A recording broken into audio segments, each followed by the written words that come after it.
Good morning, Chatty House. Hi, everyone. Good morning, everybody. Hey. Kyle's back.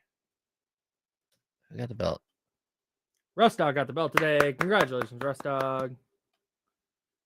Why? I got to tell you guys. Twitter never working is becoming a real pain in my ass. That's not working? I'm sorry. Excuse me. Pain in my rear end. Pain in the... what's up, everybody? What up? Yeah, Warren, we are up in here. What's good? What's up, Marcus? What's up, Mrs. Mac? Hello, West Sac. Appreciate you. Hey, Johnny G, we back. Steven, hello. What's up, Chester Jackson? Casey Tucker. Chris Ochoa is here. Hi, Chris. Michigan's here. Hi, Michigan. Hello, Nick. Wheezy. Jacob Z. Map 1. What's up, Steven? Still waiting for Map 2 to show up. Steven Castaneda. Miss Mac. Hello, Marcus. P-Dub. Casey Tucker Band.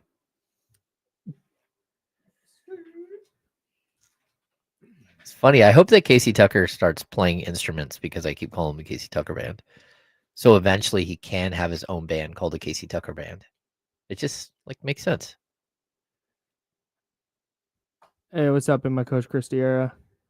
Crown Sacktown. Sydney Morning, D. Russ. What up? Sydney Dean. Crown Sack Town. Mark Souza's here. Hi, Katrina. Morning, Katrina. Preach. Let's not talk about trading Soderstrom just yet. Come on now. What are you thinking? Can Kyle Harrison help the bullpen? Because if so, Yeah, so bad. not gonna say no. Ooh, Hi, Spencer. okay. Hey, thanks, Russ. I'm gonna say no. Hi, Spectre. Hi, TJ. Oh, TJ. Hi, TJ. There he is. Thanks. My buddy got me this for my birthday, which is not until August, but he was excited to give it to me. So he gave me the jersey before we saw Kendrick. Shout out to my homie Randy. What's up, Zabo? What's up, Bryce?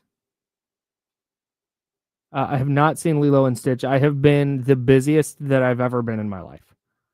I've had so much going on.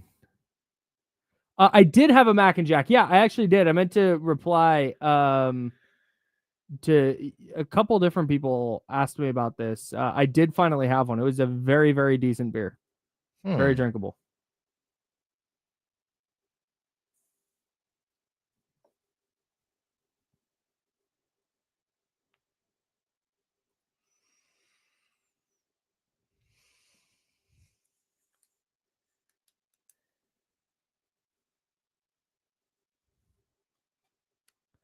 Tight. I'm going to be so mad if this works. Oh, now. Oh, I'm so salty. Oh.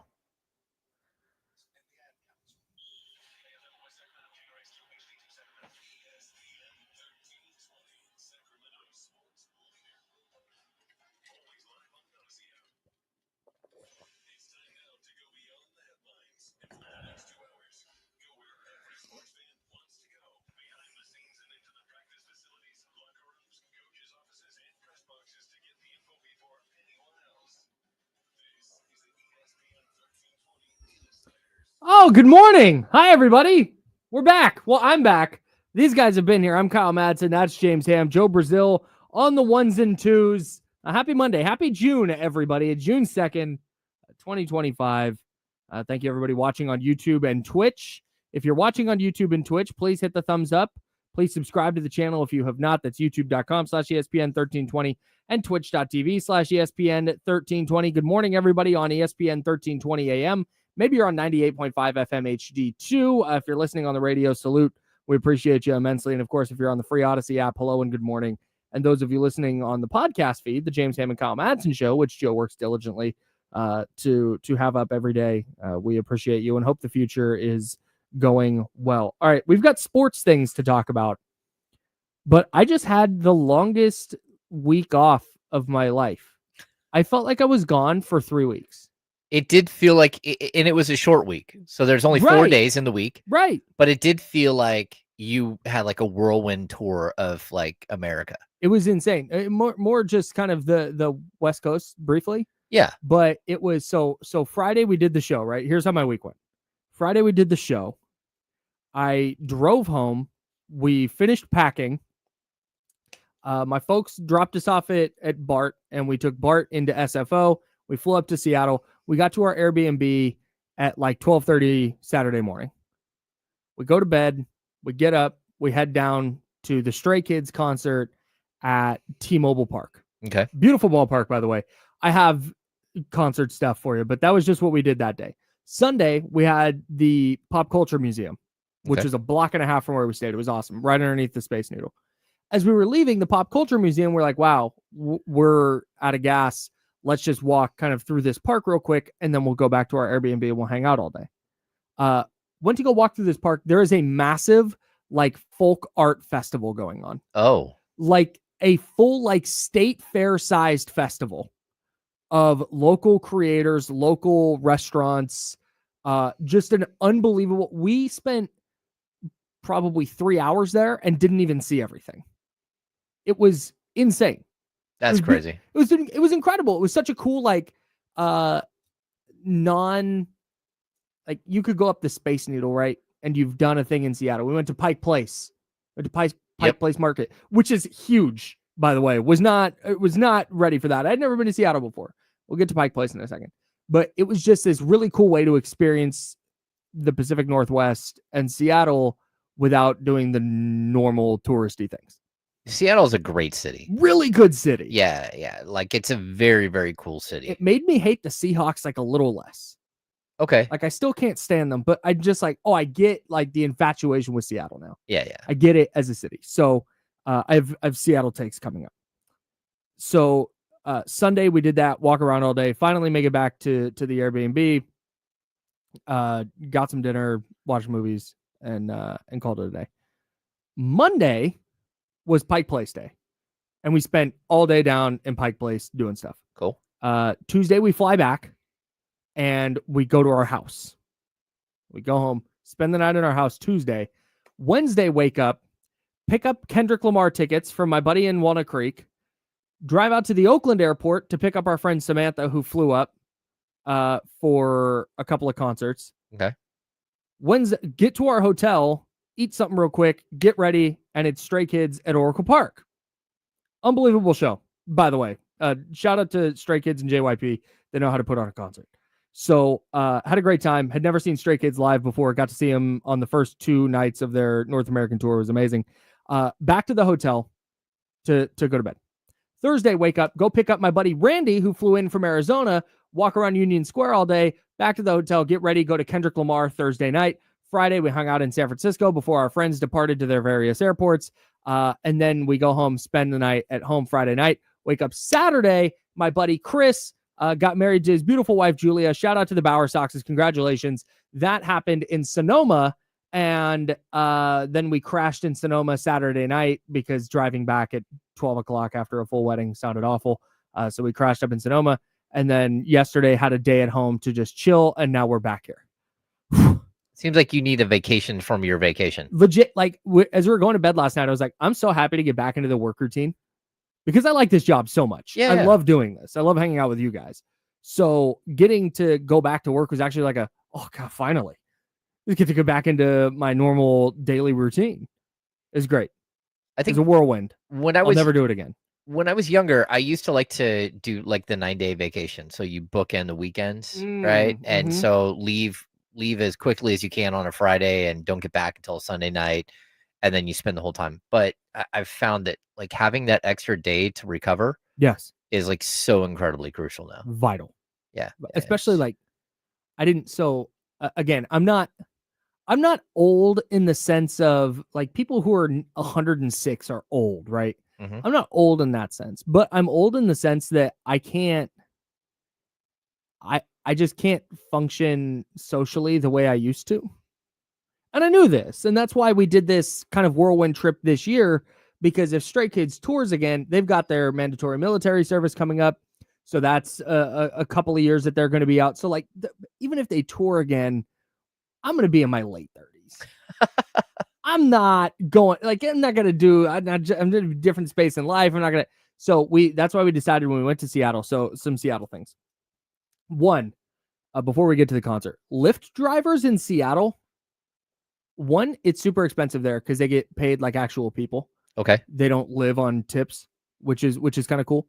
But Lyft drivers in Seattle, all extremely nice and not doing the small talk. There's nothing worse than getting in a Lyft or an Uber or any kind of ride share, and the driver wants to small talk. Okay. So, where are you from? The Bay Area. Oh, I got some family in the Bay Area. Okay. Like, do I know them? Like, I don't. So, but no, where are you guys from? Oh, we're visiting from San Francisco. Oh, that's awesome. Have you been to Seattle before? No, it's our first time. Okay. Recommendations. What kind of food do you like to eat? What are you going to go visit? Hey, don't pay to go up to the top of the Space Needle. Go to this park. You can see everything. You got to hit West Seattle. Just giving us all these.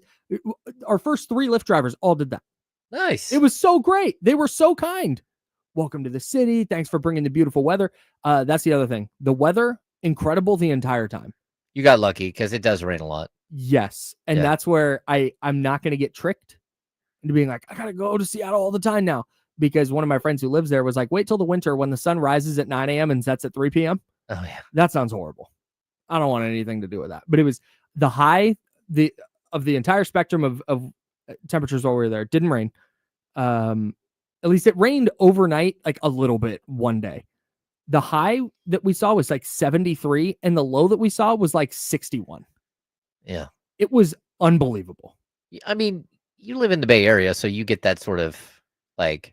But I don't, because where I live so far into the East Bay that I get the 107s. Oh, that's true. That's true. Yeah, the closer you are to the water, the less temperature changes. Yes. Yeah. So further inland, the hotter it gets. And it's just really nice. Yep. The Museum of Pop Culture was really cool. Fun little thing. Okay. I don't think I'd ever have to do it again. We did what I need to see there. The glass gallery, which is right there. Yes. That is absolutely incredible. If we'd had another day, that's what we want to go do next time. Yeah, it's just absolutely amazing. Really, really cool spot. The concert itself was a mess. So we had floor seats, but we had pit, so it's standing. Oh, yeah. We don't get General. seats. We're standing, right? But we were 10 feet from the stage. It was amazing. It was such a cool experience. The experience inside the concert was not bad. On Saturday, we get up and check-in starts at 10 a.m. You're allowed to start lining up at 8 a.m. This is VIP check-in. Because if you were on the floor, you were VIP. Okay. Which means you get in early for sound check, which was cool. You have a VIP merch line, which is separate from the one that wrapped all the way down one block around the corner, and we couldn't see the end of the line. Oh. People line up days before for merch. And we got to go to this VIP merch line. It was really cool. We were in line for like an hour and a half, which is crazy short compared to the several hours people were waiting for the other merch line, right? And what time? Wait, so you could get there at 8 and in at 10 for a concert that doesn't start till like 7? 7:30. Oh, wow. So you're just like stuck there all day.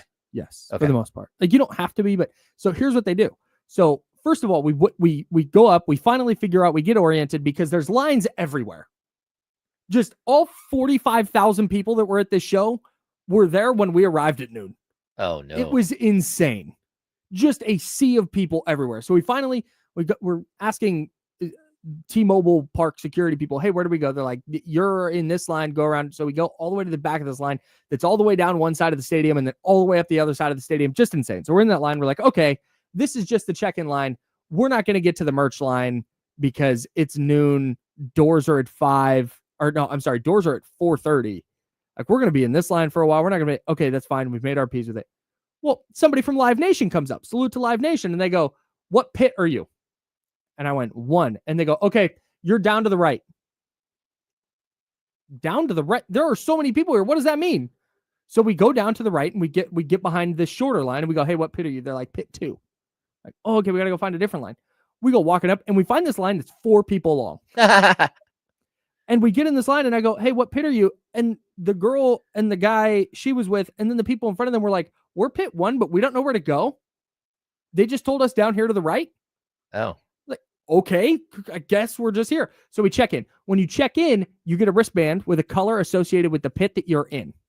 Okay. Seems pretty straightforward. When you line up, there's a flag, pit 1, pit 2, pit 3. You line up with your flag to get into the VIP gate. But there's a caveat. Your wristband has a number on it. They're expecting people at this K-pop show. Again, I love K-pop. I also will fully acknowledge that the fandom gets insane. Okay. But you're expecting people at the K-pop show to treat this like they're boarding a Southwest flight. Like we're just going to go, okay, I'm sorry, what number are you? A23. 207? Okay, we got to move back. So what number are you? 386. Okay, because we were 520 and 521. So they were expecting people to line up and then just go down and be like, hey, what number are you? Cool. Okay, we're gonna get in line with you. Because the problem is it was sunny. It was very sunny, so it was hot. And so you had this mass of people, this crush of 1,500, 2,000 people who were in the pits and in the seated VIP sections, all trying to stay in these lines, but also get close to the stadium where the shade was. Oh. So it's just a blob of people with 6 people that we could tell working for Live Nation. We saw 2 of them. And they would just walk down and they were like, if you're under 100, move to the front. And then they'd disappear. And then they'd come walking back. If you're under 200, walk with me. It's like gates are at 4:30, sound checks at 5. It's like 4:38. And from what we can tell, nobody's gone in yet. Oh, no. So finally, they did what they should, and they just started going, okay, just open the gates and people can go. And so we probably got in earlier than we were supposed to. But there were a bunch of people lined up there who weren't supposed to be lined up there. It was a disaster. I don't know if San Francisco was any better.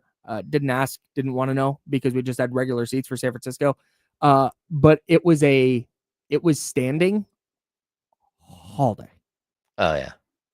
And I could not do that. I learned about 3:37 p.m. 4 hours before the concert started. This concert that I'm going to stand for 3 hours for. I'm not built like that anymore. No. I can't just get up and just go stand around all day. Yeah, like going to Disney, we can walk 25,000 steps in a day, but the second I have to stand in a line for 45 minutes, back is like, nope, right? Nope, we're not doing this. We're toast. Yeah.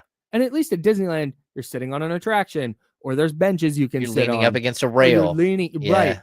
At this, it's like, nah, you're in this merch line, dog. You're standing. It's just standing. All right. Well, It you was worth survived it, though. It was worth it, though. The show was really cool. They don't do the thing like where they'll play a song and then be like, all right, this next song I wrote in a bathroom at a Denny's when I was 22. My girlfriend had just left me, and this song just hit me at that point. I just had to write this one down, and hope you enjoy it. Okay, here we go. It's not like that. It's just energy the whole time. They play 2 slower songs, and then they go back to the front and they acknowledge like, okay, hey, the vibes are down now, so we're going to change that. They do this thing, everybody cheers, they do all this stuff, and then right back into the energy stuff. It was a blast. Had so much fun. Got 2 different vantage points at the 2 different shows. Shout out to Stray Kids, shout out to JYP, and then of course the Kendrick show was amazing. Had an awesome time at Kendrick and SZA. Nice. It was a really, really cool week that I will never, ever, ever, ever, ever do again. Yeah, that's one of those things you do, and you're like, okay, that was a lot. Right. It's like I was gonna make a joke. I'm not gonna make a joke. Yeah. Anyways, had a lot of fun. All right. The NBA final schedule is stupid. We have to talk about it.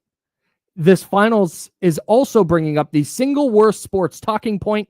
We'll get to that. We'll have Kings offseason stuff for you, and a tragic loss in the sports community that we will get to when we get back as well. That's James Ham. I'm Kyle Madsen. Joe Brazil's with us. We're the Insiders, sponsored by Jiffy Lube. This is ESPN 1320, Sacramento Sports Leader.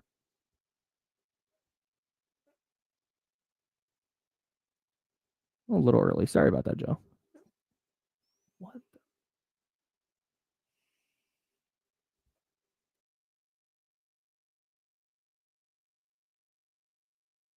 Hey, Joe, can you put what's on right now in our ears real quick?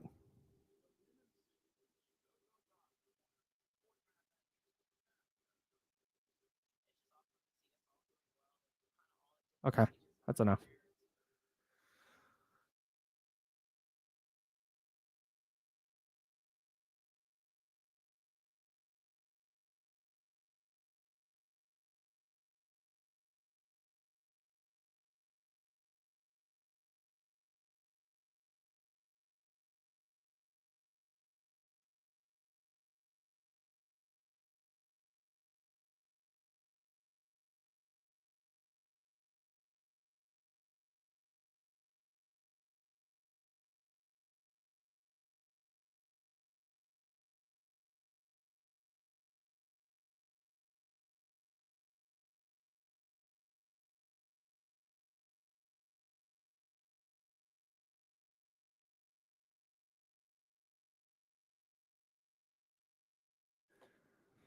And we're back. And we're back.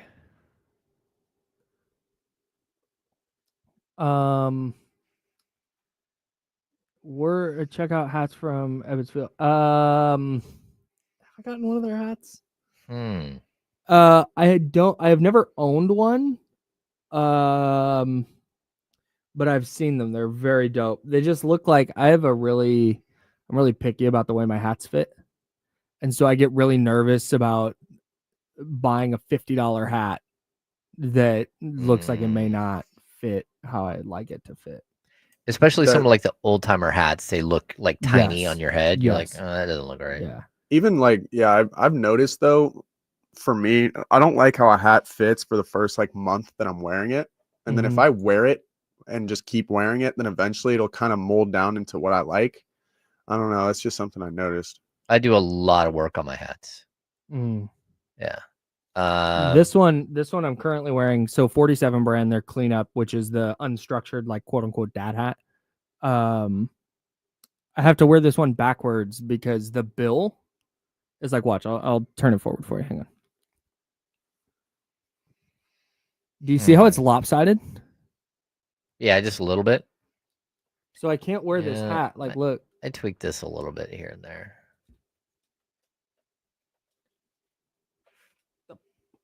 What in the world? There we go. Oh. All right. And I just realized I stole my wife's hat because we have the same hat. Oh, yeah. Nice. It's like, the bill isn't quite broken in like it normally is for my hats. But yeah, Sure this enough. is like. It looks all right. It's a little, it's the, your left side dips down a little. And so I've tried to mess with the bill, but I think it's the way that the bill is stitched into the hat. Oh, got it. Which is really rough. And I like this one a lot. It's the throwback Reds logo. Randy, my friend Pete Youngman sent me, and actually he sent us a box here when the G League Ignite was shutting down. Aldrin, I've not been to Chicago yet. That is that's next week. You've been to Chicago, but I've been to Chicago before. To Chicago. My trip to Chicago is coming up. I will not be drinking a ton of Malort. A ton of Malort. I've had Malort one time. I'm good. Yeah, I'm all set on that.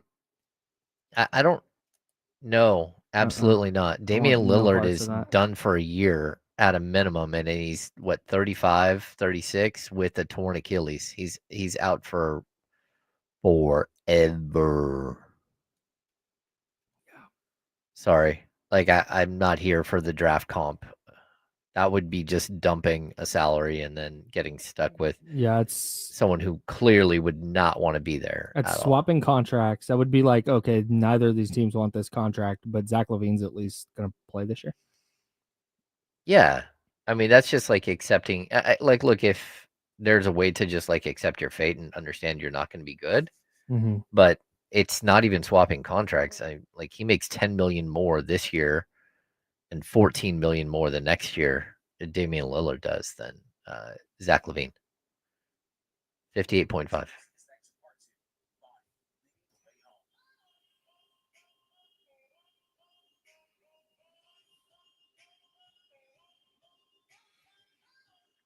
Now, back to the Insiders with James Ham and Kyle Madsen, brought to you by Jiffy Lube on ESPN 1320. He's James, I'm Kyle. Joe Brazil's here. I cannot believe that the NBA Finals schedule is such that we have a week off between games Is it a full? after one of the series went to 6 games. Okay. Because game 6 was Thursday Huh. of Pacers Knicks.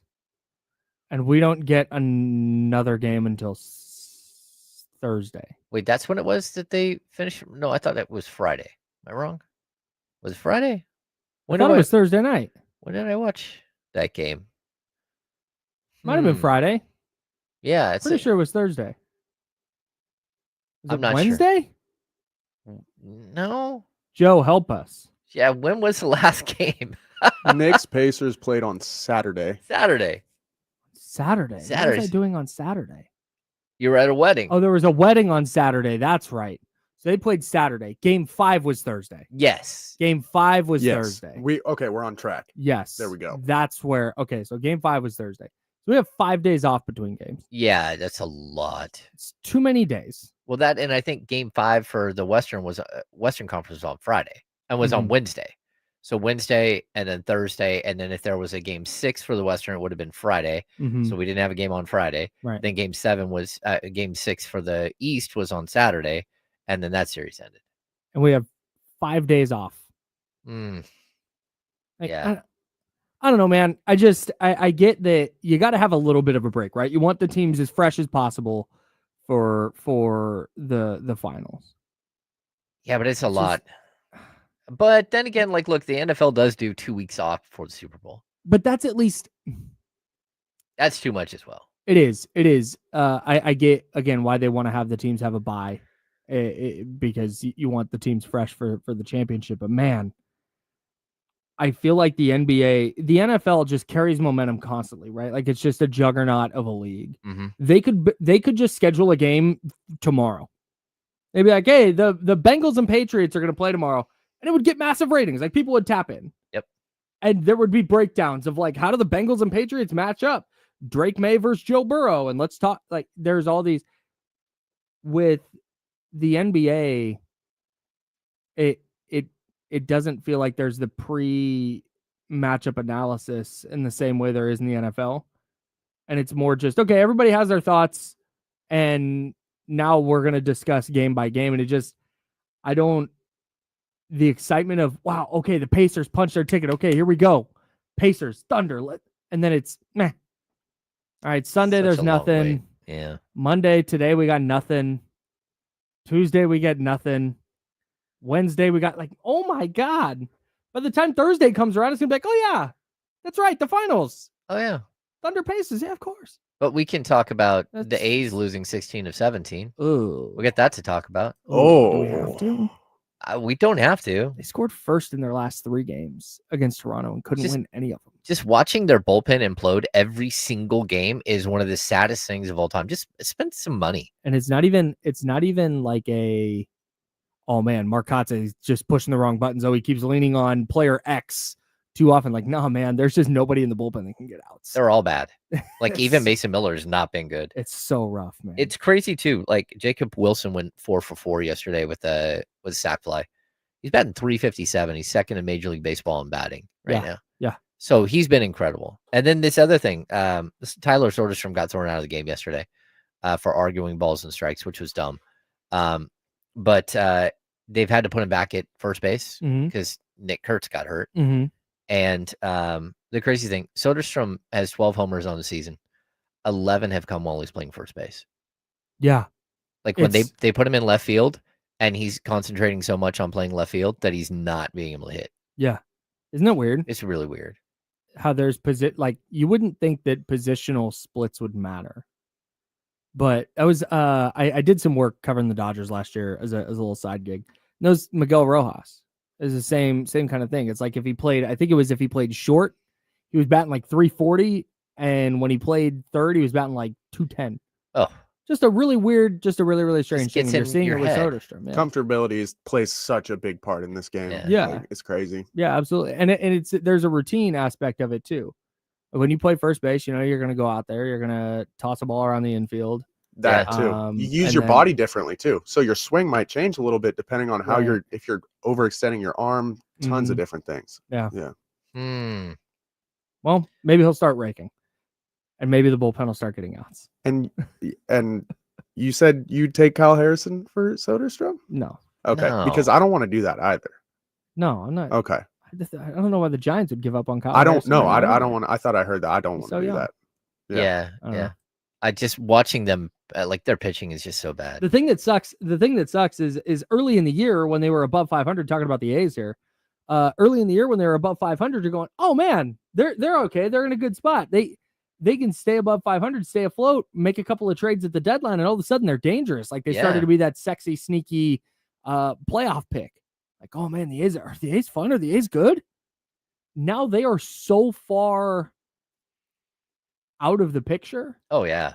that I don't think they're going to be active at the deadline in terms of, now granted we've got a month until then, but in terms of adding bullpen help, they might make a couple of small moves, like as a long-term, if there's somebody, in AA somewhere that they can get for nothing. Yeah, it almost feels like it's too late already. I mean, when you lose this many games, Did you lose 16 of 17 games? yeah, it's really, really sad to watch. I was watching, was it Saturday? I think it was Saturday. Jeffrey Springs, he walked 6 batters and hadn't even gotten out yet in the third. That's so brutal. Six walks. Like, what are you doing? That's really bad. Yeah, just like for like a veteran professional pitcher, like come on, man. Yeah, it's been really brutal to watch, like the implosion of their starting pitching but also their bullpen. It's just been absolutely horrible. And their one win since May 13th was a 5-4 victory over the Phillies. Yep. Where the A's led 3-0 after 1, and it was tied at 3 going into the 6th. Yeah. And then they actually went down in that game in the 8th and played it a couple in the bottom of the 8th to win it 5-4. Like even that one, they were ahead, ultimately lost the lead, had to come back. It's just it's a frustrating team. Yeah, I think so too. That's where the A's are at. On a good note, Severino's pitching well. You might be able to sell him at the deadline. Yeah, pitching really well. Yeah. All right, NBA final stuff. The other thing that sucks about the NBA final schedule and having 5 days off between games is that the worst talking point in sports gets hammered over and over and over again. Oh yeah. Bro, we need to stop giving a damn about the ratings.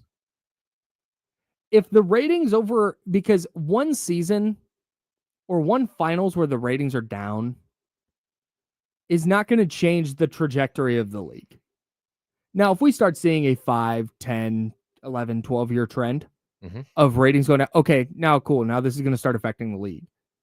But 1 year of Pacers and Thunder, okay, so casual random NBA fan isn't going to tune in. Who cares? I would so much rather have this, because this is if you're a basketball fan, which I'm assuming if you're listening to Sports Talk Radio at 10:30 a.m. on June 2nd, you're probably at least a little bit dialed into the NBA. You should be thrilled for this. This is a really, really fun finals matchup. Well, not only that, but you're talking about a potential face of the NBA in Tyrese Halliburton, one of the most likable players in the league, and the MVP, who's 26 years old and is leading a young team to the finals. Like this should be like high drama. And two teams that were built the quote unquote right way. Yeah. How many times did we bemoan the Kevin Durant Warriors, the LeBron James Heat, the Celtics, the original Paul Pierce, Ray Allen, Kevin Garnett Celtics. Yeah. Like the super team. Everyone just, oh no, the super team. We hate the super team. Well, you have a finals matchup of two teams that, like, man, the Thunder made some savvy moves to get Paul George and then re-sign Paul George and then trade Paul George for a bunch of picks. Oh, and they got Shai Gilgeous-Alexander, good player who's now become a great player, a bunch of second-round picks. You get the Pacers, who make a savvy trade for Domantas Sabonis in that Paul George trade, and then they get Tyrese Halliburton in the deal, and then they make the big swing for Pascal Siakam, and they've developed all these other guys. You get Obi Toppin in there. They give him a role that he never really had in New York. And all of a sudden, like, wow, hey, look, they're a finals team. Yep. This is good. Like, this is what everybody always wants. And now nobody's going to watch. Like, that's on them. Like, I don't like, oh God, but think of the ratings. Who gives a damn? Yeah. It's good basketball. It's That's good. that's what you Yeah. should be pulling for is good basketball. I don't know if it's going to go 5. I don't know if it's going to go 6. If it's going to go 7. I have no idea, but I'm here for it because this is like a matchup of the best offense versus the best defense, Yes. and just a really, really fun offensive team versus one of the most incredible defensive schemes we've seen. Yes. And I'm here to see like how these two teams match up. And you talk about like the Knicks, like there wasn't a real rotational player. Like Mitchell Robinson a little bit, and they had to put him in the late in the series because they couldn't play defense, right? Mm-hmm. And then of course you have like Deuce McBride, right? Outside of that, there's not a player in that series that's playing that the Knicks drafted at all. Ugh. Like their starting 5, their real starting 5, not the one that got like the end of the series kind of switcheroo. Mm-hmm. But their starting 5, not a single one of those guys was drafted by the Knicks. Yeah. And you get to OKC, and so many of their players are their own players. So many of the Indiana Pacers were drafted by the Pacers. Mm-hmm. And it just feels like more authentic to see teams that aren't just built around like the elite of the elite superstar. They both have superstar players. Sure. But they're more developed superstars in their systems than they are just went out and bought somebody, went out and gave up all your first round picks for somebody. Yeah, it's just not the way the league is going. And I think that's one of the juxtaposition between how the Thunder and the Pacers have gotten where they are versus, first of all, it's two small market teams. I was looking this up on the internet. So Indiana, among the major sports TV markets, and that included college sports, which I thought was interesting, but Indianapolis is 25th. They're the 25th ranked television market. Okay. And Oklahoma City is 47th. Yeah, both This is well behind Sacramento. Yeah, way behind Sacramento. Which is either 19th or 20th, depending on which rating you look at. So this is good, seeing small markets ascend this way. Yep. But it's the juxtaposition of the way they've done it versus what happened with the Kings, I think, is really jarring. Forget the Tyrese Halliburton part of this for a second. Mm-hmm. You had an Oklahoma City team that everybody's known for the last couple of years, like, oh, they're on the way up. And they got to a point last year where they hit a ceiling and they went, okay, we're going to bring in Isaiah Hartenstein and we're going to bring in Alex Caruso. We're going to get rid of Josh Giddey. Okay, we're pulling the plug on the Josh Giddey part of this experiment. He doesn't fit with what we want to do moving forward, so he's gone. We're going to bring in Alex Caruso. We're going to make these tweaks. Indiana, they reached a ceiling where they thought they were, and they said, hey, you know what? Pascal Siakam's available. We're going to give up Bruce Brown and a bunch of picks. And then one of their other I can't remember what did they give up to. It was a big not Jarris Walker, he's still there. What's his name? Kira Lewis Jr. and Jordan Nwora. Jordan Nwora was the name I was thinking of. Got it. So they gave up a couple of players and said, cool, we're taking this swing and we're going to pay him. And this is going to be, they were patient and they took a big swing. Mm-hmm. The Kings didn't do that. And I think it's a really interesting team building philosophy and a change in team building philosophy. And I think you're going to see more teams doing what Oklahoma City and Indiana have done. And instead of going like, I'm really interested to see how the Kevin Durant trade market works out this summer. I'm interested to see how the Giannis trade market works out this summer, because it is becoming more and more difficult in the NBA to just go, yeah, we have a star, we're going to go win now. Like it doesn't play like that. Building depth, developing stars, like you just said, that so looks like the way to go. And it's especially frustrating knowing that, like, man, Sacramento was there. They had the stars. They had the right players. They just didn't take the swing. They didn't take the one extra swing that you have to take. They went full on Terrence Long. They just left the bat on the shoulder. You don't have to. They just left the bat on the shoulder. Just don't leave the bat on your shoulder, man. Yeah, you got to swing. Yeah, and even, we get to this trade deadline, you let them sell off. Like, what were you doing? Not even equal trades.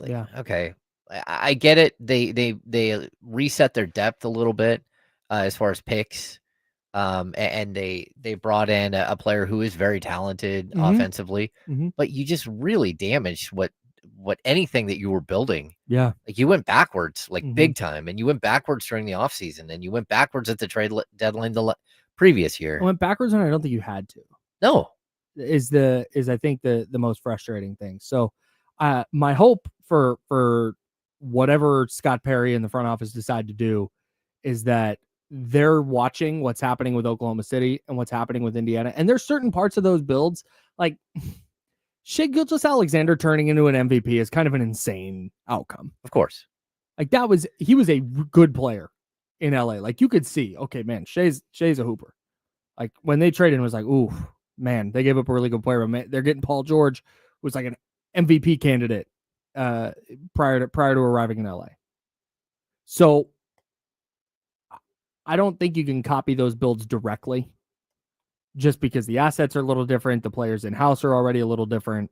Oklahoma City has hit on a bunch of second round picks, which I don't think is sustainable. Mm-hmm.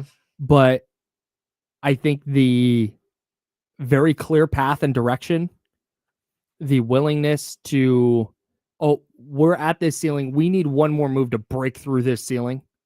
Being willing to make that move, even if you know what, there's a chance it doesn't work. But also, if you stand pat, you're going to wind up where Sacramento is now. Yep. My hope is that they take that swing and realize that, like, man, you know what? There might be a couple of steps backwards. This may not be a linear ascent, but patience is going to be so key here, because Oklahoma City got time. They got patience. They got knocked out early in the playoffs last year, and it wasn't like, oh my God, what do we do to tear it down? It was like, what little tweak can we make to get better? And I think you saw the same thing with Indiana. Yeah. And what I like, the Knicks, they're at this point too, where they extended themselves greatly to go out and add all these pieces, but you're 1 or 2 or 3 role players away from maybe getting over the hump. And if you're patient and you go into this offseason and you make smart moves, people want to play in New York. You make smart moves where you're bringing in guys that can actually help you. Like, there's no reason to say that they won't be right back in it next year. I mean, they made it to the Eastern Conference Finals. You know, like, there is a way in which you can see them implode. Like, already we're starting to see the murmurs of them imploding. Like, you built your team a way that it cost you all of your depth to get the 5 core. If you just allow yourself a little bit of time to rebuild that 6, 7, 8 man rotation, you could easily be an NBA champion next year. Like, but I don't think it'll happen. Like, everybody wants it right now. And it's tough. Yeah. There's a fine line to walk between, hey, we're building something and we're stuck in mediocrity. Like, there has to be some level of ascension, and obviously we'll be following the Kings offseason very closely here on ESPN 1320 and figuring out if they can put the right pieces together. Speaking of putting the right pieces together, the 49ers made an interesting trade on Friday. You guys got to talk about it a little bit. I have not gotten to discuss that. We'll do that next, talking about the Bryce Huff trade. The 49ers finally getting active in the offseason. I think it's an important move, and we'll talk about it. That's James Ham. I'm Kyle Madsen. He's Joe Brazil. We're the Insider, sponsored by Jiffy Lube. This is ESPN 1320 at Sacramento Sports Center.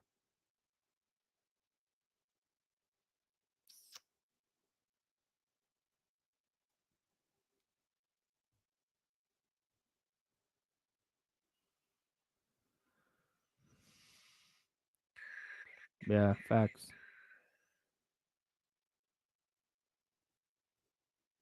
Yeah, this is the other thing. And maybe this is, you know what? I'm actually going to save this. I have a lot of thoughts on this.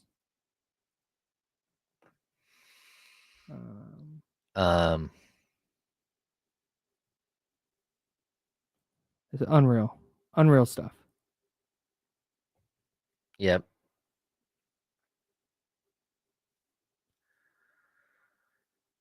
Here's a interesting stat. 6 of the last 7 NBA MVPs. Well, first of all 7 of the last 7 MVP award winners were not born here in the U.S. So Giannis, Jokic, Embiid, and Shai. One of them was a top 10 pick, and that's Embiid, who has 1. So 6 of the last 7 were not top 5 picks, not top 10 picks. Jokic was a second rounder. Shai was 11 or 12. And then Giannis was, I think, 15. 11th pick for Shea.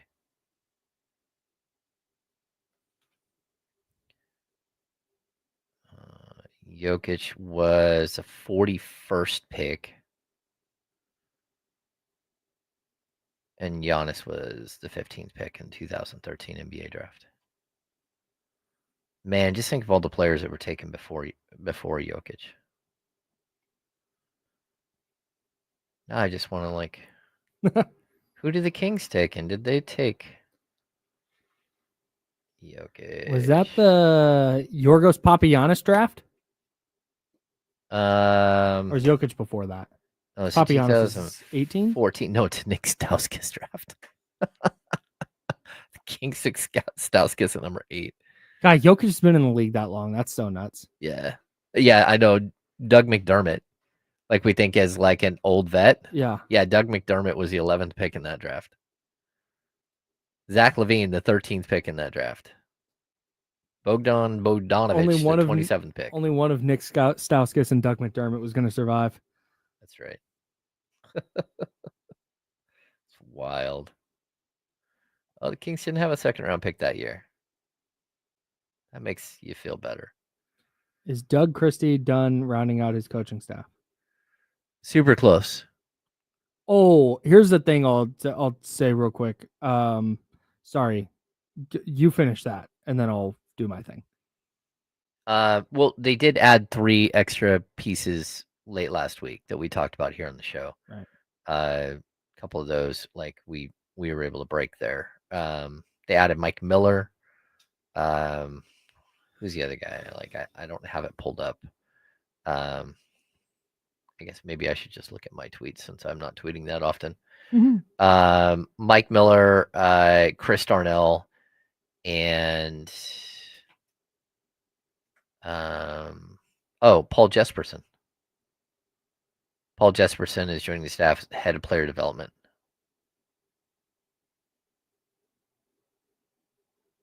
Yeah, so the coaching staff is is pretty close to full. I have a reservation on the Mike Miller thing. It's not Mike Miller, the former player. No. Yeah, it's not about I get you. that though. I did not, Dave Garcia, I'm not going to put that on the stream, but I did not get there. I will say, I did go to one and was stunned at the level of security compared to that of California. Or the lack of, there's like a sign that says, don't wear a mask and hood, and that's it.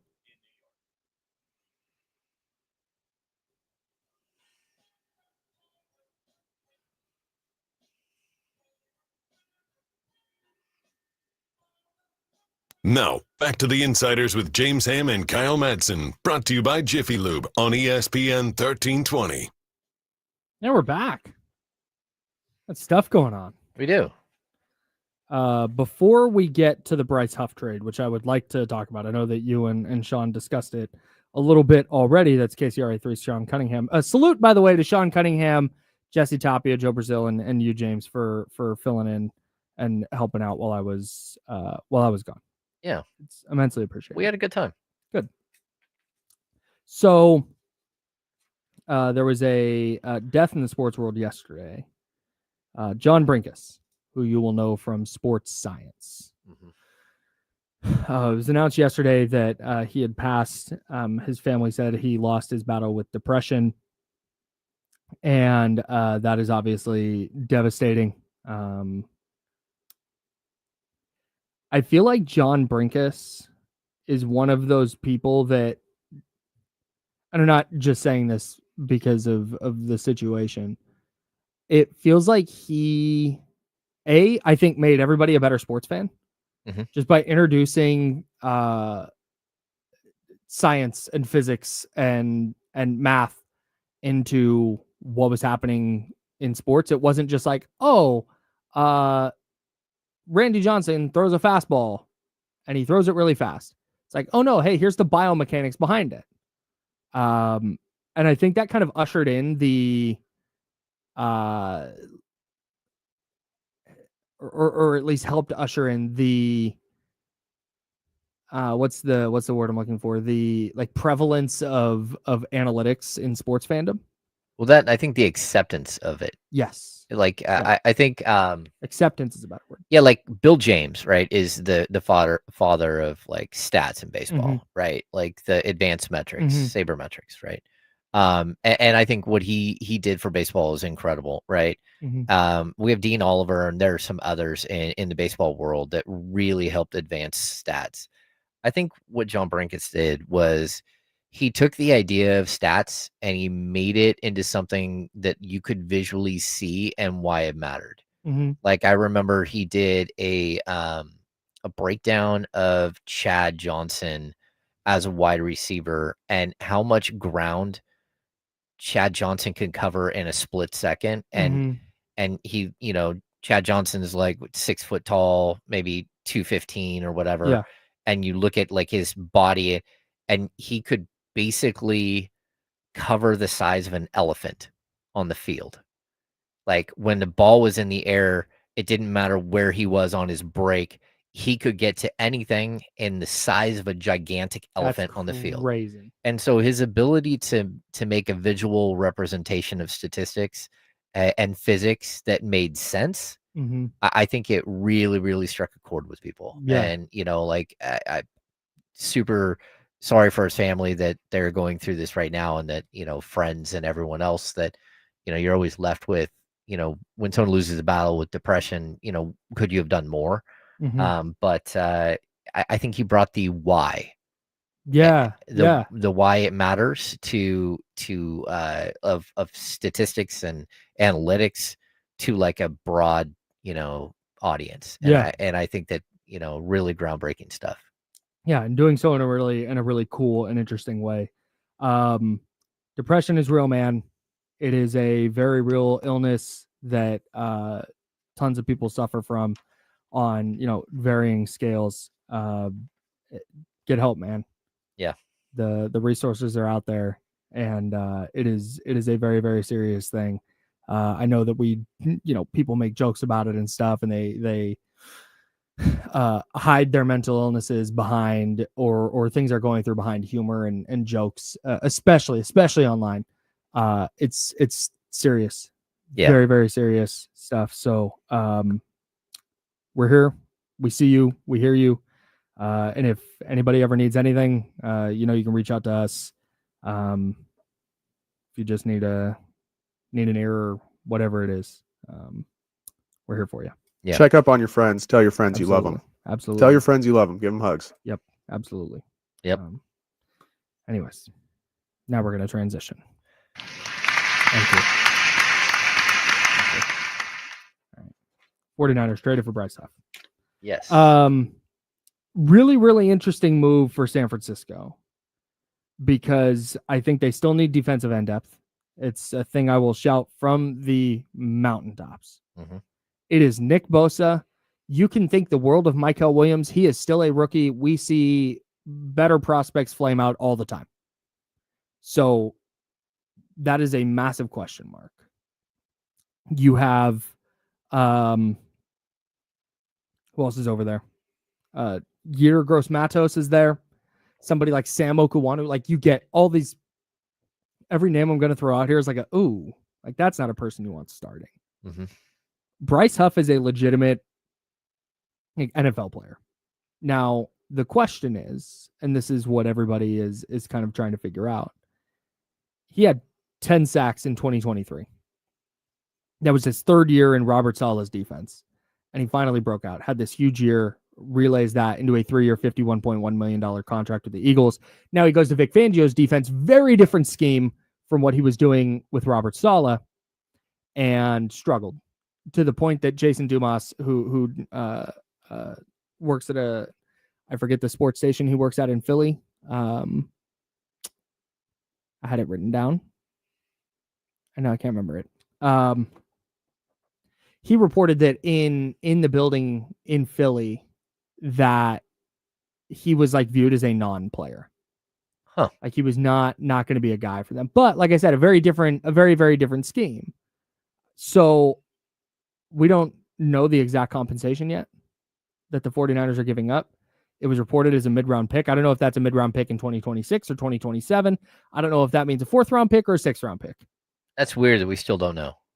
So, look, man, here's where it's at.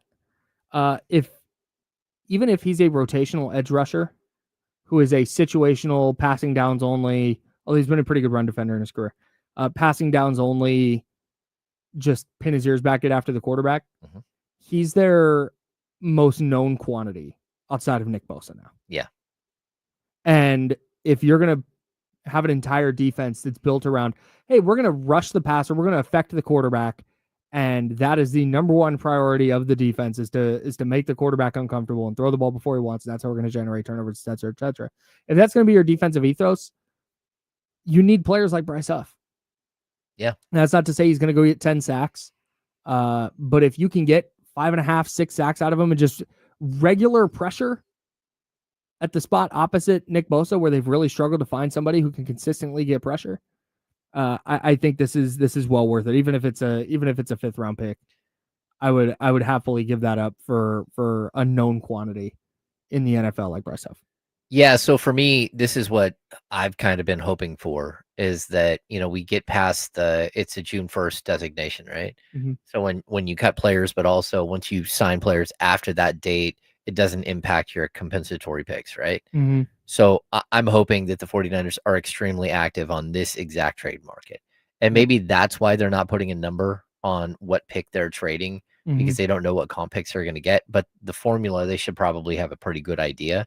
Yeah. But I think that the 49ers, because they've had so many players leave, they're going to be a team that loads up on comp picks again. Mm-hmm. And so why not go out and get players that are legitimate NFL players that for whatever reason don't fit where they're at, or a team just says, okay, when you offer something for them. Mm-hmm. Because at this point, I think they still need a wide receiver. I think they could still use another linebacker. I think they could still use some other depth pieces, offensive guard, whatever it might be. Go use some of what you just lost to go get some player. And I'm not saying go spend and go crazy, but this team isn't that far away. And you've gotten to a point where you don't want to waste some really valuable years of some players who are aging out. And I think that this is what you have to do. This is, after you get past the June 1st thing, go out and get some people. Yeah. Yeah. I'm with you, man. Aldrin J, for example, asks, would you go sign Von Miller for depth? Yeah, man. If Von Miller wants to play in San Francisco, Von Miller might be at the point where he's going, I'm playing for Buffalo or Kansas City or Philly or Detroit, and that's it. Or whatever teams he views as the top contenders. But he might be at that stage of his career. But yeah, if you're the 49ers, that's the kind of player you want to go get. You mentioned a wide receiver.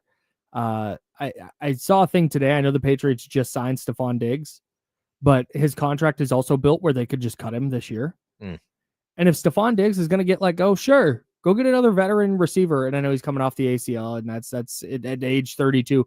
But you're not looking for prime Stephon Diggs. You're looking for a depth piece that hey, if this guy has to give me 30 snaps in a game, I know what I'm getting in those 30 snaps.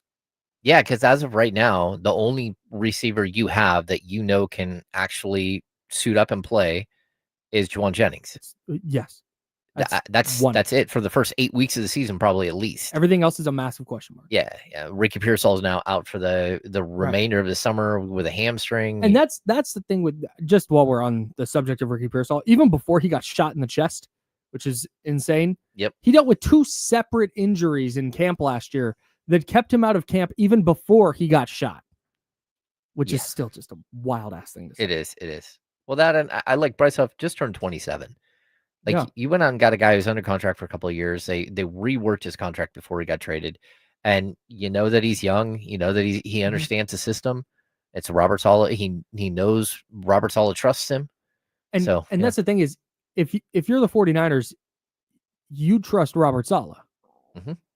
And if Robert Saleh says, hey, we need to go get that guy, to the point that there was some surprise from the Philly side that, hey, they got something for him in a trade because they were just going to release him, which means to me, Robert Saleh went, we can't let him get to the open market because if he's released, he's an unrestricted free agent. He can go anywhere. We need to make sure we get him in our building. Yeah. And if you're going to give Robert Saleh the keys to your defense, you have to pull the trigger when he says, I need that guy. Mm-hmm.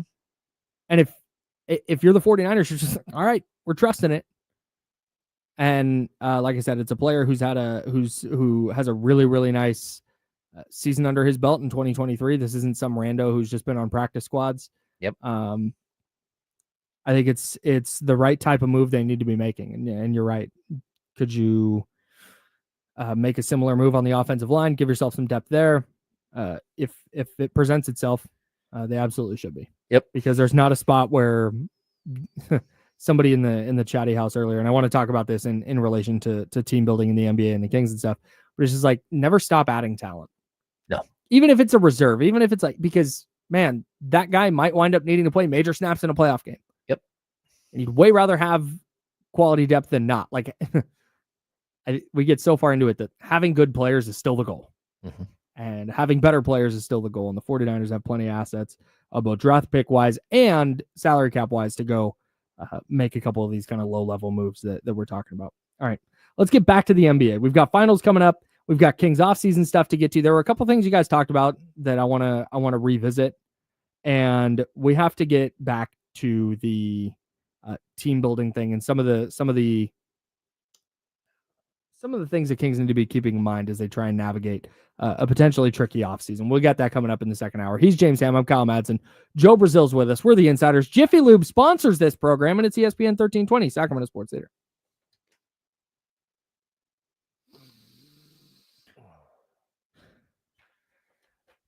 I'll be right back. Okay. And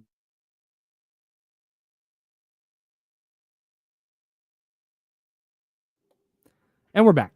Hello, everyone.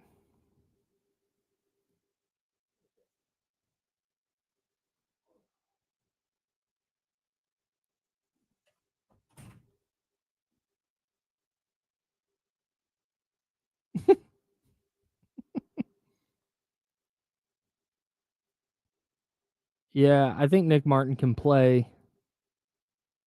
Yeah, the safety thing's so interesting, man. I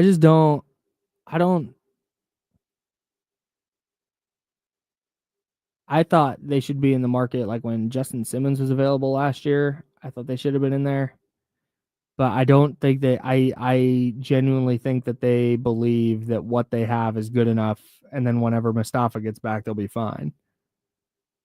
But to me, and this is a thing that I would love to ask an NFL GM about, why are you not just going and getting, oh my God, we're back already? Holy smokes. Okay, great. This is fun. All right.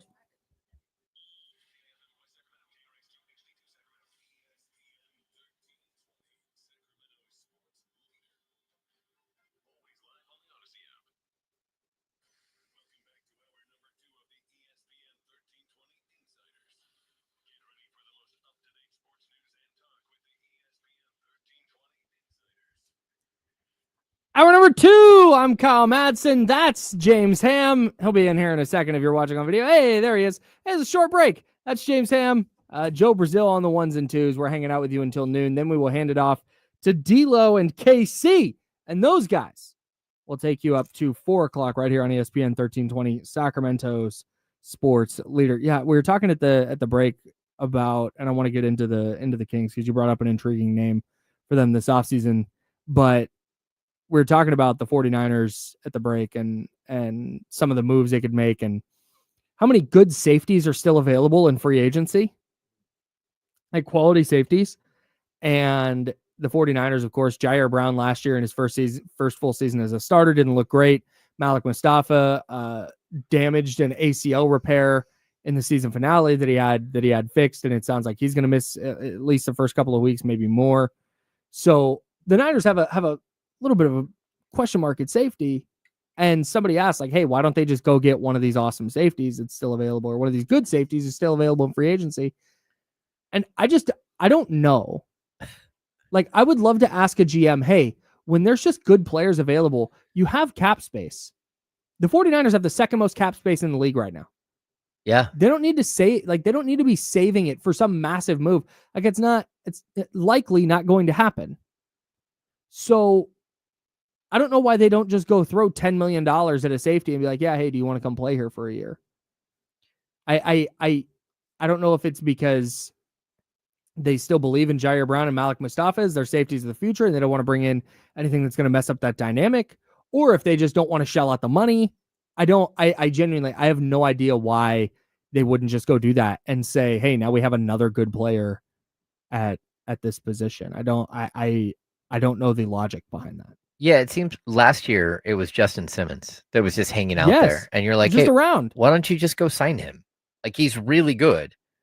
And, he was coming off like a Pro Bowl and a bunch of, AP, like superstar seasons. Like, he was just available and didn't sign until really late in the offseason. Yeah. When he went to Atlanta. And, like, I think it's always weird when you're watching these things play out and you're like, hey, why is that? Why are you not doing something? And I'm sure there's some reason for it, but I don't know it. Well, because there's always, and part of it might be that at this point of the calendar, there are free agents who are like, I've waited this long, I'll just go find something before camp. Yeah. Like, I don't want to do the off-season program. I think there's also something to, like, because the Kings went through this last season where you're like, hey, why don't you just sign Jay Crowder? And then when you did sign Jay Crowder, it's like, okay, now we see why you didn't sign Jay Crowder. Sure. Yeah. And that's not a dig on Jay Crowder. Jay Crowder's just, like, physically had a really difficult season. And, like, he wasn't available for a lot of games, even though he wasn't barely playing. And, again, the same with Doug McDermott. Why is Doug McDermott available the week before the season starts? Okay. Because he might not realistically be an NBA player. He can still shoot, but can he do anything else? And Right. so I want think to take up a roster spot. Yeah, that's why some of the time you're doing this, but other times when there are really good players that are sitting there, maybe they don't fit your scheme or something like that. But yeah, sort of seem like you should be able to go out and get somebody. Man, I would be a terrible NFL GM. I'd be so bad. Every guy, because I'm sure that a couple that there are some players available, like Von Miller, for example. Von Miller's obviously going to go to the Hall of Fame, probably very early on in his balloting process. And you see Von Miller available, and you're like, man, why don't you he could be a situational edge rusher, right? You can 15 times a game, you can go get the quarterback. Yeah, you can still do that. But there might be a level of decline in play that if you're grinding film every day and this is your job is pro scouting, that you just go, dude, the decline is he cannot do 15 snaps a game. Yeah, he lost a fastball. Yeah, he might give you 5 snaps a game and they're not going to be super quality. And that's where I would just be like, nah, it's Von Miller, get him. How much does he want? It's interesting too, because like there's a discussion right now with the Knicks about how they handled the end of the season and how they like the conversation was their 15th roster spot was open late in the season. And they were wondering whether they should go try to find a young player that might be able to help them and might be able to play, or a veteran who might help work the locker room and be part of that. Sure. And so what they did is they went out and got PJ Tucker. Yeah. Because they chose the second path where it's like, hey, we need a veteran to maybe help us like tighten up some of the things that are happening behind the scenes, or to just be an adult in the room and another pro for people to go to and have conversations with and stuff. Yeah. And I think that's always part of it. Like the NFL, like there's a 53-man roster, which seems huge, but in a long 17-game season, it's not. Yeah. Like you start running out of depth, where the NBA is a little different. Yeah. Like you can clear roster spots. There are always young players hiding on a bench that you can either trade or you can waive or do, whatever to open up roster spots. But yeah, it's just kind of an interesting dynamic. That's James Ham. I'm Kyle Madsen. Joe Brazil produces this program. It's the Insider, sponsored by Jiffy Lube.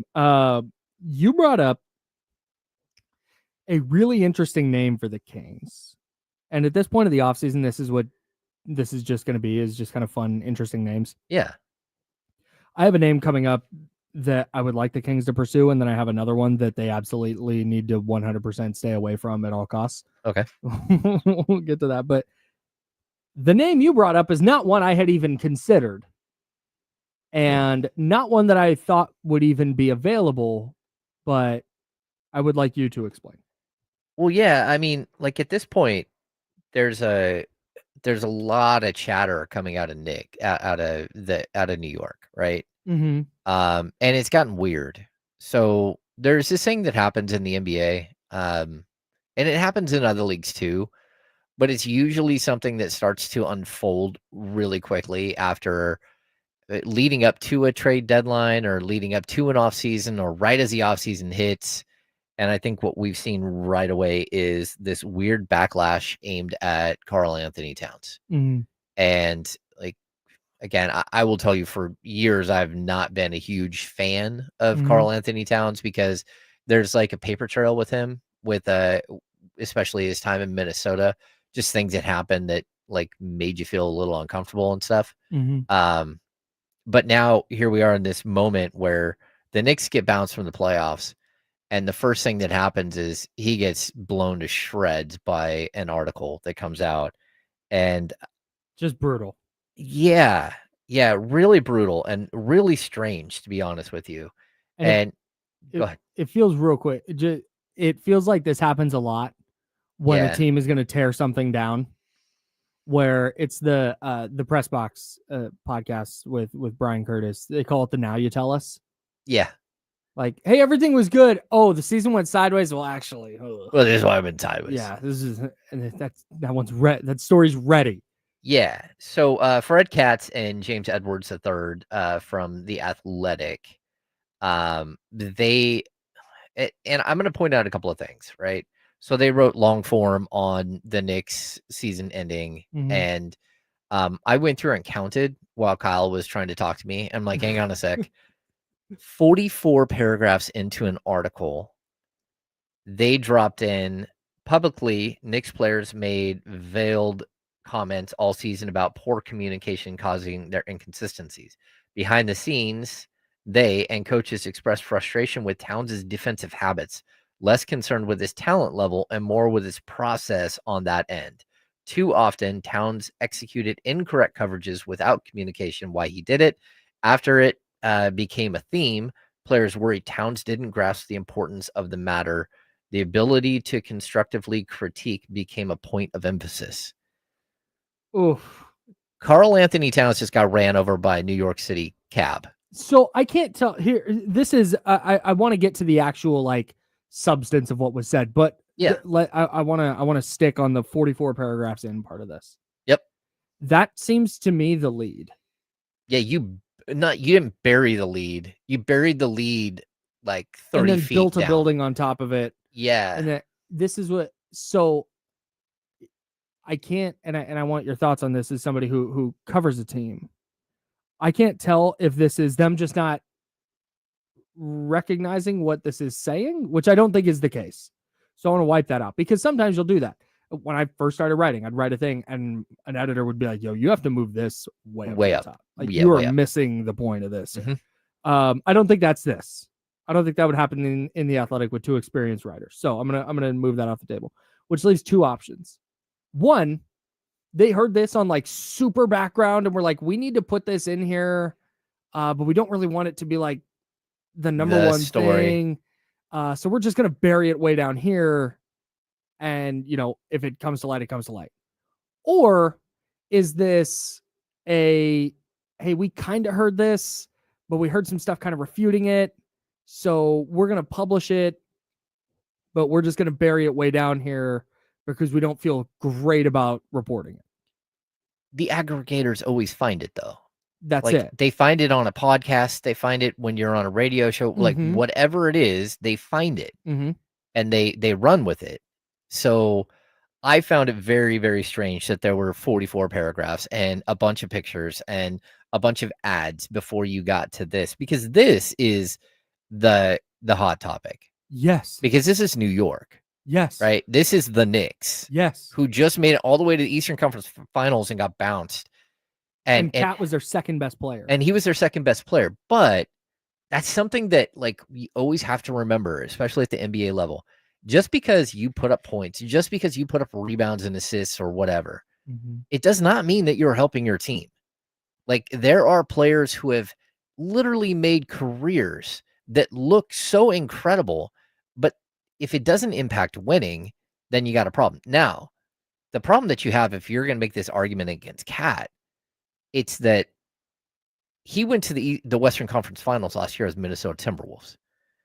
He took a completely different team to the Western Conference Finals this year Mm-hmm. and the New York Knicks, and was a huge part of why they made it there. Yeah. Now, there are moments where, again, he disappeared, and other moments where he was, absolutely spectacular.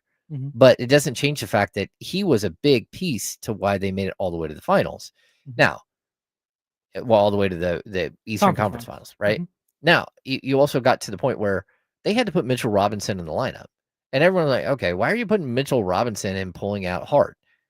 And it's because of this. It's Mhm. because they felt like they were leaking at one position defensively, Yeah. and they couldn't get around it. And that's also a problem with a coach who plays 5 guys 40 minutes every game, and a couple of dudes get a couple of minutes. And it's also a problem when you have Jalen Brunson, who tries defensively, but his size is prohibitive on that end. You can't have Jalen Brunson being your number one offensive guy and carrying the offensive workload that he carries, and then have a poor paint protector behind him defensively. I just that's not going to work. So the reason I mentioned Cat here is because, like, look, when you start seeing stuff like this, it usually is like it's telling you, somebody is telegraphing what could happen this offseason. Mhm. And the Knicks, as opposed to what I keep saying, is like, look, you should probably just keep this team together and go out and spend $10 million on 3 different players, not 30 million, but $10 million on 3 different players that could actually fit into your rotation and help you. Mhm. Right? Again, as opposed to going out and getting a PJ Tucker who's 39 years old and isn't going to step on the court and actually help you. Go get some players that might actually help you and who are like, oh my gosh, I could go play for the Knicks, who are really good and made it to the Eastern Conference Finals, and we could make it to the finals, and I could be one of those pieces, right? Mhm. So that's what I would do. But there's enough, like, in this paragraph and or two, that you're looking around like, okay, somebody said that to somebody. And the reason why they usually say that to somebody is because they're trying to say, hey, look, this is why we lost. So when you trade him, everyone's like, well, we traded him because he's the reason why we lost. Right. So fan sentiment is already behind you when it happens. The 44th and 45th paragraphs of that piece in The Athletic has big energy of player X did their media scrum and said, like, yeah, some of our communication defensively, they give the standard answer. And then once the cameras were off and they walked away, they said to Fred Katz, hey, hang on for a minute. Karl Anthony Towns is killing us. Yeah. And like, hey, on background, it's Cat. Yeah. This is a him problem. Or they just like quietly just handed him a Kit Kat bar. Said, there you go. You want to know what the problem is? There you go. You're going to break me off a piece Has of that? Has that ever happened to you? Where a player veiled throws a teammate under the bus via candy or other means? By a snack? No, but I certainly have seen players get thrown under the bus. And I also will tell you that like very clearly I have had a NBA general manager explain to me this process of throwing a player under the bus, player under the bus, and why you see what league wide is known as exit strategies. This is your exit strategy as a Knicks organization, that if you don't want that player anymore, you start sowing the seeds of, hey, this is kind of an issue. This is kind of an issue that everyone needs to look at. Crank up that value, baby. Well, it just, now you got him in every trade known to man. And that's where I'd be like, hey, if you're the Kings, you're not good enough to say no to Karl Anthony Towns. Now, are you going to have the same issue? Of course, because that's who he is. But can you hide that issue? Probably not, because the Knicks had some of the greatest wings defenders ever. But that doesn't mean that he can't lead you to an Western Conference Finals. All right. Like, it's just a matter of, can you get there? All right. I have thoughts on the Karl Anthony Towns thing. We'll talk about that next. Cat Romano? Maybe. James Ham, I'm Kyle Madsen. That's Joe Brazil. We're the Insiders. Jiffy Lube sponsors the program. We'll talk Kings Coming up in a second on ESPN 1320 at Sacramento Sports Center. Hey, kill us for 1 sec.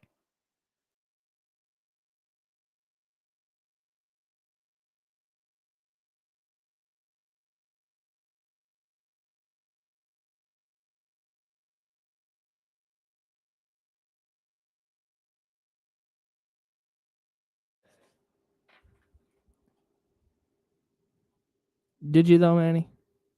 Did you?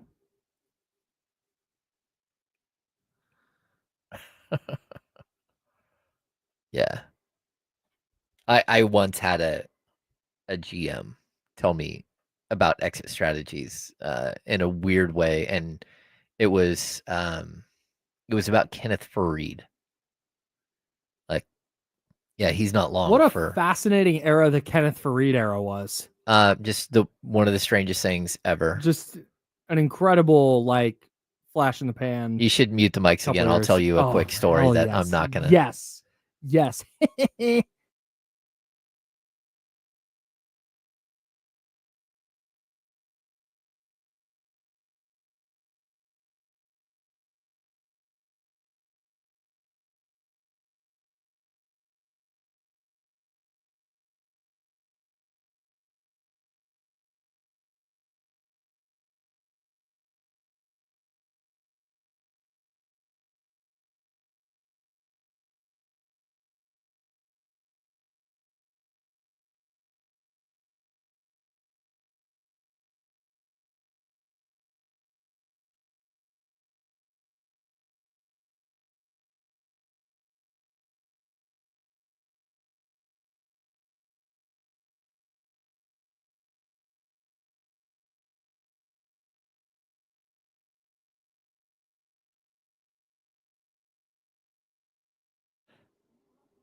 And we're back.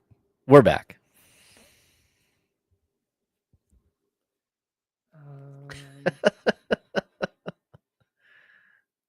Uh,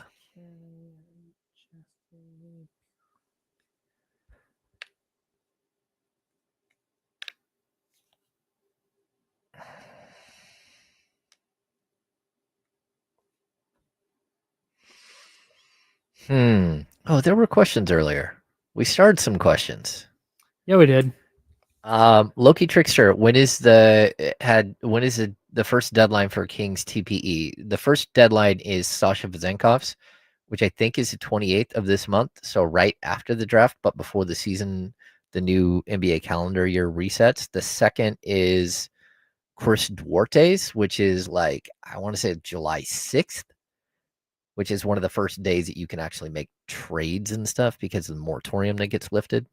And then the other one is Kevin Huerter all the way at the trade deadline.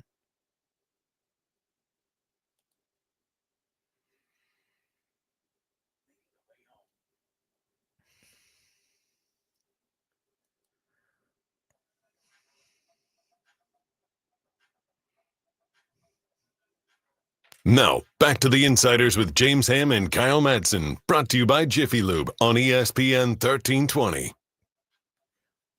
All right, look. I get the Karl Anthony Towns idea. I do. And I get what you're saying, James. Is this guy's been on teams that went to the conference finals 2 years in a row. He's been prominent piece on both of those teams. He was the second best player on both teams. I would say at least second best offensive player. I don't. You're out. I'm out. Because maybe not. I don't. You can't. I don't think you can have a Domas Towns front court, which means you're now probably just doing a Domas for Towns swap. And I don't know that makes you demonstrably better. Okay, so he's 29 years old. He is. He gives you an elite score. He sure does. He rebounds the hell out of the basketball. He this year he figured out how to rebound. Mm-hmm. He can block some shots. His high for his career is 1.7 his rookie season, but 1.6. He's right around He's at 1.2 of his career. Although the last 2 years he's been playing further away from the basket. Well, and he's just not. He's not. He's 7 foot and he gets some blocks. Nobody's confusing Karl Anthony Towns for a rim defender or a great defender in general. Yes. But you're also looking at a guy who shot 41.6% from the field from three last season and 42% from three this year, and that's on 4.7 attempts per game. He's shoots the hell out of it. 40% 3-point shooter on 4.3 attempts for his career. So calls himself the best shooting big man of all time. Oh, okay. Well, he must not have watched Dirk Nowitzki play, but that's okay. He can call himself whatever he wants, Sure. but Dirk was a knockdown shooter. I don't hate it. And I'm not a Cat guy. Like just throughout his career, I'm not a huge fan. Just because of some of the other things. But I think he's also grown up a lot. The problem might be that you're never going to be a great defensive team with him on it. Yes, but I hate to tell people this. The Indiana Pacers are going to the NBA Finals, and they're not a great defensive team. Sure. Crank it up. Yeah. Go play. But the problem is, you would still need to find clearly you'd need to find a point guard to run this thing, and all of a sudden you're putting a bunch of assets, and all of a sudden you have $100 million a year tied up in your 4 and 5. And then Keegan Murray still got to get paid, and you still got to worry about what the Zach LaVine thing looks like, and you don't still have to worry about what Zach LaVine looks like with Cat, because that's going to be a problem in the same way that Jalen Brunson is. But the Kings are a team that needs talent.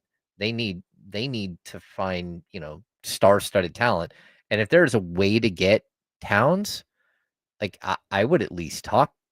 I would at least consider it, because I think we all understand the Knicks are in a position where, look, they're probably going to try to go big game hunting. They might try to go get Giannis, and that doesn't mean that Milwaukee wants Cat. There's a possibility that you could be the team that facilitates the trade using draft picks and players. So you're proposing a version of the Kings that has Karl Anthony Towns and Domantas Sabonis on it. Yep. Oof. I think it can work. I mean, again, I don't think the Rudy Gobert Karl Anthony Towns matchup is the greatest I've ever seen, and they made it to the Western Conference Finals. No, I agree, but Rudy Gobert's whole thing is defense. Yeah. He affects the way teams play offense because they don't want to mess with Rudy Gobert in the paint. Yeah. No, I don't think you're looking at that with a Sabonis Towns front court. I don't think it works the same way. It worked because Towns could space the floor, and he and Rudy didn't really get in each other's way, specifically offensively. I think defensively, you just have massive issues. Well, of course, but I would rather have massive issues with a player who averages 25 and 10. Here's what I kind of feel about this. I just jumped into the ESPN trade machine. Sabonis and Carter for Karl Anthony Towns work straight across. And you know how they do the little analysis bit? Yep. About how many you have not affected the winning percentage of this team. That's what it says for both. Yeah. That's right. No, I get it. But look, you're trying to build something, and creates a little bit. He can shoot it. You could at least see if it works for a year and then move on from one of them if it doesn't. I'm not overly concerned with the fit. I just, is there going to be a huge market for Cat, who makes a ton of money, an absolute ton of money. 49.2 this year. 49.2. But you can come up with a trade that works for that team where they collect a bunch of draft picks, and you give up DeMar DeRozan and Jonas Valanciunas. Maybe Valanciunas works as a big center for them in certain situations. And of course, Devin Carter, and you probably are there financially. So DeRozan, Valanciunas, and Carter? Yeah. According to the ESPN trade machine, that does not work. But how far off is it? Kings are over the luxury tax threshold, exceeds what's allowed via the 125% plus 100,000 rule. You need to cut 7.4 from the Knicks. Although I feel like their trade machine is behind. Yeah. I'm gonna guess that's the problem. That their trade machine is just it doesn't. They would have to do this deal after the new calendar year, Right. after July 1st. New So- league year. The new league Got it. calendar year. Sorry. Got it. Yeah. Yeah, I Mm. mean, it makes 53 million next year, 57, 61. Like I think there are ways that you could figure out a trade here. I mean, if you've got to include like do a Malik Monk, DeMar DeRozan, add another player in. Like I'm not saying that this is like the trade I would go do this season, Yeah. but I'm also Figuring out ways it works. like, look, if you have a front line, if somehow you're able to retain Keegan Murray and Domantas Sabonis, and you have a front line of Keegan Murray, Domantas Sabonis, and Karl Anthony Towns, I don't think you're a bad team, and I think you can add other pieces very quickly. But like, look, the Kings have to be open to just about anything. And Yeah. I know a lot of people are like, hey, why don't you call on OG Anunoby, or why don't you call on Mikal Bridges? First of all, the Knicks aren't trading Mikal Bridges. He doesn't make anything. Yeah, you can call on those guys for sure. Yeah. And if the Kings can pry away OG or Mikal Bridges, great. Yep. But I think you're right. I think Towns is the player that if they're going to make a significant move this offseason, that's it. Like that's going to be the one. Well, no, yeah. If you were going to make that move, it would be like one place. And I don't think that you can. I don't think they would take a Levine for Karl Anthony Towns trade. I don't. No, I don't either. Yeah. So that would be a tough one. But like Valanciunas and Levine straight up, and then add draft pick. And this a little bit puts us. It brings into focus where the Kings are a little bit, where you're either tearing it down to the extent that you can, or you take a big swing for a player like Karl Anthony Towns and maybe you go, don't love the fit, don't think this is really going to work, but you know what, they got to do something because we know for a fact that this current group of players doesn't work. Well, and maybe there's some wings you can go get instead, and if those names start coming up in the trade market, then cool. But Giannis is probably off the table. I don't think we can talk about this. I don't know that what you'd have to give up to get Kevin Durant would be worth the year that you're going to have Kevin Durant. Nope. Which I'm so interested to see how teams handle that this offseason. Like, are they going to fall over themselves and give up major assets to get Kevin Durant for a year? No, but it's really interesting to hear. But he's still so freaking good. Brian Windhorst talk about how Kevin Durant, like 97% won't be on the Phoenix Suns next season. Right. And how they've got Devin Booker in on all the coaching interviews, and they've whittled it down they had 18 coaching interviews in round 1 and then a bunch more in round 2. And now they're down to 2 guys, and Devin Booker's been a huge part of the process, but Kevin Durant hasn't. So that kind of leads you to believe that he's not part of that process either. Hey, can I take back a take I had? I would way rather have a team do what the Kings did and just go, yeah, this is our guy, and hire that coach, than to interview 18 people. That's the trend of this offseason. Because at some point you reach, like, you want to do a coaching search. But ideally, you have your mind set on, okay, 3 guys.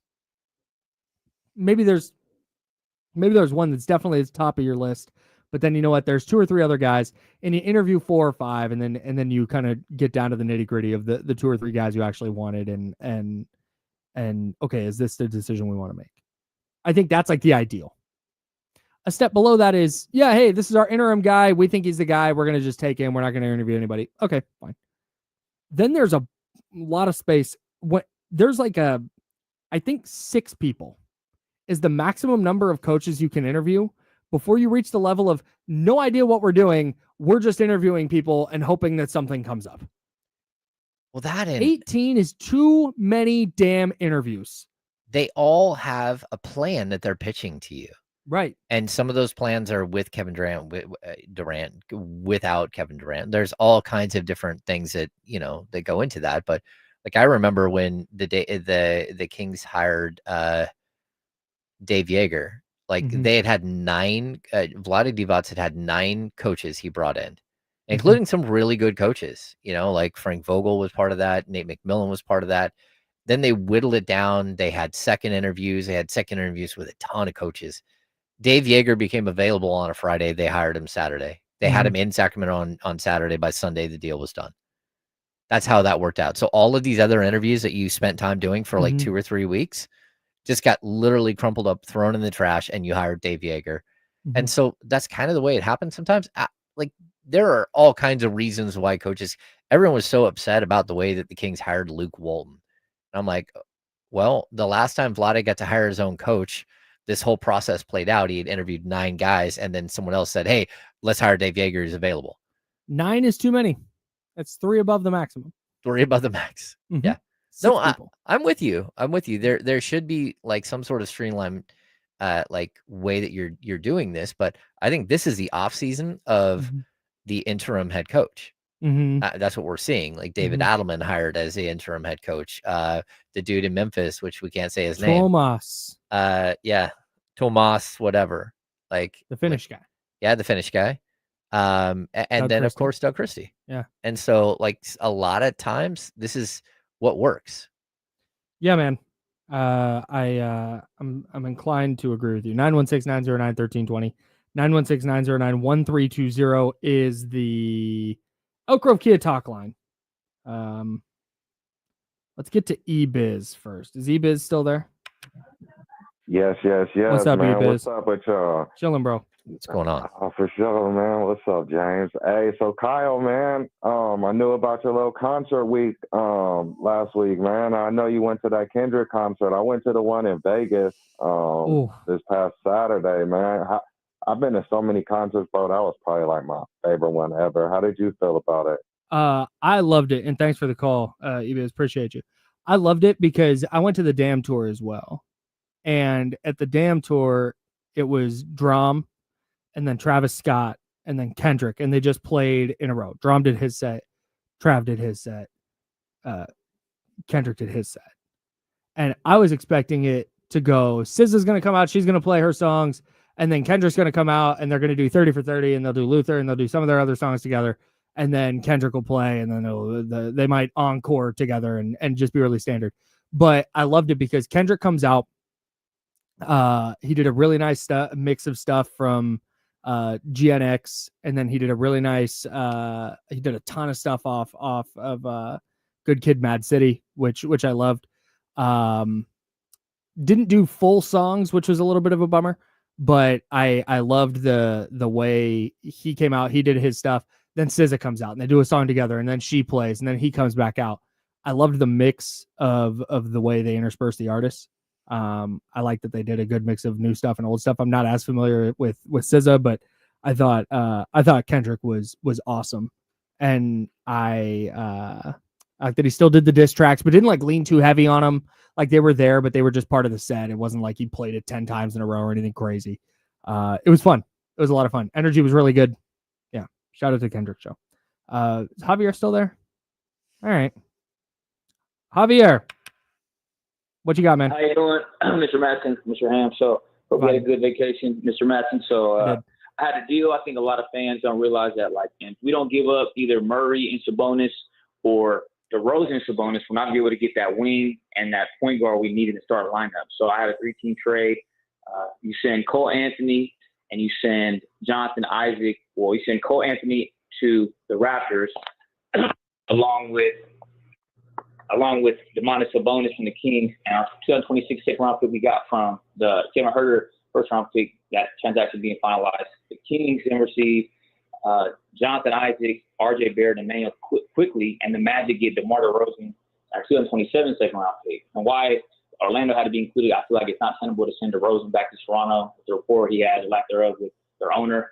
If you guys don't like the Isaac transaction or acquisition, rather, you could just send him to Toronto and reroute Jakob Poeltl to the Kings. But I feel like we get a starting point guard quickly. We get a great, perimeter defender in Isaac. Granted, I don't know if you start, and you get RJ Barrett, who, the one who gave him that extension at 4 years at $100 million, as well as when he drafted RJ Barrett was Scott Perry. I just do not think, unless you said, like, James Hanna, credit to you, respect for your acumen, unless you want It's too much. This is too much. Okay, thanks, Javier. Appreciate the call. Yeah, we got it. Yeah, we like you, Javier. That's just long. I don't think the Raptors want to trade Emmanuel quickly. Yeah, I don't think so either. The Raptors are also in a really weird spot where they're not. You'd think the Raptors are a team that's a bunch of like the Rockets, like a bunch of players who are 25 and younger, and they're just not. I'm not. I don't know. They've got a young core. I think that they're trying to build something. And the deal with Quickly, I was shocked how much Quickly makes. Yeah, he got paid. Yeah, he got paid. He made 32.5 this year, but he makes 32.5 each in the next 4 years. I wanna latch on to something that Javier said though. He brought up Jonathan Isaac, and forget let's remove the off court stuff from the Jonathan Isaac experience for a moment. Okay.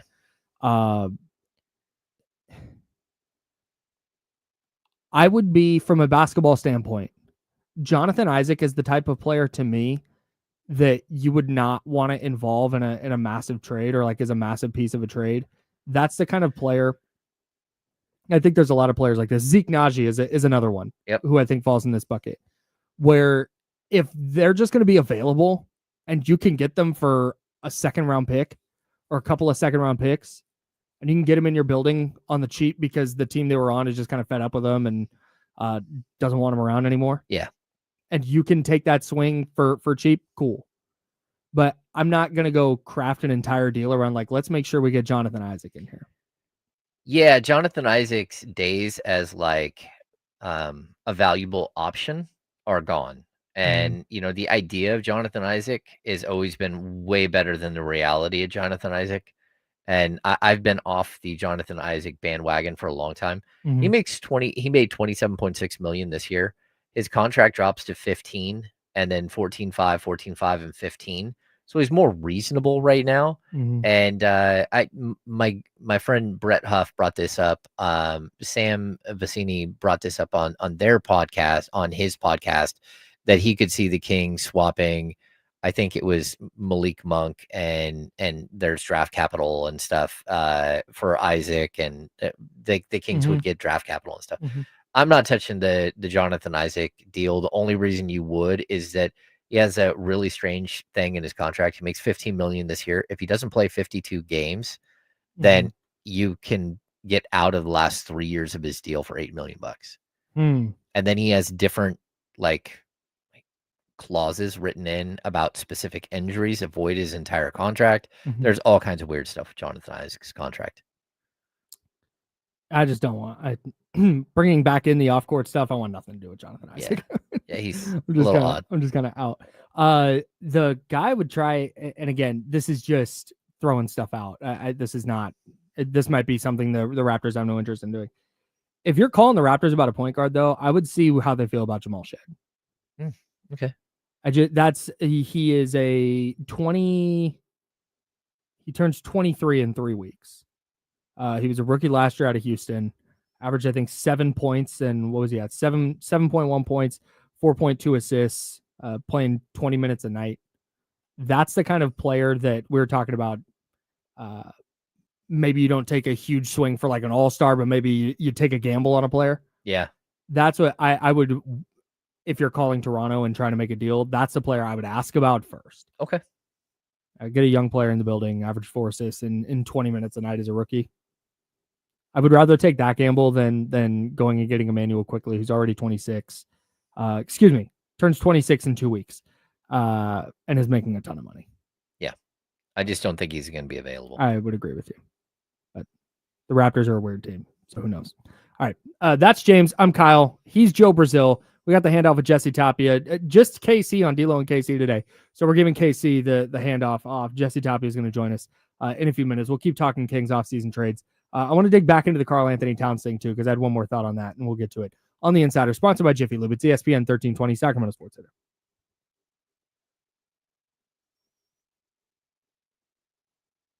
Interesting player name. Jamal Shead. Yeah. Yeah, and again, this is going to be a theme throughout the offseason, is I'm just going to grab names Yeah, like the we might- underutilized guys. Yeah, and we might ask somebody in Toronto like, hey, and Jamal Shead available? And he might be like, no, that's a player they're gonna be like. I think I said I talked to Danny Meringue in Portland, and I was just like, hey, thoughts on Tamani Kamara? And he's like, yeah, they're building around him, like they love him. Yeah. Well, all right, That's never too mind. bad. Yeah. That I mean, I do think that there's a lot going on with Toronto that I just don't know. They got to figure out who they are, and we've heard the murmurs that RJ Barrett might be available. I don't know where I put RJ Barrett, but I think I'm gonna put him in for right now. I kind of feel like he's more in the Zach LaVine, like he puts up big numbers, but I'm not sure how much it impacts winning. Yeah.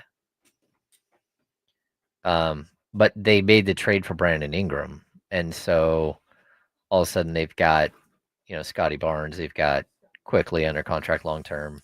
Barrett might just not be part of their long term future, especially when you consider Ingram, Grady Dick, Abaji. Like they've got some players.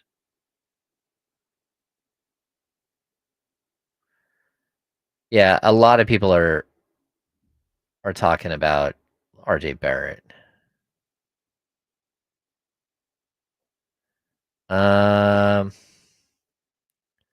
This is a good question.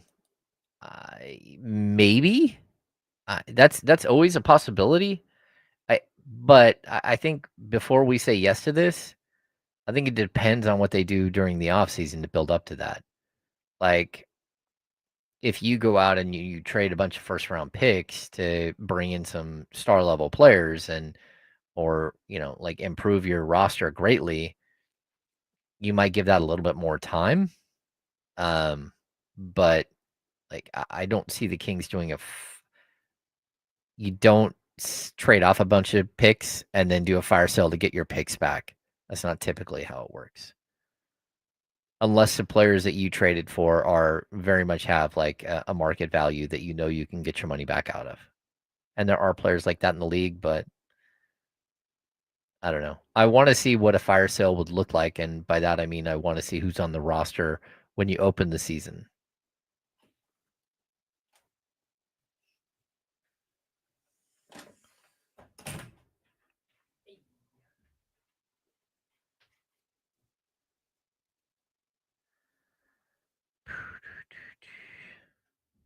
Aldrin J, the Cavs were really, really good. I don't see the Cavs. I think they're going to try to improve their roster and not take a step backwards. And that's where, again, a lot of people keep saying, Darius Garland could be available. And then a lot of other people are saying, well, they understand that this offseason they need to get Donovan Mitchell help, not take away from Donovan Mitchell. And I don't think that, again, if Jared Allen becomes available, I would try to make a move for him, but I think a lot of other teams would too.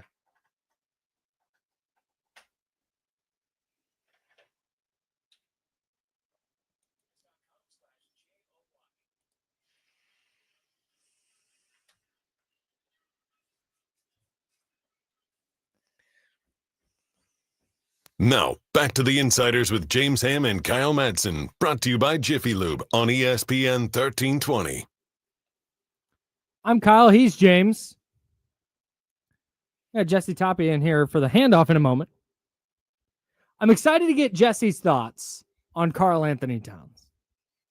Because what I was going to say before we got a little bit sidetracked, my doing, not yours. Welcome in, Jesse, everybody, to the handoff. What's up, everybody? Oh, yeah, we have a thing. Okay, relax, everybody. It's just Jesse. It's time now for the handoff. Taking the handoff from James and Kyle today, here's Jesse Tapia. Yeah, here he is. All right, we were talking about Karl Anthony Towns earlier, Jesse. First of all, how much did you enjoy watching the Knicks get eliminated? It's not even enjoy. It's just look where you ended up again. Look, you named streets after a second round win or whatever. Congrats. Like I said, you beat the Celtics. For Knicks fans my age, that's the biggest moment of your Knicks lifetime so far. It's just you lost, and now I'm excited to watch Pacers and Thunder. This guy gets it. That's all right. I think Karl Anthony Towns, if we're removing Kevin Durant and Giannis from the discussion for the Kings, I think Karl Anthony Towns would be the best player they can get this offseason. You think? Yes. You think better than Ja or better than, like, I don't know if he's going to be available, but better than Ja if he is available, or better than Trae Young? I think Karl Anthony Towns right now is better than Ja Morant. I think I would like Ja. Position of need. I think Ja would add more wins here compared to Cat. But Cat's about okay. I'm sorry, maybe I'm making this too nuanced. Mhm. I just think like better players. pound for pound, he's the best player they could get. Now fit, you'd probably I don't hate the take that you'd rather have Ja than Cat. I don't hate that at all. But I think from a just potential All NBA perspective, I think Cat would be the dude. Okay. I mean, I don't want. But I think I'd rather have Trae Young and Ja Morant. Yeah, I don't know. I'm intrigued by the idea of if you can make a deal like that work, and if the Knicks are going to move off of him. I'm not sure that they are, but if they are going to move off of, I would not be shocked, because where they're at salary wise is crazy, and he's a player who makes a ton of money and just continuously his salary goes up. And if he doesn't fit what you're trying to do, and like, I think they might have players that they think can step up and do other things. I don't know. I could see them being like, okay, let's just split his contract up into thirds and have a bunch of them like expiring stuff that saves us money in the long run, and where the Knicks will be able to get somebody in here to help us. Would you trade for Karl Anthony Towns, Jesse? Yeah. If I'm the Kings, yeah. Like Cat's not my favorite player or anything like that, but the Kings aren't trying to win championships right now. Like, you're trying to get to the playoffs, and Cat can help you do that. I think that's the caveat that I haven't seen a single person be like, huge Cat guy. Yeah, love Karl Anthony Towns. Every single person's like, I don't like him. He's fine, I guess. He's a good player. I just don't like him that much. I think you're having to move off of Domas though to get Cat. Ooh. Because what was the deal you guys were talking about earlier, DeMar? So Wilsey said that DeMar, Carter, and Monk works for Cat financially. Okay. I know the money works, but I don't get why the Knicks would want that set of players. Like, you just I don't quite know either. I think Devin Carter feels like a Tibbs guy. Oh yeah, but I think I don't even know if I'm a Tibbs guy from the New York Knicks though. I think they would love Malik Monk there. Oh, for sure. Yeah, because that's kind of what they're missing. A dude who you just know you can like throw out there for 27 minutes and he's going to give you like electric. Yeah. I don't know. Yeah, I don't think the Knicks are doing that. But I think I'd move Domas for him. If that was a I don't know. That feels to me. I'm cool off of playing Domas and Cat next to each other. Yeah, same. But I don't know. I don't know that does that make you substantially better? I'd rather have Cat's skill set than Domas's at this point. I think I'm past kind of building around Domas. Like, he's not a top 2 player on my team, so it's time to move on. I'll take Cat's scoring, and I could figure out the rebounding and assist some other way. That's kind of interesting.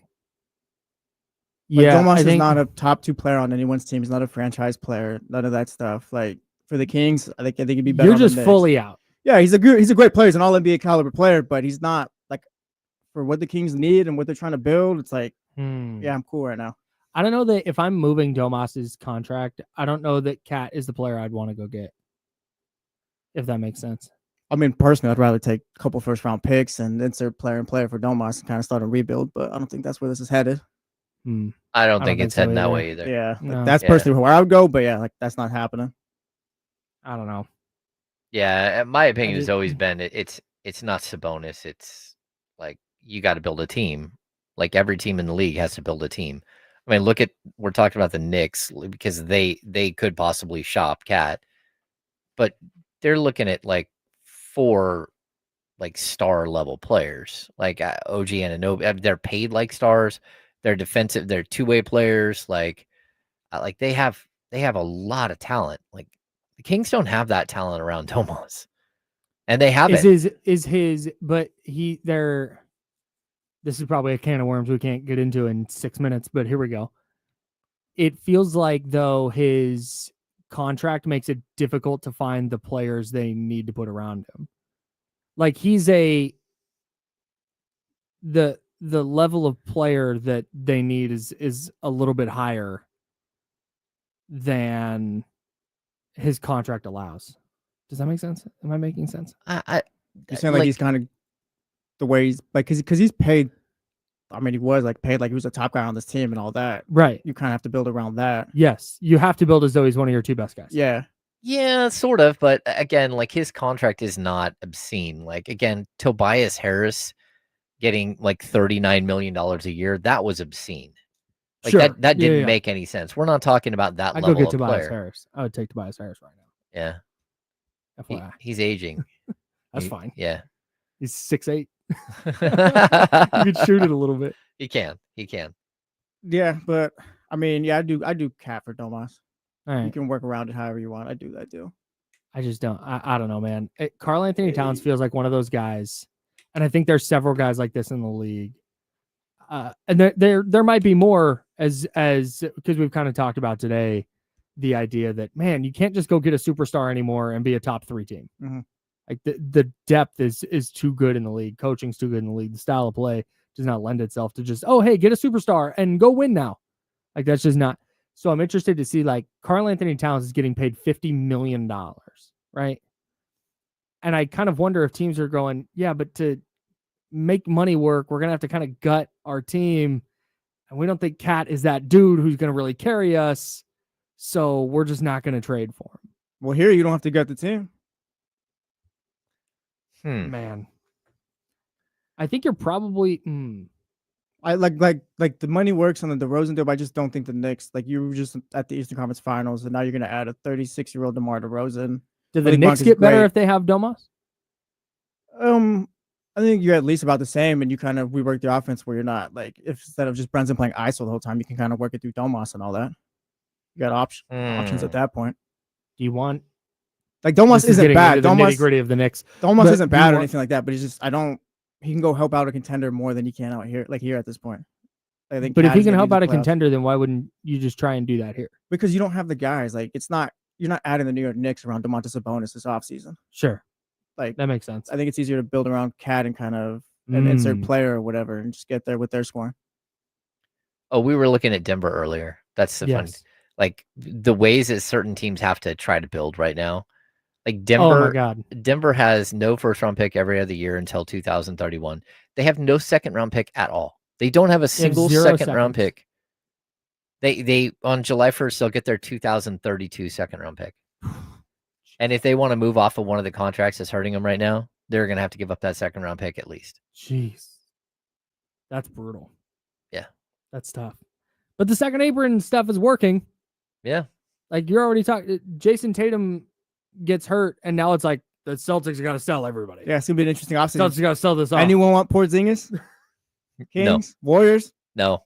No, thanks. Drew Holiday. I've been trying to talk Sacramento out of Drew Holiday for the last 2 weeks, but He's Talk him into Drew Holiday? talk him out. But if you want to take that money, go ahead for the Celtics perspective. Oh, I see what yeah. you're saying. yeah. For the Yeah. Kings, I don't think you want that. I think it's funny. NBA Central, at Dunk Central, they posted the odds for the next star to land in Toronto. This is through Bovada. Okay. Domantas Sabonis plus 500. Giannis Antetokounmpo plus 600.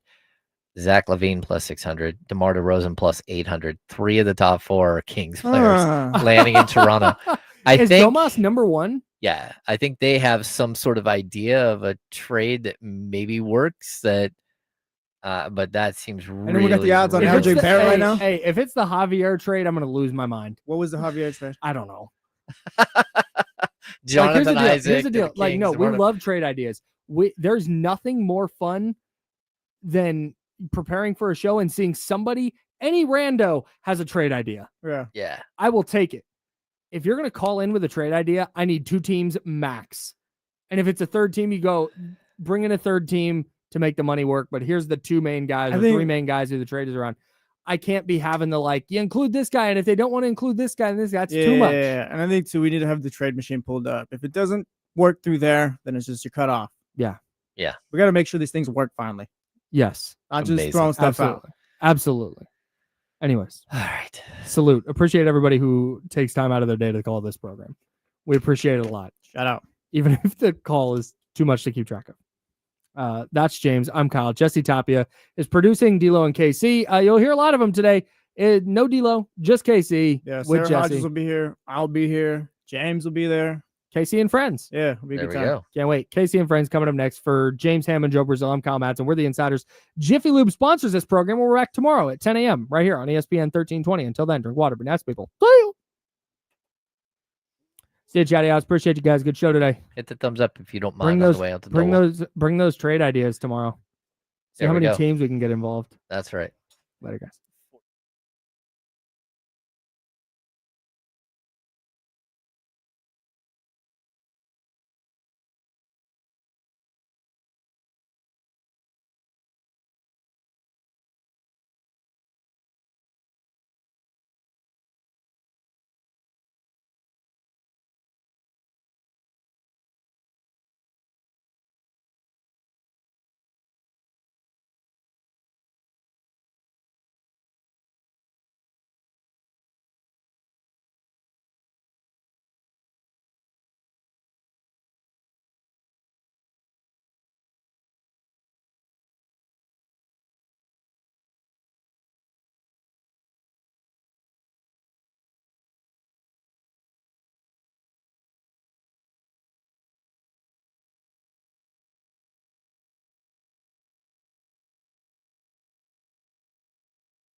Chatty House, what up, though? What's good? What's good? What Nicki Minaj say that one time? Molly, what's good? Hope y'all had a great weekend.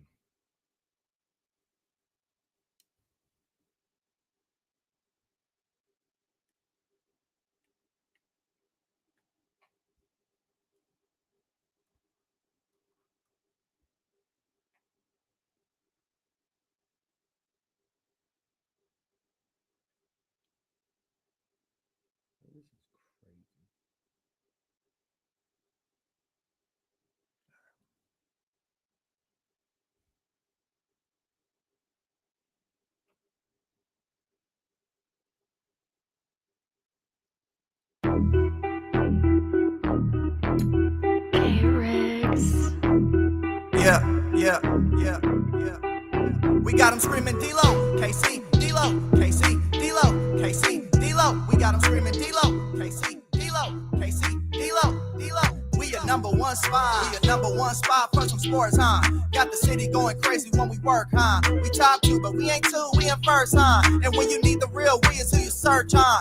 D-Lo, KC, D-Lo, KC, D-Lo, KC, D-Lo. We your number one spot. Yeah, man. Let's get these air horns going. Yeah. One more time. Yes, sir. It is Monday, June 2nd. We're in June, baby. We're in June. D-Lo and KC, ESPN 1320. My main man, D-Lo. He's still champagning and campaigning as he deserves to. One of the hardest working men in the game today. But, you know, I give a shout out to him either way. The ultimate needle mover in God mode himself. Yeah. It's your man KC with you, Kenny Caraway. Yes, sir. Acknowledge me. We got my guy. I thought I had it before. Where is my man Jesse Tapia at?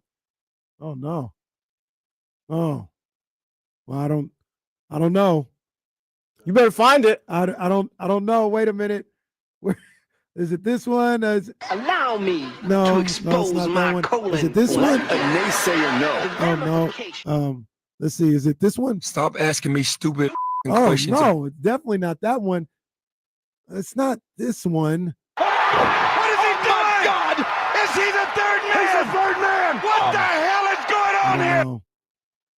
We'll find it before the day ends. I got it. What are you doing with him?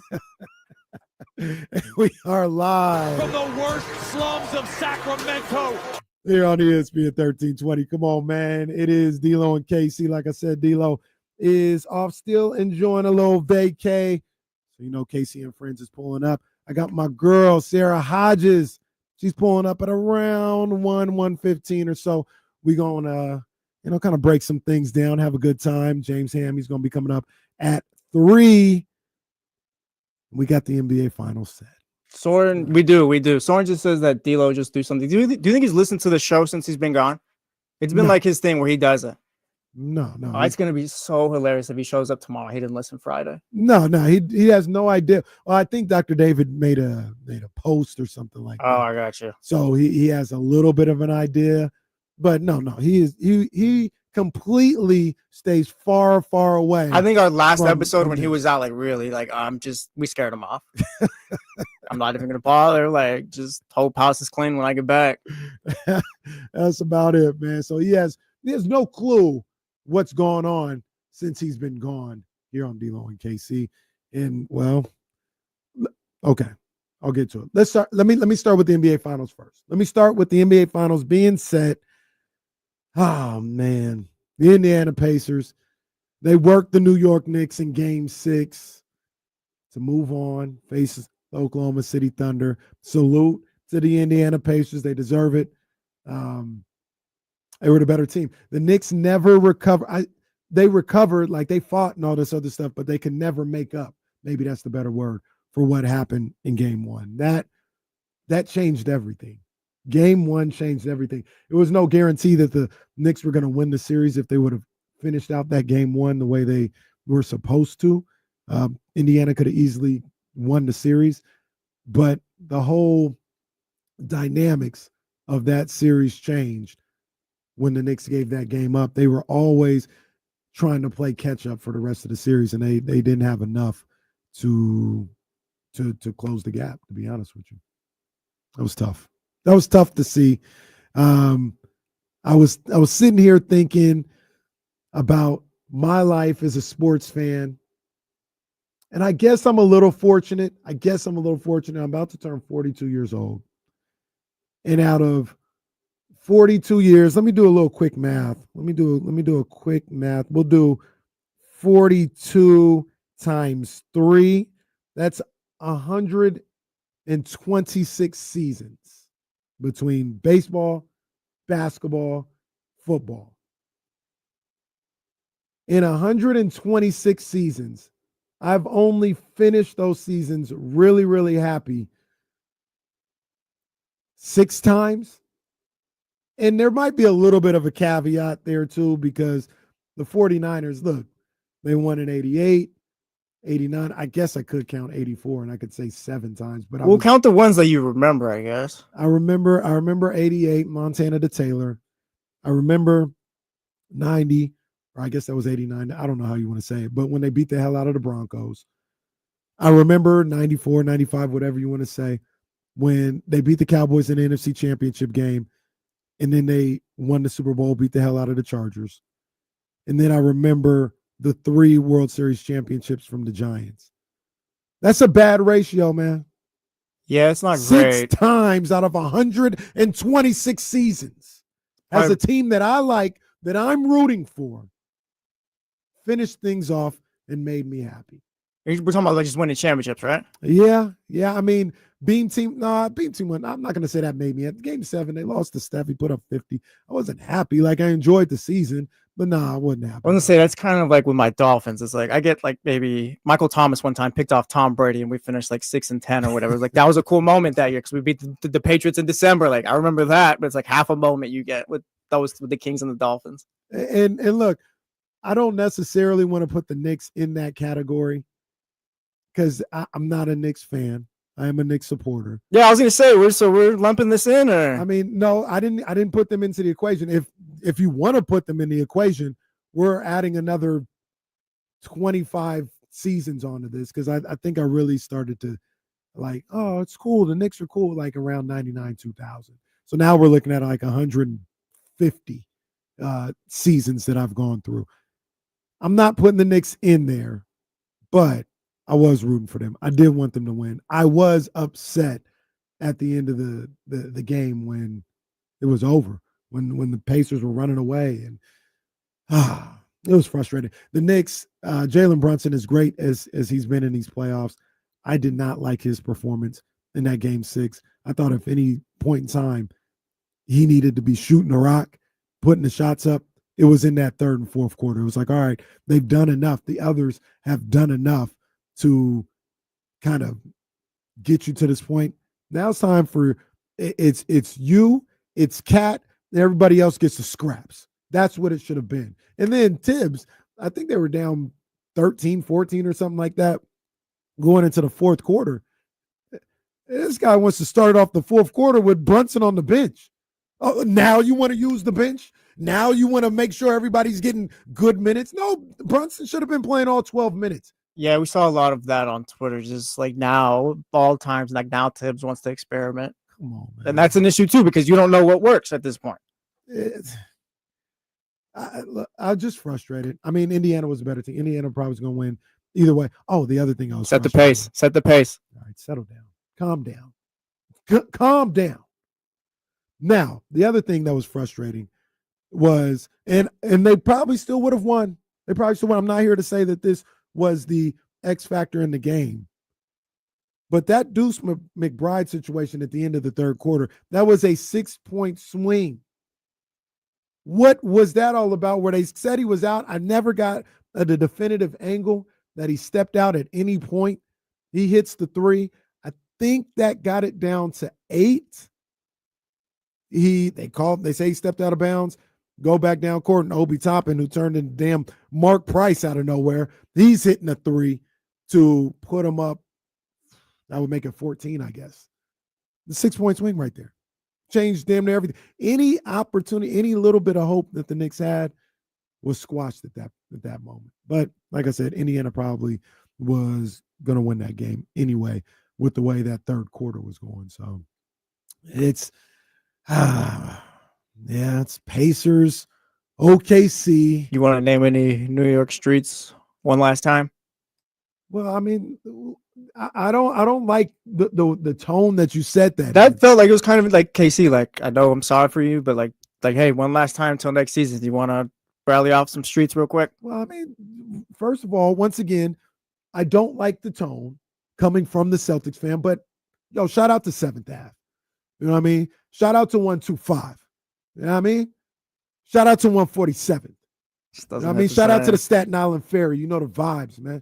When you're trying to get into the city, man. Big ups. Big ups to all my people out there in New York, man. Shout out to them in NYC. Shout out to all 5 boroughs. Queens, what up? Bronx, what up? The BX borough. You know what it is. Manhattan, Shout out to the Hockey Way. Shout out Is that to still the a thing? Hockey Way. Yeah, no. Shout out to the Hockey Way. Yeah, man. Shout out to them. I'll see you another time because by the time you playing basketball again out there in New York, my Kings will be back and they're going to get my focus. You know what I mean? So maybe you could set something up between the two squads this offseason. Well, all right, man. Use your connections and whatnot, maybe. All right, man. Look, we'll talk about the NBA Finals.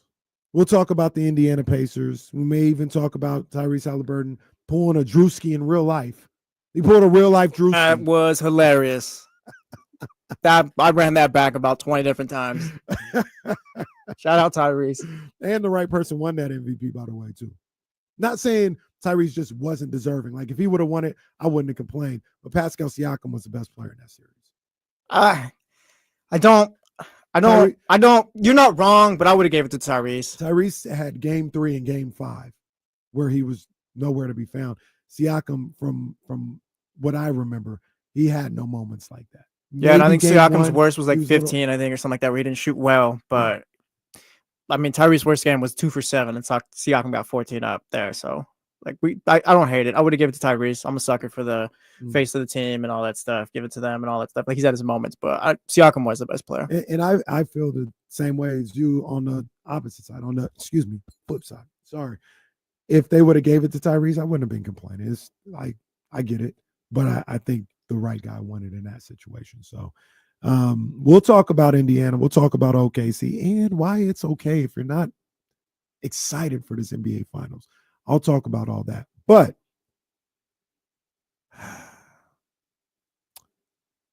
I've had an epiphany.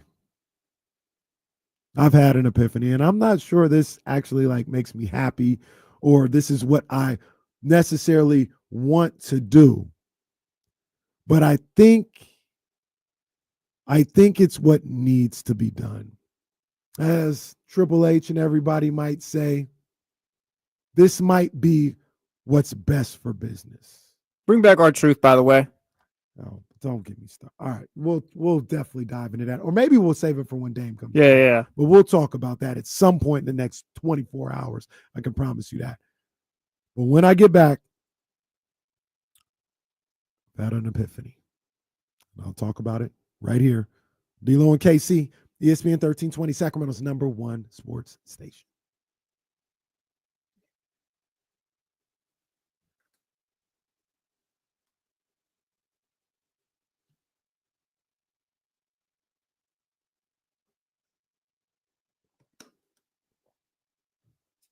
What's going on, Chatty House? Is that DJ Complex? What's up, Complex? Come on, man. Come on now.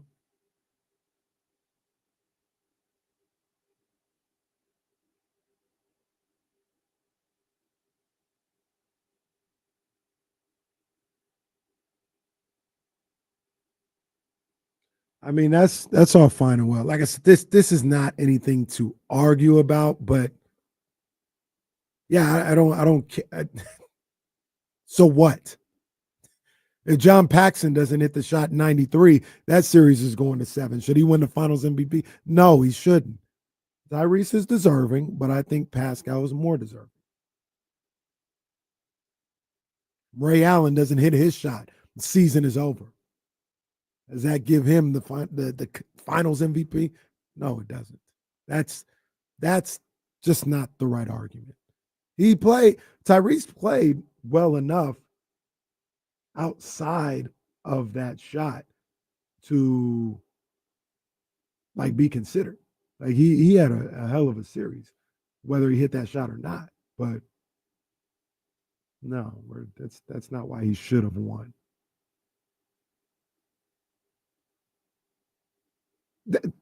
Ray Allen had the moment of the series against the Spurs. That doesn't give him the Finals MVP.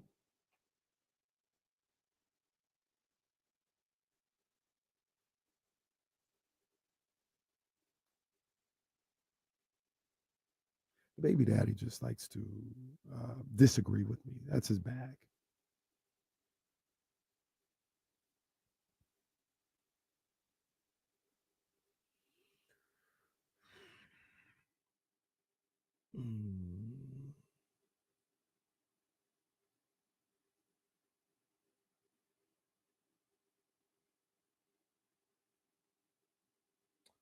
B. Perry should be getting the signature shoe. They already got the logo.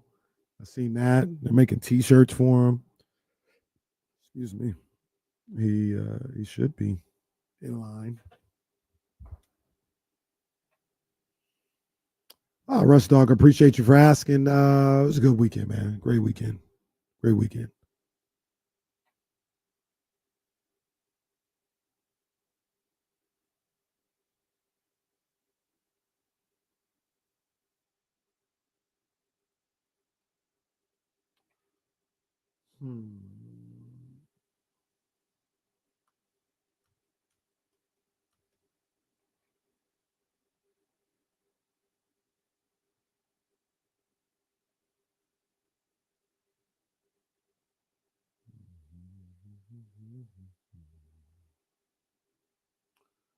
Two shows today, guys. I'm gonna be saving my voice as much as possible, but I'm gonna still be talking to y'all. Aceberg Slim, what up, boy? What up, Pops?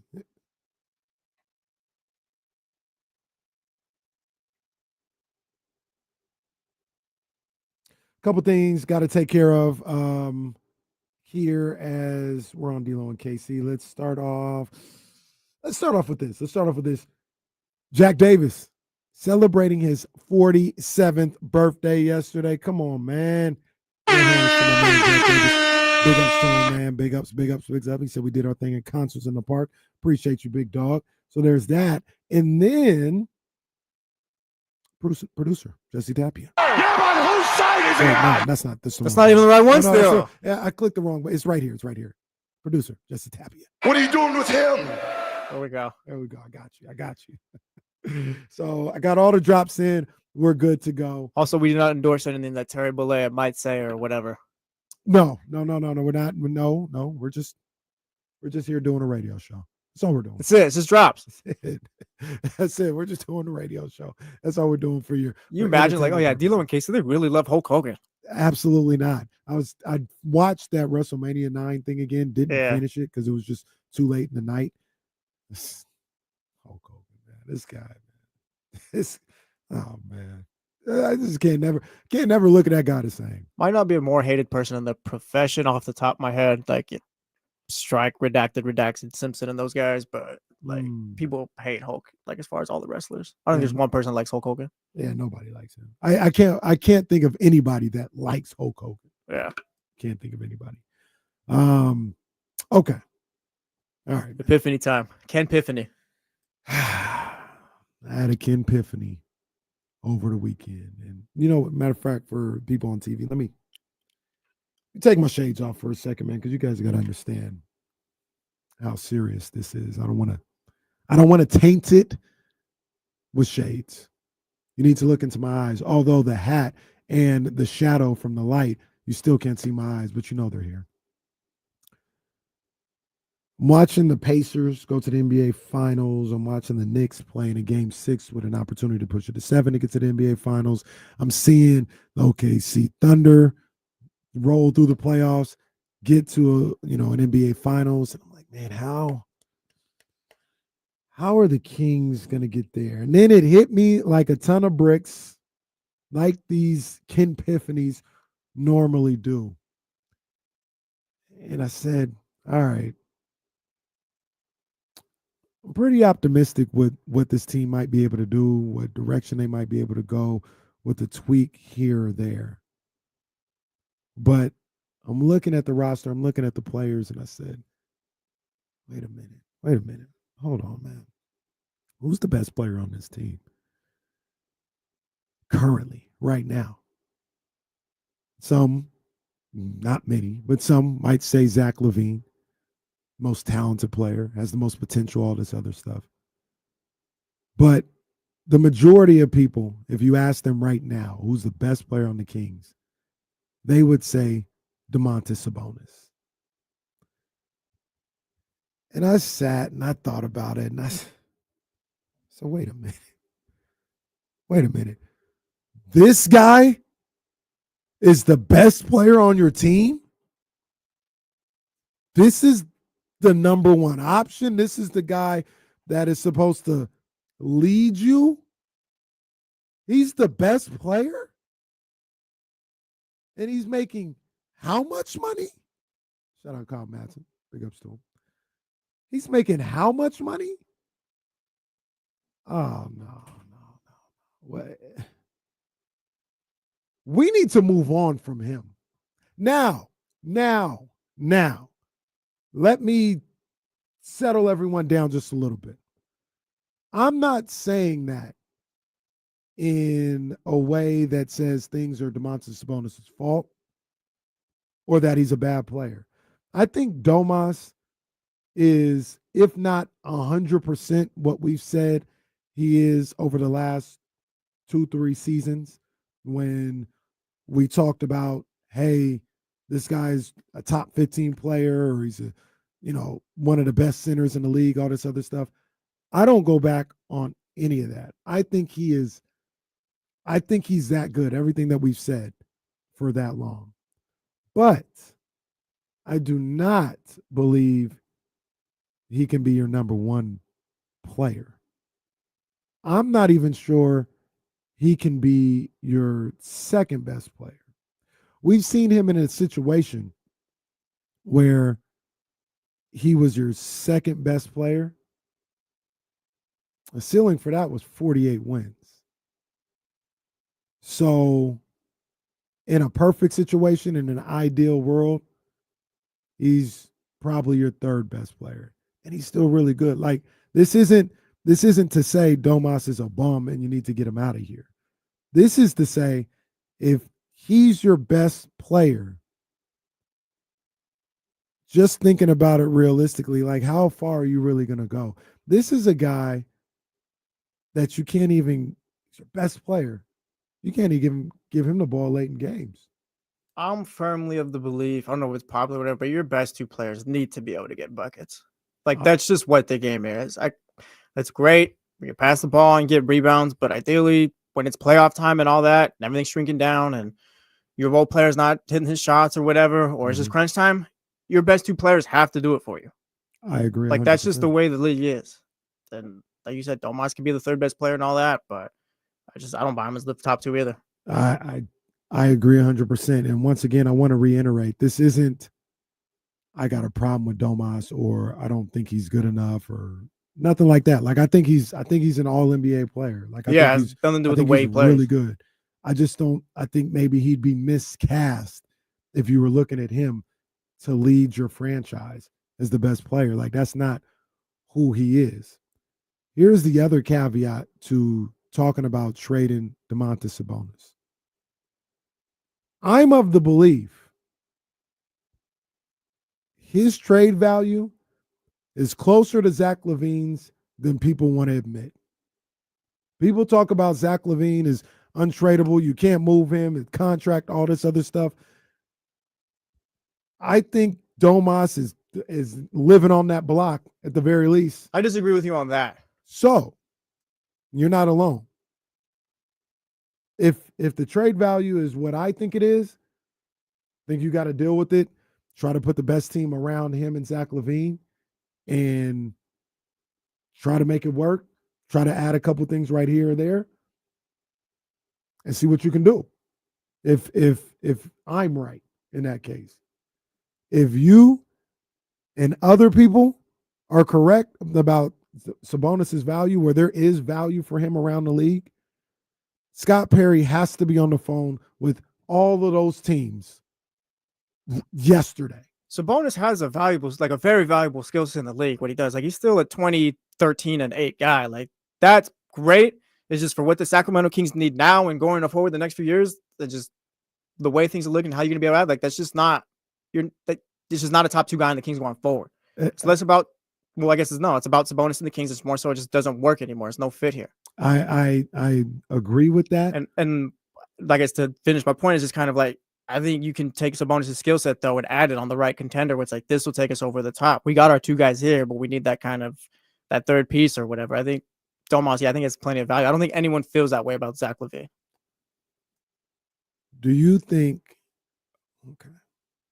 Do you think you obviously answered it, so I shouldn't ask that. But you believe that there are teams that look at Domantas Sabonis, not the player, not the skill set, but the total package of some of the words he has as a player, and then 43, 46, 49 over the next 3 years, and said he's going to take us over the top. That's the difference. If Domas was making 27, 29, and so hell yeah, we got Domas, we got player A, player B, and we add Domas. We're cooking now. We can get to the finals. We can do all this. But because you're looking at that 43, 46, 49, that almost, unless you have a specific situation like maybe OKC or something like that, that almost eliminates saying like, yeah, we got our 1, our 2, and we add Domas. Because with that contract, trading for him, you probably got to give up one of those 1 or 2s. So do you think with that price tag that the market is what you think it is? I guess we're gonna have a broader conversation about this. Like on the insides, we were talking about Karl Anthony Towns and how the Knicks kind of got frustrated with him. Do you think you can get a Towns back for Domas? I would hope so. If you can, where the Knicks kind of were frustrated with his defense and all that, like, do you think you can get that back? If you can, so I think Domas could help the Knicks too. I think he could. I think he might be a little bit better of a fit. I thought Karl Anthony Towns played a lot. I wasn't close to it, but I thought he played a lot better for the Knicks than people gave him credit for. I think Tibbs had an issue, or Tibbs was a little bit of an issue with just getting the most out of that team.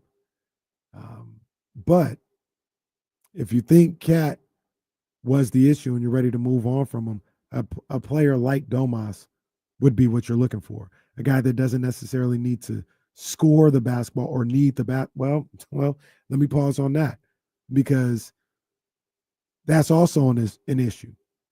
It's starting to feel like Domantas Sabonis, to be effective, needs the basketball. Well, if you want to go away from the Jalen Brunson ISO that you do for 48 minutes, like, yeah, that's where you work through Domas and you have something else that works. Maybe I have another question. Yeah, I have another question too when you're done. No, go ahead. Is Domas so hard to trade because they're trying to win now still? If that's the plan? Like, what if it was a rebuild? It's like, we'll take on 3 contracts or whatever that make up Domas and all that, but we want 2 first-round picks. Do you think that's an easier way to move off of Domas? Maybe so, but it probably is an easier way to move off from Domas. Because if you're looking for like just trying to win now, then yeah, like we can talk about Towns all day and stuff like that. But I feel like that also makes it difficult to move them if that's the direction you're trying to head to. That's a good point. That's a good point as well. And that's the direction that I'd probably be leaning towards, is trying to use this Domas trade as a jump start to being good, as opposed to a reset to being good. Reset, in my mind, when you use a reset, you're talking, all right, we're just going to go back about 3 years on the timeline. Jumpstart, we about the same place. We may be able to catapult from here. That's my mindset with what I'd be looking for to trade Domas. And what I'd be looking for, simple, is a young point guard. Is a young point guard. And I've got my eyes squarely set on LaMelo Ball. He doesn't. It's a risk. It's a risk. Matt George was talking about you can do the picks. Like, I would do the deal for LaMelo Ball. So I was listening. I'd be pretty, I don't know, not nervous. I don't know what the right word would be. Nervous is the right word. I concerns, think. But I think nervous is the right word. It is not a lock that this is the right guy, or he's going to fit the way you need him to lead this franchise or help lead this franchise.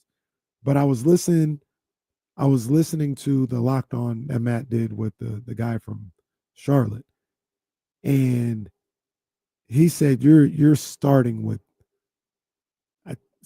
3 first rounders. I don't know if that includes, like, you can make one of them a swap or something like that, but you're starting with that.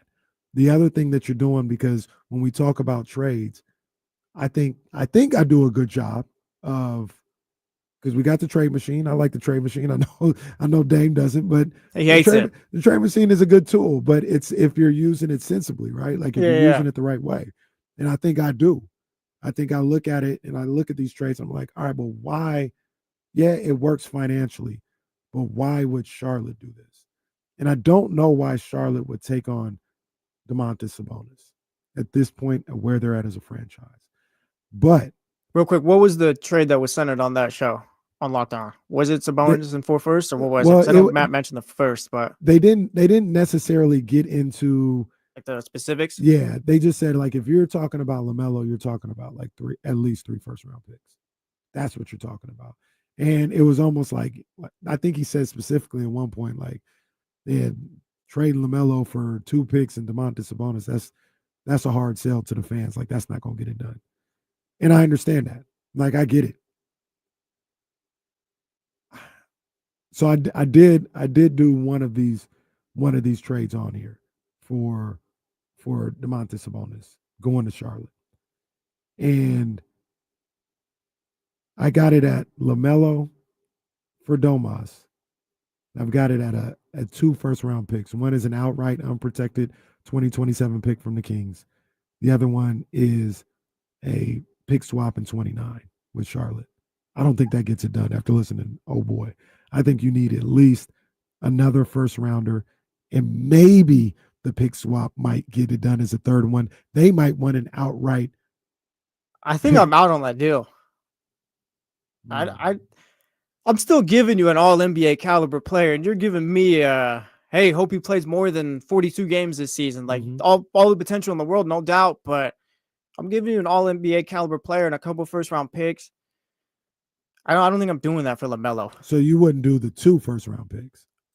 I don't know if I'm giving them Domas unless it's closer to just a straight swap or something. We work around the edges there. The other thing about like Domas, like I said, like I still, maybe I'm wrong, but I still believe in Domas' value and what he brings to a team. It's just a matter of like it's not working here. Well, the other thing about that too is I talk about Domas going to Charlotte. Like I agree. What does Charlotte want to do with Domantas Sabonis? Well, so that's where we work the 3-team trade or whatever. Yeah, you get a third team in there and you find Domas a destination that makes a little more sense for him. Maybe you can get another pick involved in the Charlottes if you're trading with Portland or something like that. Maybe Portland is willing to give up a pick that Charlotte comes away with 3 or 4 first rounders in the totality of the deal. LaMelo goes to Sacramento. Domas goes to that third team, and Charlotte gets off the books. One of the things that I look at for Charlotte is you potentially can get off that LaMelo contract. You've got a top 4 pick in this draft. You can kind of reset your whole salary structure with now having a new rookie point guard. I'm thinking like Jeremiah Fears or something like that. I really like him, big on him.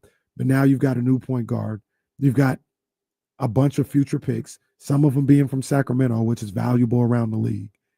And maybe you've got another pick somewhere else. So you've got the assets, because everything that we're hearing is they want to slow play this thing. They're not in a rush to start to contend, which is another reason is why are you holding on to LaMelo Ball if you're not interested in? Yeah, it's a contract that's just starting. Yeah. By the time you think you're going to be good, he's going to be up for a new contract, or you might have to trade him. So if you can involve a third team and get the Hornets 1 or 2 more picks, maybe that's the way to go. But I'm looking at a point guard first and foremost, because another thing that happened, Jesse, when Domas was out, I'm going to bring internal conversations to the head. Oh, we're going to bring up my text messages? Well, finally. You weren't the only one. We had discussions all around these ESPN 1320 studios about, JV out here getting 17 and 11 for 30 million less. For $30 million less dollars. Now, I don't think that you make this trade and you're like, oh, we got the nasty boy as your starting center. Like, I wouldn't want that. I'd like to find somebody else. But It just gives you more room to work.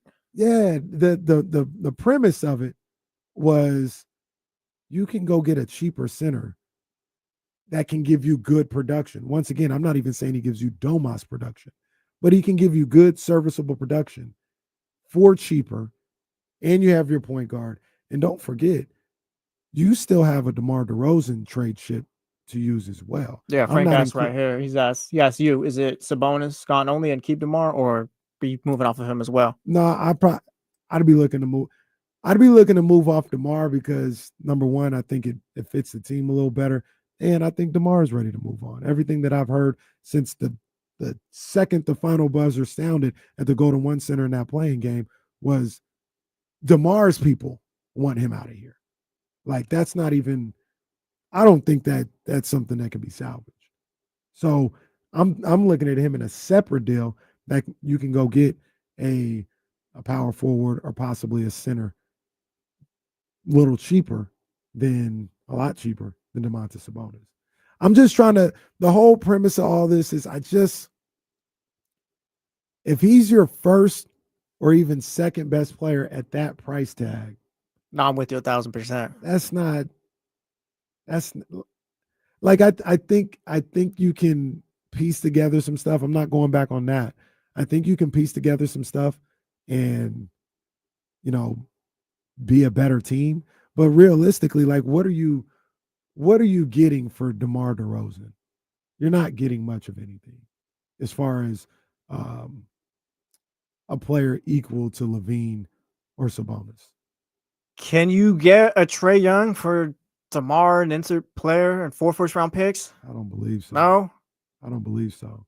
And I have Trae Young. I got a Trae Young. Trae Young for me is how you feel about LaMelo Ball is how I feel about Trae Young. I got a Trae Young proposal in here too. Now, see, but I would try to, I guess I'm trying to keep, if I'm able to get Trae, I'm trying to keep Domas here then. Because I can have Levine and Trae, I guess, just kind of be at the forefront. And then Domas is my third player right there. And again, this is with the idea that Scott Perry and those guys want to win now. Yeah. Because like you're not gonna have Trae Young and try to move off of more talent. Like you're gonna try and keep like what you have and all that. Like move off of DeMar and maybe you dangled Tevin Carter to someone who's interested in the second-year player who didn't get much run last year or something like that. And you got the picks that James Ham said you've unlocked. Yeah, I'm not sure you can. Maybe financially you can, but realistically, I don't think if you want one of these point guards, I think you've got to be looking at LaMelo scares me too much. Giving up all those Sacramento Kings picks for a guy that's like not even on the court, like there's the chance, like this could, like there's a high chance like he just doesn't stay on the court because that's kind of what he's been over his career. And it's like now you're the Sacramento Kings just stuck here with LaMelo Ball, and like look at you, like of course, like how did you not know that it would end up this way? I get it. I have a Trae Young deal. I got Trae Young for Domantas straight up player wise, but you're sending your 2027 unprotected first round pick, and you're doing a pick swap in 2029 for Trae Young. I even think with that you might have to probably add another pick. See, like it's for me, it's just the direction of the franchise. If you're trying to rebuild, then yeah, I'm with that you move Domas. But if you're trying to win, then it's like I'm only moving Domas if it's for like a cat or something like that. Because I don't. Because then if you trade Domas for Trae, then it's just your Trae Young and Zach LaVine. It's like that's not like that's still a lot to build around. It's even tougher. I feel. But you still, and once I'm not saying that you're getting the same caliber player back, but you still got the DeMar trade. Yeah, but I don't even know what you're getting for that. Like that could be Norman Powell. It could be Jaime Jaquez and Duncan Robinson or whatever guys. You kind of like Duncan's been on the bench for 4 years. It felt like, and Jaime had a bit of a downer at the end of the year. Like that DeMar's too much of an unknown for me to, I guess, move off of Domas for Trae. This team needs a rebuild. I was screaming into the heavens. They need a rebuild. They're not going that way. So if you're not, I'm moving Domas for like a cat. If not, I'm shooting as many first round picks to the Hawks and maybe send DeMar's contract somewhere else in a 3-team deal. But I don't see how you can, not you, but the Kings, like we want to win now and just kind of catapult off of that. But like you're trading Domas for Trae. I think that's still, it makes it a lot tougher.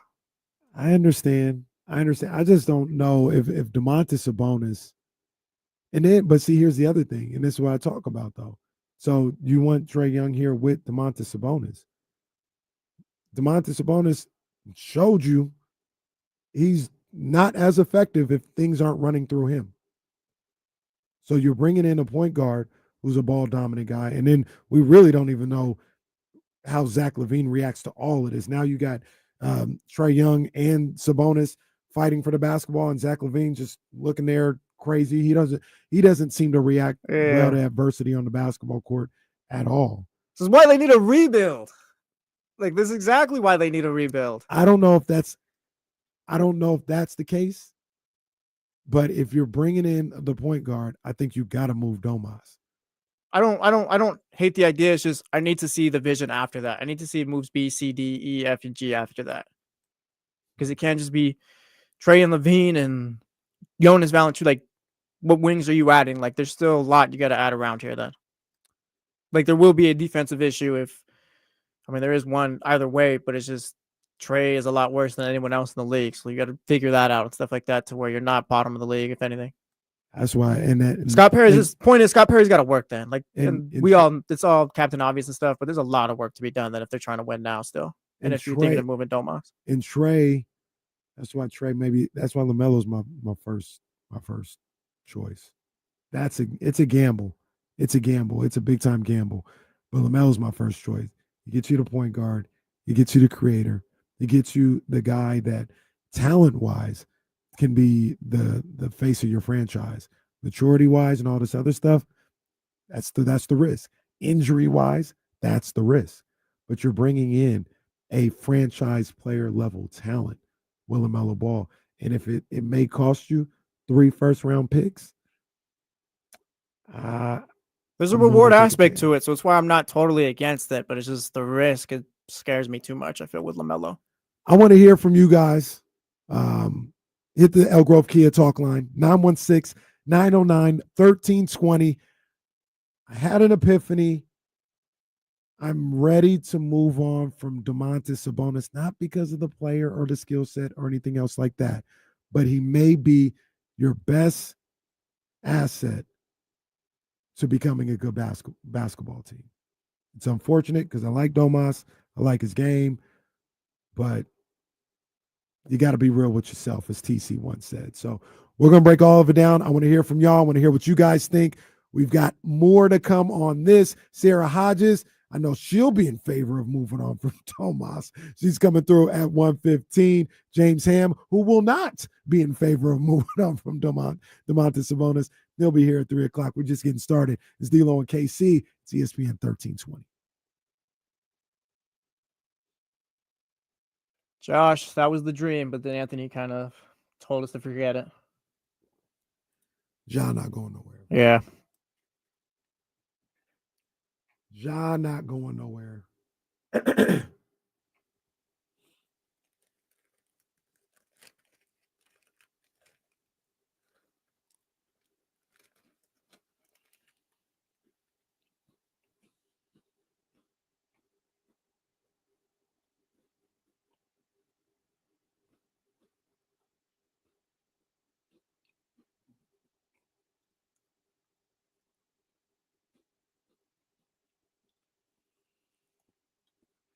Edgar, I don't know if you're coming in late or anything else like that,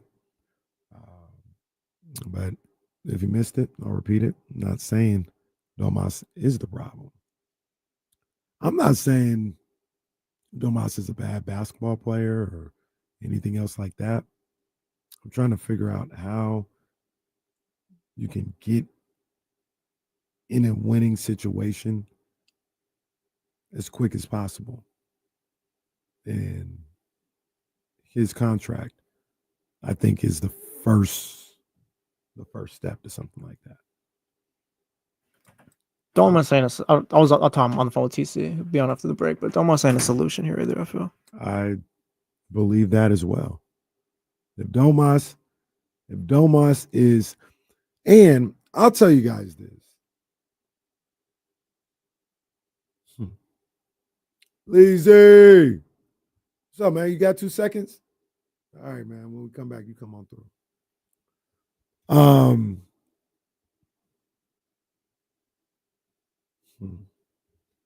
How do I say this? How do I put this? I mean, none of these guys bother me. I ain't really tripping either way.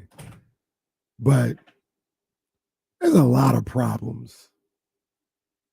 I'm just checking the temperature with room or whatever. How do we feel about Paul George? Not saying I like it. How do we feel about Paul George though? Not saying I like it. Don't jump me. I'm good. Okay, and you know I like Paul George. Just wanted to check. Yeah, I like Paul George, but I'm good. I'm good. Yeah, man, like there's a lot of problems with the Kings. There's a lot of problems. I'm not even gonna say the names because you can use process of elimination. But yeah, let's just say there's problems with the Kings that make me feel like, hey, you know, if Scott Perry got to do what he got to do. Scott Perry got to do what he got to do. Meaning, like let people go or make moves. Make moves. I got you. Make moves. You know what I'm saying? Like,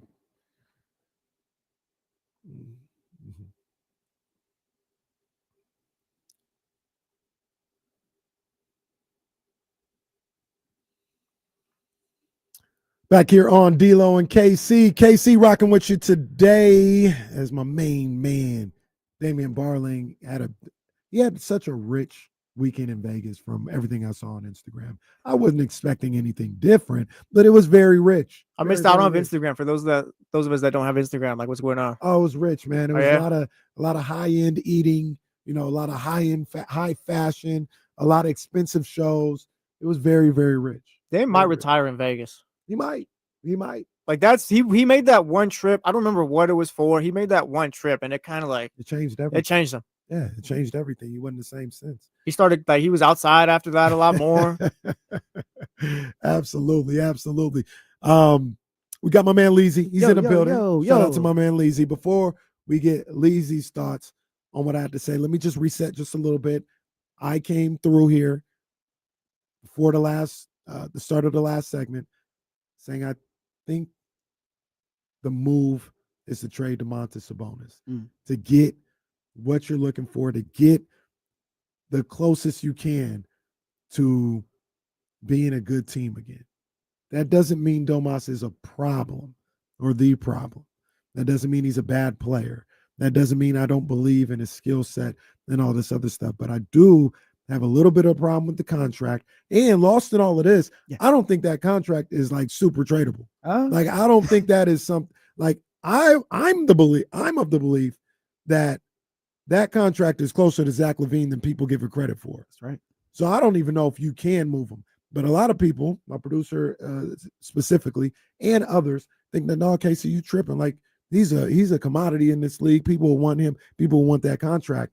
If that's the case, I think Scott Perry needs to be on the phone with all those teams people say might be interested. Yes. Find out who's interested. And if they are, let's talk. Yes. Let's talk. King should be open for business. So, and like you were saying, like with Domantas Sabonis, he's your best trade piece. So if people out there are interested and they value him, now's the time to make some moves.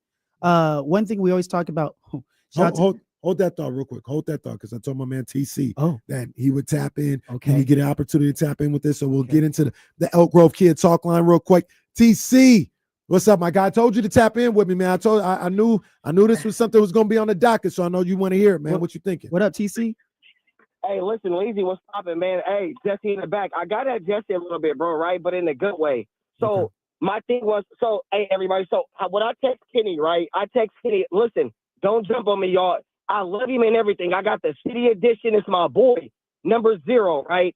I know nobody want to move him, right? But if we was to moving him to another team that was after him, right? Give me a minute, Jesse. To Orlando for Jed Howard and De Silva. Not only are we getting 2 wing players, we're also getting like 21 years old. We're getting younger, guys. So just really think about that package. If Orlando came and said, I give you De Silva and Jed Howard, bro, for Malik Monk, that might be a deal. That might be a deal we want to push off.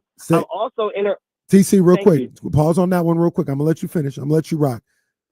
That doesn't address my problem, which is a fundamental problem of this roster and this franchise, where if Domantas Sabonis is your first or second best player, that ain't going to work. That's not going to work. Like that is not the answer. So I like those players. I like Jed Howard. I like De Silva. I don't want to let Malik Monk go, but if it helped him get better, I'd listen to it. But the fundamental problem that I couldn't get around over the weekend, I thought about this all weekend long, is if that guy at 43, 46, and $49 million over the next 3 years is your best player, I don't know where you're going, if anywhere. Yep. TC, you got Sabonis trade? I know you got it. What's up? Yeah, AK. So the Domantas trade, listen, I'm entertaining the cat situation, bro. Or I'm moving Domas for a point guard. I'm with you, Kenny. I'm not tied up with it because Domas is only good with the ball in his hand, everybody, and we know that. That's why his numbers looked as shaky last year, bro, the last 2 years, because we took the ball out of his hand, bro. He needs it in his hand. If he doesn't have the ball in his hand, he's not effective, bro. He's just a guy on the court. If he has the ball, he looks like an all-NBA type of player. So I'm over Domas, bro. Y'all really think about that. Seriously. Seriously. I feel you, man. Appreciate you, TC. Hold on, Kenny. Hey, go ahead. Don't hang up. I got a guard right now to answer our guard out of Duke, the boy Proctor, man. 6'6" guard out of Duke, bro. I like him. Where's he projected to go, TC? What'd you say? Where's he projected to go in the draft? Probably mid first round, mid to late first round. No. They said he's like a second rounder, bro. We picked 42nd. If we need to trade up to get that kid, that's the guy, bro. Out of Duke, 6'6" Australian. He's a monster, bro. Shoots 40%, 45 from three. Two-way guard, bro. He gonna fit right in, dog. TC got a TC, have a good day, brother. You had a good run. He got a fade. Shout out TC. I like wrapped him Proctor, up, by the but way. yeah. I like Proctor. He can play. I like that. Jesse gave him some rope, man. I thought he Yeah, was they a did. late first rounder, but if they say he in the second round, yeah, absolutely look at that for sure. But look, the issue with Domas, and then we talked about this as well. If you're trying to keep Domas and get a point guard, TC is right on that front, or at least I believe he's right. When you take the ball out of Domantas Sabonis' hands, he becomes less effective, less valuable. We've seen it firsthand. And I once again, I couldn't get around. If you want a point guard, I'm not sure why you're keeping Domantas Sabonis. Thank you. That's the whole thing with Sabonis. He's facilitating the offense. He needs the ball in his hands. So we go get a point guard. It's like, hey, who's running the offense, you know? I agree 100%. And then you get into a situation where, and we've talked about this a number of different times over the last couple of seasons, this isn't his fault. He was offered the contract. You signed the contract. You make all the money in the world. I'm not saying it to say it's his fault or he should give money back, which they wouldn't even allow. But what I am saying is, I'm paying you 43, 46, 49 million. Yes. And in the fourth quarter, you pass the game's on the line, I can't give you the ball to bring us home. Nah, can't do that. I think that's a bad use of money. And we've seen it. We've seen it in the playoffs against the Warriors. We've seen it in the play-in games. We've seen it just this year against the Mavericks. Like, he needs to be more aggressive on offense. You know, you guys have mentioned it before. I don't think he has that bag.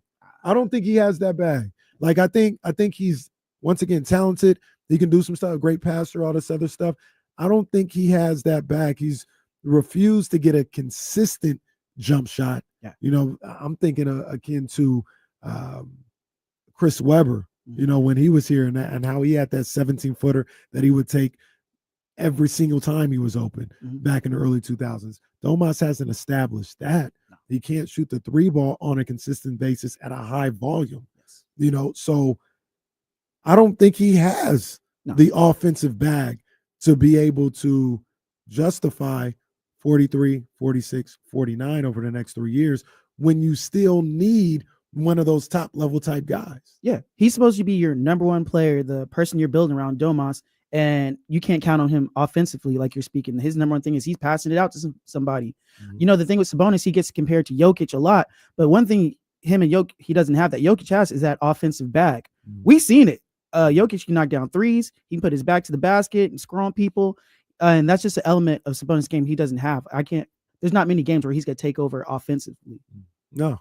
And a lot of people Real quick, I feel like that's what makes Jokic who he is too. Like the rebounds and assists. I feel like obviously if you were to take, I don't know, say Jokic averaged like 10 assists this year or whatever, take 5 of them off. He's averaging 30, however many rebounds and 5 assists. Like that's not changing anyone's thought about who Jokic is in the league. You shave 10 points off of Jokic and make him Sabonis, like that's gonna take him down a few tiers. Like you need that scoring. That's just what the league is. And Jokic, once again, has that bag where you can give him the ball late in games. You can give it to him for the whole fourth quarter. Oh, yeah. And he can pass, so he has that in his repertoire.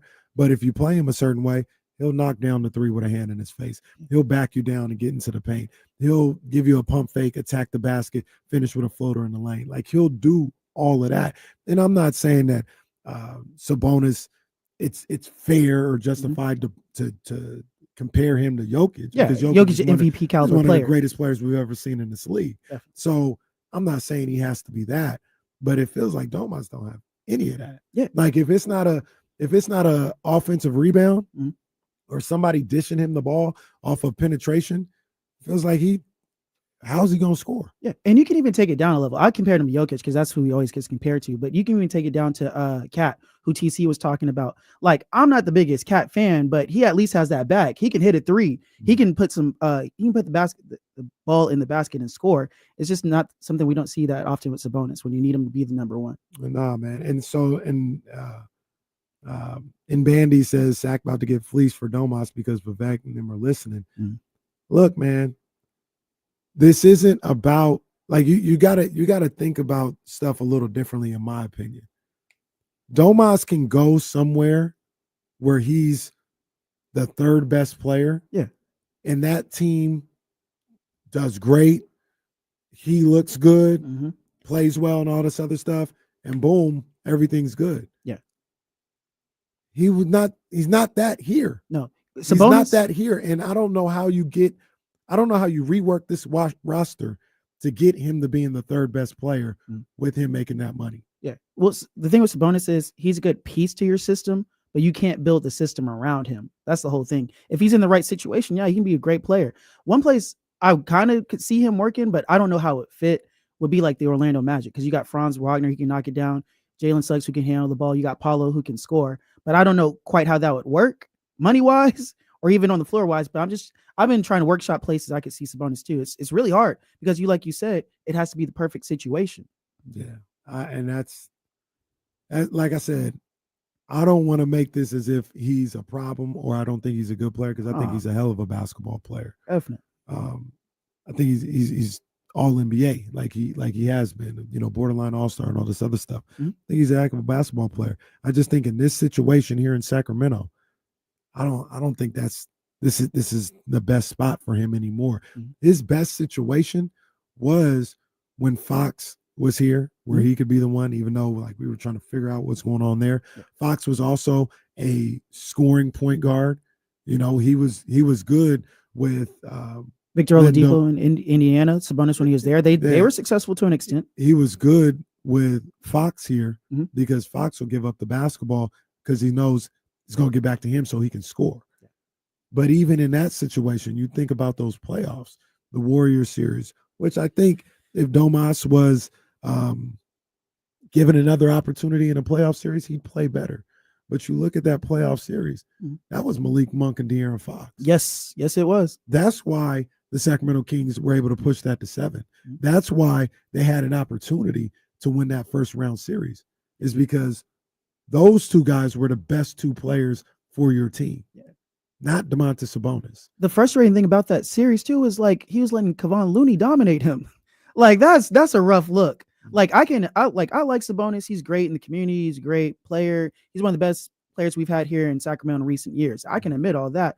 But when you're getting dominated by Kevon Looney on the boards, when you're losing to the Pelicans 5-6 times, when Anthony Davis is evening out that score against you, all-time record, when they play against each other, it look kind of funny in the light. Them lights get bright, like you say, Casey.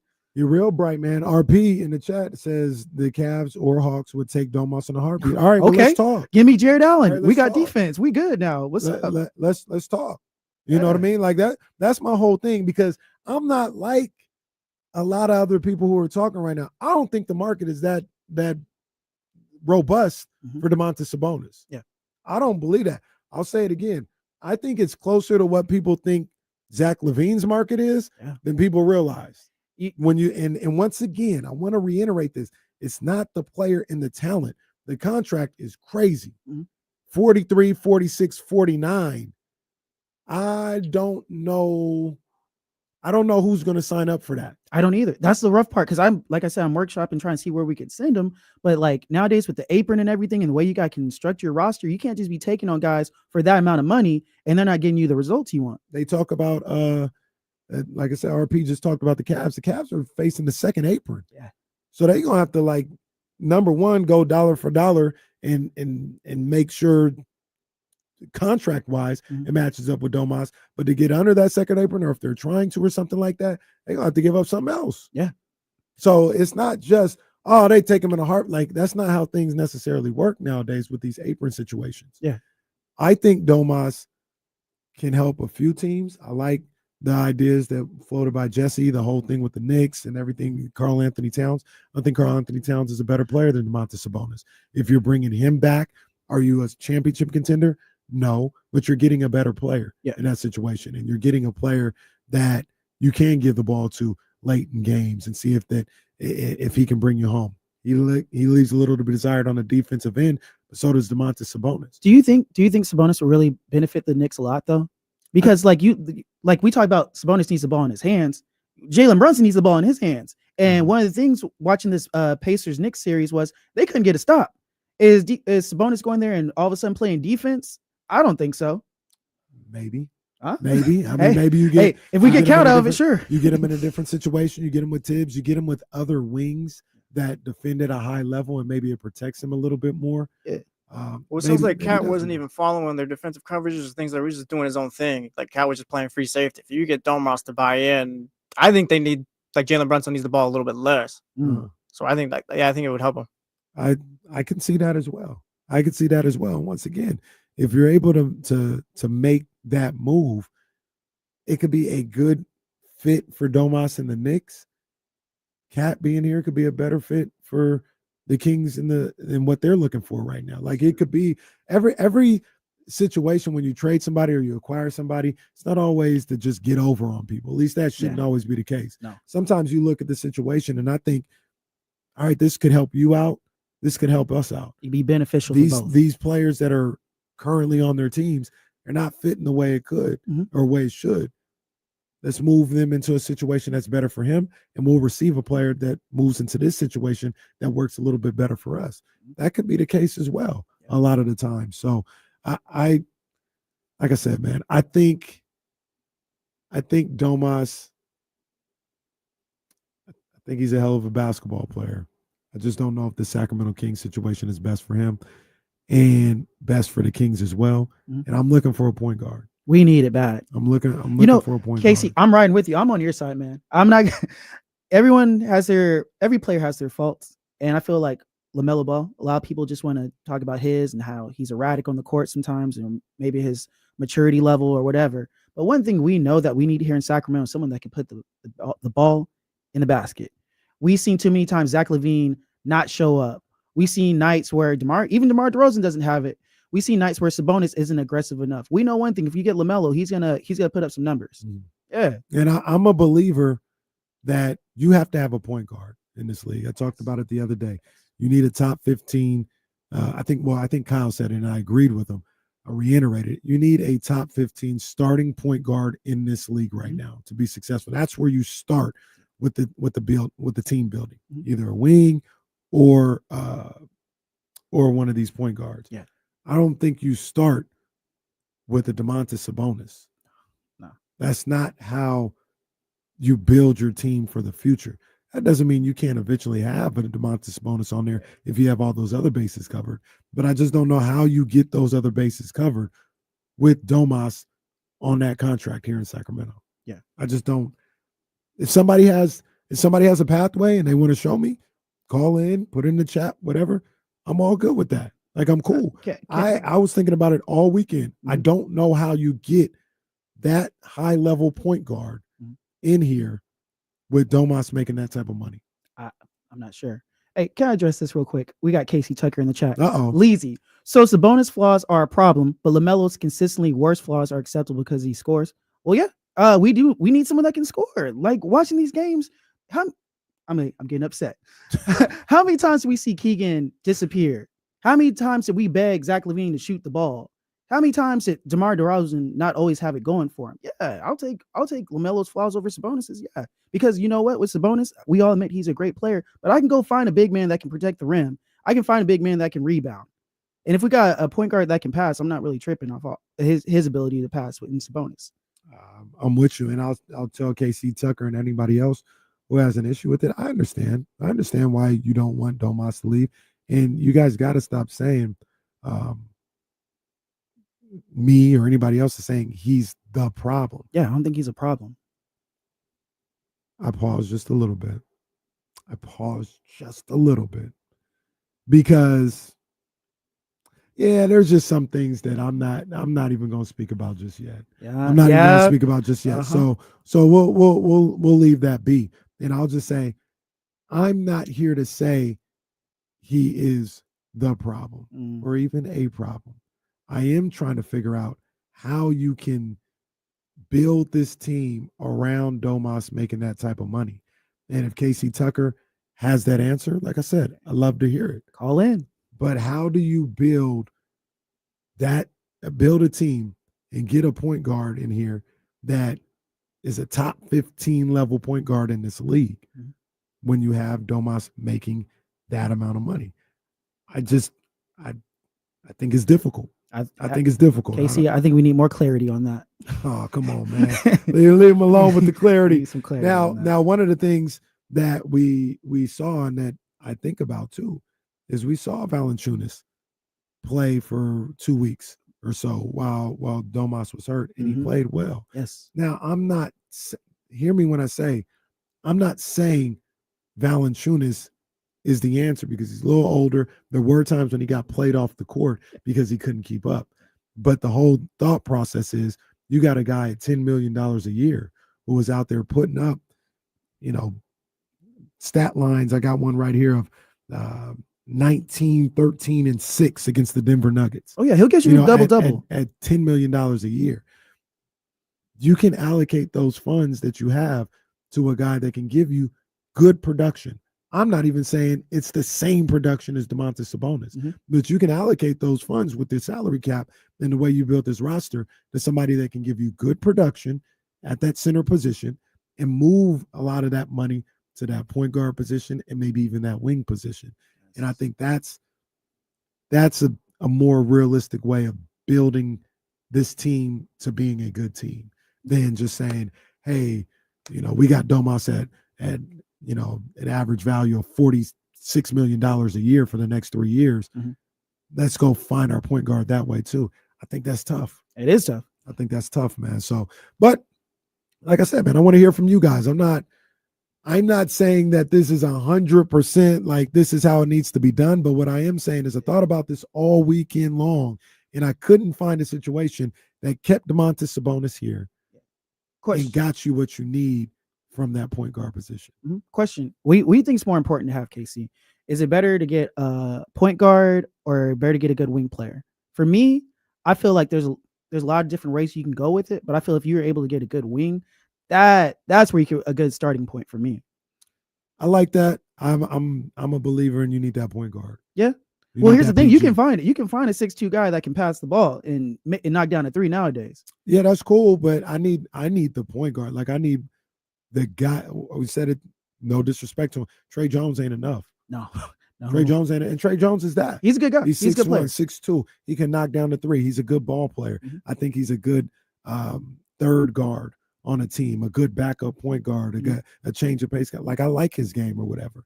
But you go into next season saying our starting point guard is Trey Jones. Nah, that's not the answer. That's not good enough. That's not it. Yeah. I don't believe that's good enough. I think you need one of those guys at the point guard position. Once again, taking Kyle's line, you need a top 15 point guard in this league if you're the Sacramento Kings. And that's the way you start everything. That is literally the front line of everything that you're trying to do with this team and this franchise moving forward. And I would use that Domas contract to go try and get one of those guys. Couldn't agree more. Because like you said, it's one thing to have Trey Jones or Dennis Schroeder or Bones Highland or whatever filler point guard. Mhm. But if you really want to take that next step, you need that cornerstone young point guard you can really build around. No, shout out to KC Tucker. He says point guards do not win championships in this league. Who are the point guards for the Thunder and the Pacers? Pretty sure Tyrese Halliburton, who's a traditional point guard that passes first and is good at playmaking and can hit the three. And I believe the other is SGA, who's the MVP for the Oklahoma City Thunder, who's a pretty good three-point shooter, get to the foul line, and set up his teammates. Gotcha. Now, last year, he may have a point because the point guard for the Celtics, it was Drew Holiday or somebody like that. Yeah. They had Tatum or Jaylen Brown. So maybe that's the case. The Nuggets won before that. Yeah. They did have Jamal Murray. I would say that's pretty good. Yeah, I would pretty say that's a top decent. 15 point guard in the league right there. And we even have our thing about Jamal Murray. Sometimes he doesn't show up, but he's still a pretty good point guard. Yeah, it wasn't Jokic just by himself. I would say so. Now, LeBron James, when they won in 2020 or whatever, that he's the de facto point guard. Drew Holiday, at that time with the Milwaukee Bucks, I would say he's a top 15 point guard, which is what I'm talking about. Didn't LeBron win one time with Kyrie Irving playing point guard? Kyrie Irving was there as well. So. Yeah. Wasn't Kyrie Irving just in the finals with Luka Doncic? Those are 2 point guards as well. That's wild. Those are 2 point guards as well. So, maybe I'm wrong. Maybe we're both wrong. Maybe I'm wrong. I don't know, man. I don't know. We got my girl, Sara Hodges. She's pulling up on this. We'll talk about this a little bit more. We'll talk about the NBA Finals, that matchup between the Thunder and the Pacers. Man, we're just going to have a good time on this Monday, man. We're going to get things popping off all Monday afternoon. Leezy's in the building. Sara Hodges in the building. KC's in the building. It's D-Lo and KC on ESPN 1320.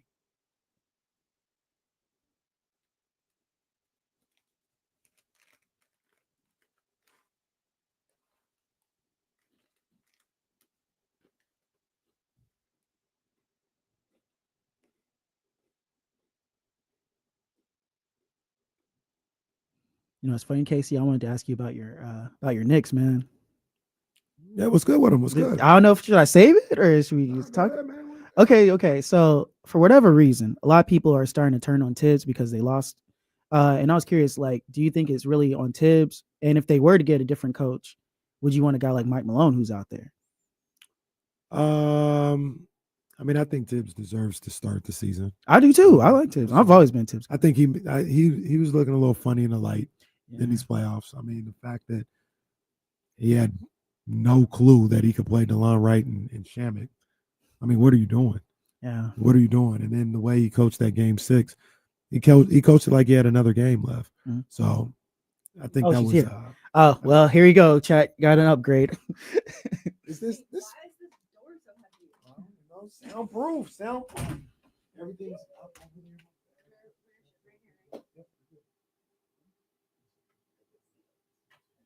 Hi. Good. How are you? Okay. Oh. I'm gonna turn this off, but I cut off the mic. For sure. Let her get set up over there. What you need with the chair? You need it up, down. So we're not gonna get myself. Let's see you good. I don't want to bring you on till you're good to go. You get those headphones real quick, just in case Jesse says something you need to hear, somebody calls. Get those popping. I'm so used to it. I have I know. Where is this All right, I'll get you. Oh, I see it. You got it? Yeah. Stay there, host. All right. Let's see, man. Let's see. Let me pull this up real quick. Damien's all living his best life. Living his best life, man. Living his best rich life. Rich life. Speaking of rich life, that's Sara Hodges, man. Come on now. She in the building. I wish. Let's get that camera right. Move. Let's see. Yeah. Get you set it up. There we go. Chat. Relax. Be on your best behavior. Yeah, of course. Like that is better. Yeah, in the front. Yep. Pull it up.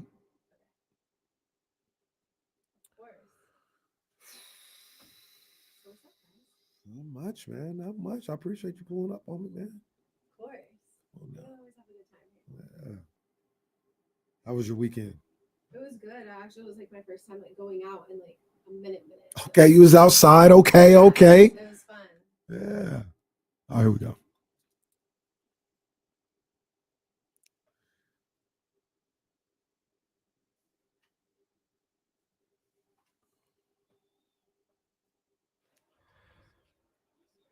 Yes, sir. D-Lo and KC, ESPN 1320, aka KC and Friends. Today, I got one of my best friends, one of my best buddies here. Bestie? Yeah, bestie. That's so nice. Sara Hodges from ABC 7 in the Bay Area. So she done just left us. Now I'm surprised. You done switched up on me because when I used to be here, you'd be like CBS 13. Well, yeah. But now you with the ABC 7. saying ABC 7, Dubs talk. You know what I mean?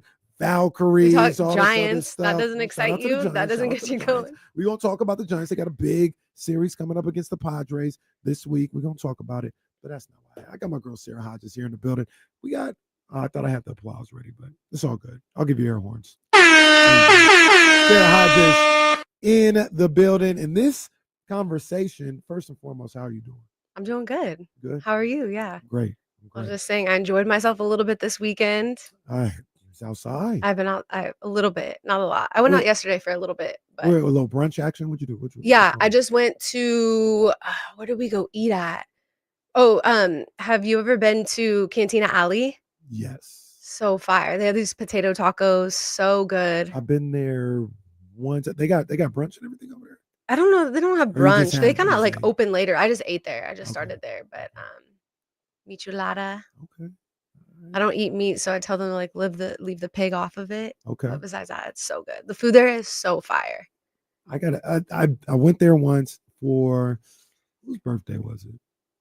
I can't even remember. It's cool vibes too. But it Like was- it's outside. It's like Oh, yeah, the vibe on a was hot great. day, it's kind of like it could be a lot if you're not in the shade, but No, the vibes are great, especially this Mhm. time of year. it makes you feel like you're somewhere else. Yeah. So, all right. I mean, no, And it's no, in the alley. It's just cool. no text message for your boy to be like, hey, we're going to Cantina Alley. Okay, No, it's really, good, it's because good. Tristy was out. That's really why I went out. I was not going to because I had went out to San Jose this weekend. I went out this weekend and I barely got sleep. So I was like, I'm just gonna be inside on Sunday. But then Tristy's like, I'm never here. Like, come out. Shout out Tristy. For you, Tristy. Yeah, that's my But I was the DD. Okay. I just had one drink. No doubt. So look, I'm gonna just bring you into this conversation that I've been having today. I had an epiphany. Some would call it a kin-piphany. Well, all of a sudden, Domantas Sabonis is soft. Well, no. See, All of a that's sudden, y'all don't care, see, Jesse. Now all of a sudden, you don't like him. What? See how the media does this. See how the media does this, everybody. No, You Domas get- is not soft. And I do like Domas. But I look at how the Kings are trying to structure this team. Yeah. How they're trying to get out of this rut that they're in a little bit roster-wise. I'm just like, man. You're just accepting the destiny rather than like saying like he's not worth it. Maybe just like there's no way that we can make it all happen with him with what he's making. Yeah, I that's more so what my thought process is. It's like it's not about him as the player. It's more so about him as the contract and what it limits you from being able to get this Yeah. roster together. How do you feel about Domas? You still feel he's soft? No, like he can be, but you know, it's just I'm like in such an era, like old school era of like a center. And like he's not like obviously like a dominant center. So for me, that gets me excited. But like it was just little things like anybody wants, you know, their star player to be able to finish at the rim. It was just little things that I saw that like maybe he was a little bit soft at. But it wasn't like, you know, I felt like he wasn't a good player or anything. I Yeah, just you- like you you need to be a think- little bit stronger down low. And probably I don't want to speak for you, but you I probably. love that we talk about this every single time I come on. Like every it, time. we It just so literally, happened- well, it just so will be happened for all life. weekend, I was like, man, how am I gonna figure this out? How are we gonna get the Kings back? And I was like, oh man, I don't know if it's gonna happen with Domas. Yeah. And then Sarah's coming in on Monday, So we got to shit, talk yeah, we about gotta what they're talk saying. about it. But now I'm glad that you guys are seeing the light. No, I'm just kidding. I'm See, kidding. I like Domas. But to your point, and like I said, I don't want to speak for you, but to your point, it's probably more so of like, it's not that Domas is a bad player or he's not all the things that we've said he is for the last few years. It's just more the role that he would have to take on here as being the face of the franchise, Right. being the best player. I just don't think he's Like, can cut he? out for that. Yeah, can't Yeah. carry you through like a 7-game series, being like that guy you're gonna need. That's tough. And I agree with you on the true point guard, and Domas agrees too. Yeah. Like, I feel like they definitely need a true point guard. Like I was like going over the list that we had talked about. Yeah. Oh, I should have worn mine. I thought you were going to wear your shades. I man. never do. Should I start? Yeah. Okay. Yeah, especially Next especially time. when you're wearing shades. Next time. But no, I interrupt. Especially after a weekend of having fun, like it would be nice to. Well, yeah, but you were the put some DB. shades You on. had yesterday to recover. I did, yeah. It was nice, yeah. But yeah, I just think you need that point guard. Who are you going with? Well, it's been a little controversial, but if he's available, and if you could find a way to go get him, I kind of got my eye on LaMelo Ball. And LaMelo isn't without his flaws and his question marks. It's a major risk. It's a major risk. When I say LaMelo, I'm not here to say it's a done deal. It's you got your guy and there's nothing to worry about anymore. No, it's a risk. I get it's a risk, but it's a risk I'm willing to take for his talent level. And you look at his age, you look at the ceiling, like you have time to kind of make him into a better defender, which I know is like his defense has been like, you've seen sparks and stuff, but it's been like a little bit questionable. Maybe like Doug Christie could help with that a little bit. And decision making, leadership, maturity. These are things that are question marks for sure. No doubt about it. His durability, being able to play consistently. Yeah. Those are things that are absolutely concerns when you talk about LaMelo Ball. But he's not like as proven as no, like a Trae Young. No, not at all. Yeah. But I think when you talk about his age, when you talk about his ability, you talk about his upside and trying to, with this Domantas Sabonis trade, in my opinion, you're trying to replace Domas's role. So it doesn't do me any good if I'm trading Domantas Sabonis to trade him for another guy that I think is a number 3 on a team. Right. Like if I'm trading for another number 3. He needed to be the number 1 that's able to fill that hole. Like to a certain degree, no disrespect to him or anything, but if I made this trade for Drew Holiday just because I wanted a point guard, that defeats the purpose. I'm not trading Domas for another guy that's just a glorified role player. I need somebody that, even if they're not a number 1, because there's questions on whether or not LaMelo can be a number 1 on a franchise. So he's not a done deal, proven type of guy. But I at least have a guy like LaMelo that. over Trae Young. Trae Young, I like Trae Young as a player. I love Trae Young as a player. I've been a big defender of Trae Young as a player, but it's problematic with him in the backcourt with Zach LaVine. Trae Young, small guy, you know what I mean, and he's not a defender by any means. Not a defender. So he puts up points. Yeah, so and he facilitates well. That's my concern. And he's a lot more proven. He's more proven. He gets buckets. He shows that he can pass the basketball. Right. But maybe the defense is something he can work on. Remember, De'Aaron Fox didn't play defense. His defense was terrible. And then he started kind of evolving into a two-way guy. I mean, I know he's a little bit older. Yeah. Obviously. I think Trae, I don't think this will be the setting for Trae to improve on the defensive end. I don't think you would. I think just the measurables alone with LaMelo Ball, he's a better defender, number one, than people give him credit for. And you think the Kings can develop him into being I think it's better easier in that aspect. It's easier to develop. Like if I had the two guys, LaMelo or Trae, right, and I said, who do you think could develop into a better defender? It being Yeah, I would. Melo. He's Yeah, 6'9". He's but playing it the like wing a little position. bit injury prone. A lot of bit Yeah, injury prone. that would be like my main concern is like doing all of that and then and I know it could happen to anybody, right? Like Yeah. like nobody is injury free, Yeah, but that's a major concern. but it's a major concern, and it's like you're going into it already knowing it. I agree. I don't think you're gonna. I don't think Drew you're gonna get Holiday, he ain't missing no games. Yeah, but he also not playing that well. No, he's not. You know what I mean? Like No, I mean, he's not offensively. He's not. Yeah, that. he's 36 years old or something like that, or gonna turn 36. Yeah. I don't think But that's a the bit answer. I think resilient. if I'm trading Domantas Sabonis, I'm trying to, number one, get a point guard and get a guy, point guard preferably, but get a guy that is going to be part of my future. Yeah, and part of what I could build around. And I see what you're saying about Ball being part of the future because he's, there's still a lot of coaching to be had with him. Mm-hmm. A lot of developing to be had with him, and the ceiling is really high. He's a baller. Yeah. So I would take my chances with that. Do we think Tyrese would be who Tyrese was? I didn't. Tyrese been phenomenal. When I didn't he was see him here, being this.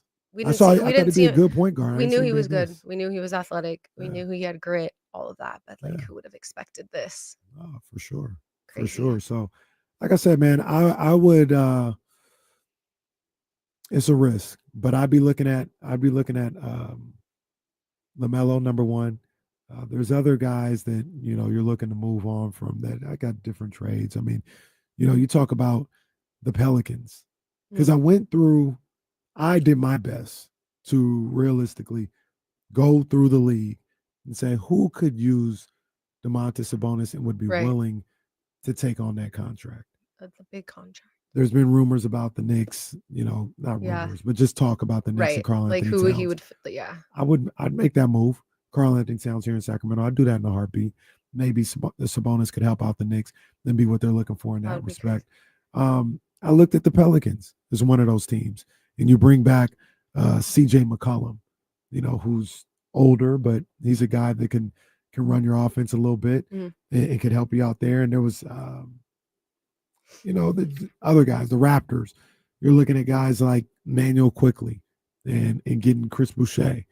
So these are deals that I think are realistic for Domantas Sabonis. Everybody that here's a trade proposal by me is like, no, I don't want that. I want to know what you think you could get for Domantas Sabonis.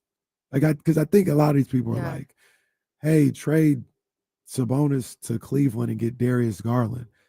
I could be wrong. I don't think that you can get that you can get Darius Garland. Plus, imagine being in the front office is just dealing with all this because it's it's really like puzzle pieces. You're trying so hard to just make sure okay, this player is going to make this player better. This is going to work with this coaching staff. It's just wild. And I just feel like the Kings are kind of dumping all the time.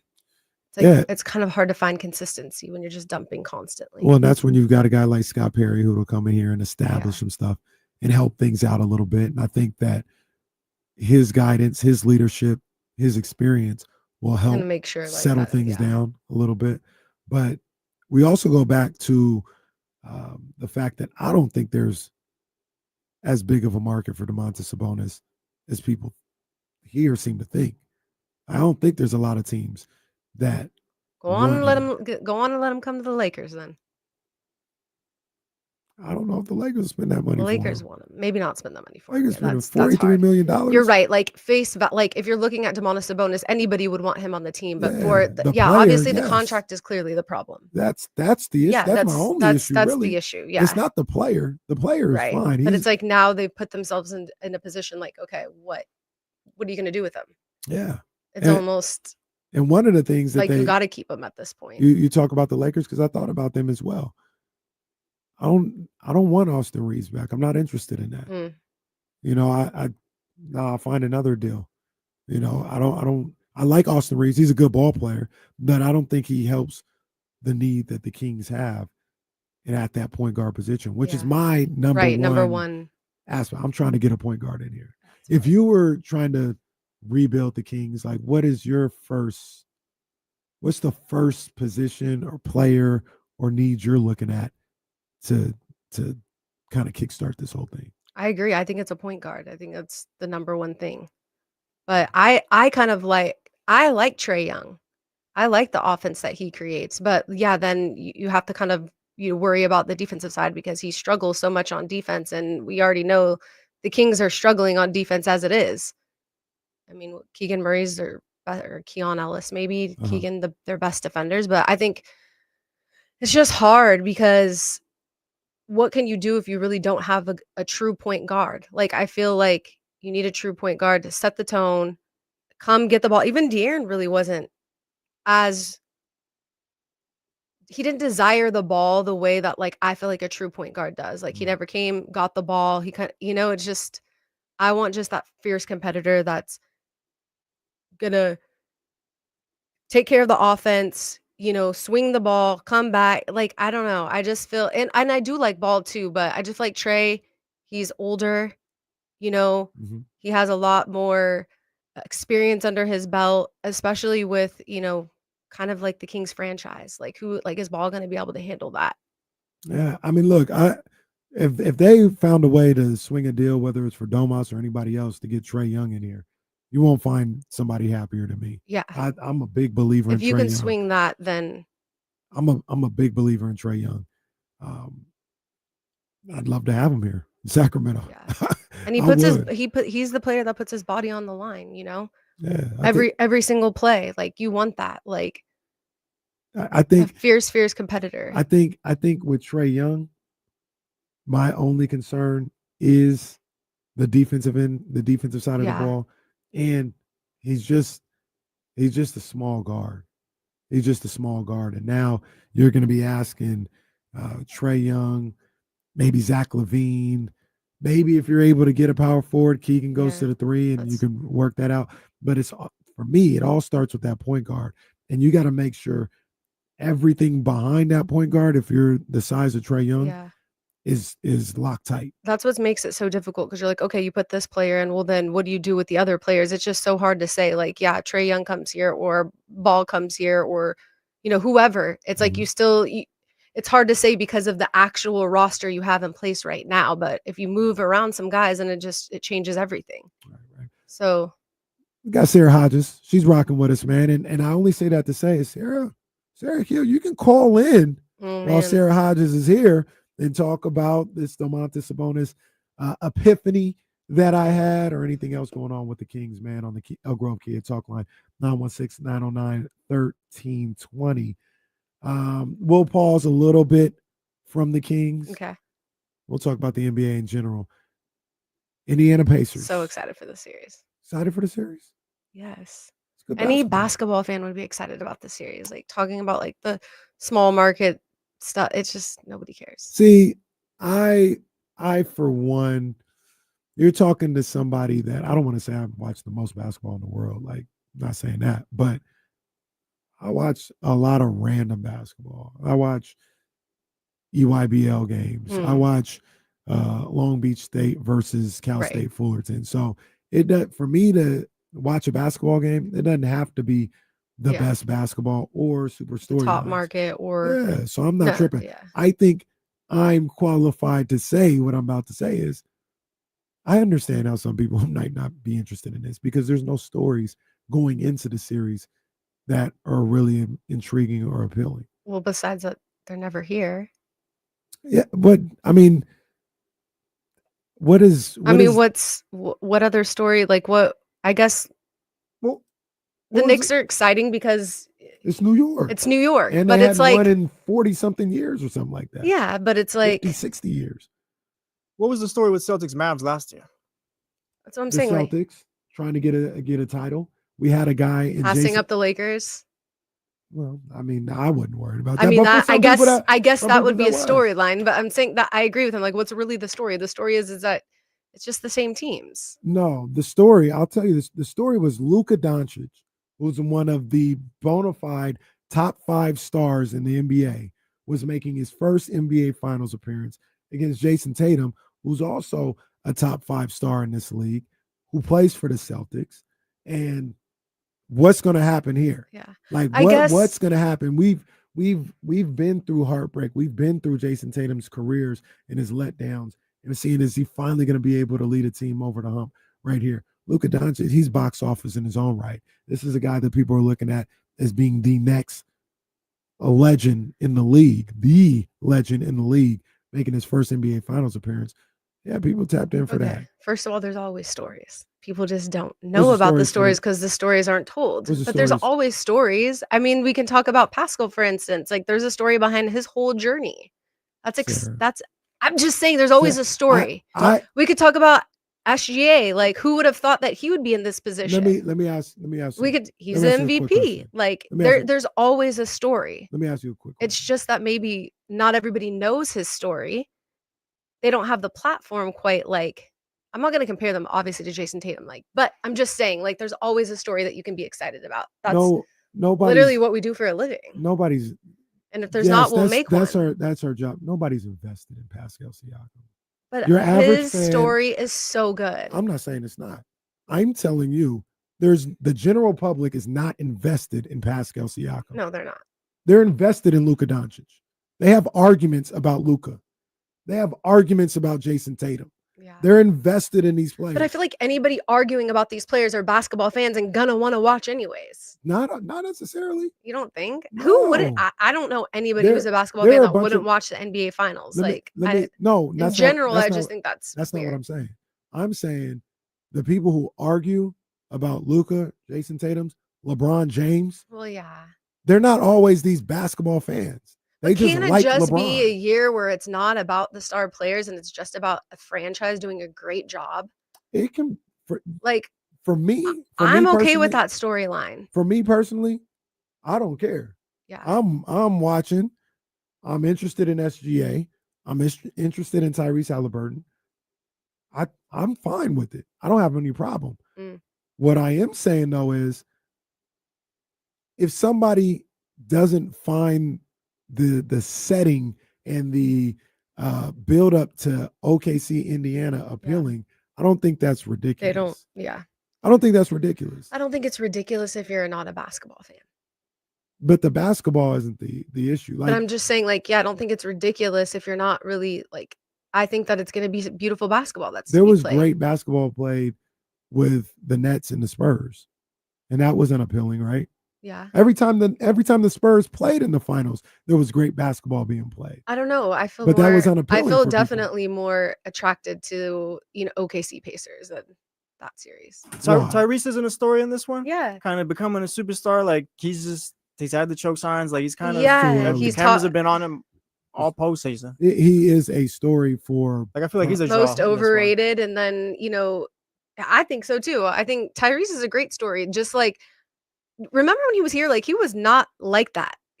I think the Kings traded that really hurt his feelings, and he just switched up on everybody. Sarah's got a point too. That's part of the story as well, I think. That literally changed him.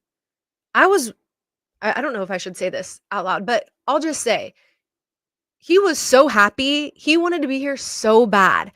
And the very next day that I had a conversation with him about it, he gets he was hurt. That hurts. It changed something in him. You guys it's like if you're dating somebody and then they leave you and you just want to get better. You want to make yourself better in every single way. It lit a fire. It woke a beast. So the Pacers fans can kind of say thanks to the Kings for doing that, because I don't think he would be the same player. You guys are looking at this through the prism of people who like basketball. So you're just saying for the casual fan who might like sports. Casual fan don't give a damn about Tyrese Halliburton. But the casual fan does not care about Tyrese. They're not invested in him. He just got here 2 weeks ago. See, but they don't know nothing about Tyrese. And that's my point. I was going to ask you, and I'll ask you as well.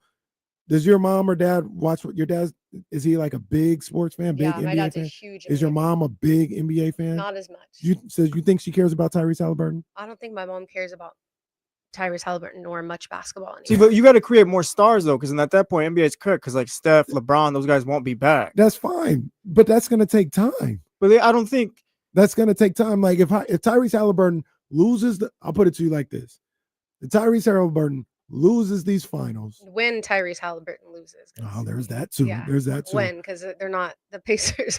But if he loses this finals, comes back the next year, loses in the second round. They get the first seed the year after that, and they lose in the first round. And now it's like, oh man, Tyrese Halliburton, like there's a story behind him about whether or not he's the guy, whether it was fool's gold the year he got there. Now I'm a big believer. People got to be invested. They got to be invested for the general public. Well, Once I think again, you're right. I think Tyrese Halliburton barely goes here, and so maybe you're right there. People don't really know who he is yet. once again, I don't know how. You guys are talking to Kenny Caraway. Just the other night, I went out of my way to YouTube EYBL 15U basketball. I love this series. Okay, but so are you saying Tyrese Halliburton isn't a superstar? No, he's not a superstar. Not yet. He's on the path, but he's Too not a soon to superstar. say. Yeah, he's not there, but he's making all the moves to get to that point. But what I'm saying is that you guys got to think about this from your parents or Crystal. Maybe she understands it now because she has to watch it with you. But is Crystal, does she really care one way or another about this finals? The only reason Well, no, why but she probably wouldn't care about any other finals though. But I think too the conversation, at least from what I see on social media, it's like it's NBA basketball fans say they're not tapping in for this one as well. Like I don't think it's just the casual fans won't be here. You said the basketball fans are saying they're not. Yeah, on social media, you see, like no one wants to watch not basketball. Well, I feel like that's where most of the I feel like that's where I've seen most of it too. They're not basketball fans. Look, OKC. Like we've seen people in the chat out say like, oh yeah, they're not invested because it's like there's two boring teams or whatever. boring? That's crazy. I think they're talking markets and stuff like that. Well, look, hold on. We'll put it because I understand it. I understand it. Let's take a time out. We're gonna take a quick break, and I'm gonna explain why I understand. I don't get it. I will explain how I understand it. We got Sara Hodges with us, D'Lo and Casey, ESPN 1320, Sacramento's #1 sports station. Yeah, good stuff, Sarah. Good stuff. Here's the thing. Who wouldn't want to watch Tyrese Halliburton and SGA go at it? I don't understand that. Their defense. Yeah, let's talk about it. There's a so exciting. You guys, Sarah's here. You can ask her anything, but there's a caveat to that. Number one, she might not answer. Number two, if it's disrespectful, I'll block you. So you can ask her anything with those caveats. I didn't have the comments on. Let me adjust it now. Ask me anything. Yeah, you could ask me anything. That don't mean I'm gonna answer it. Right?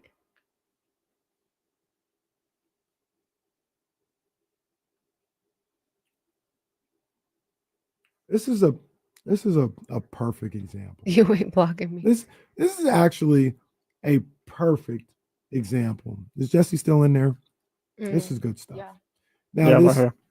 So we're sports fans, right? Yes. We're sports fans. Aldrin says the Stanley Cup is going to be so good. Are we really tripping off this Stanley Cup with Florida, who's a defending champion, by the way? No, actually, I told Charlie do not schedule those games here. I'm from Orange County, California. Nobody's really by the tripping. way, so close to LA.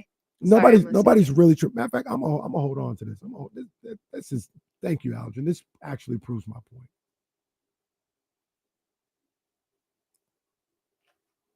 Where are you from again? I'm from Orange County, so I became a Lakers fan. I was born into it. My parents were huge Lakers fans, Raiders fans, Cubs fan. Cubs fan's different because I'm obviously from Southern California, but my dad is from Illinois, so I spent summers at Wrigley. So I grew up a Cubs fan. Illinois. But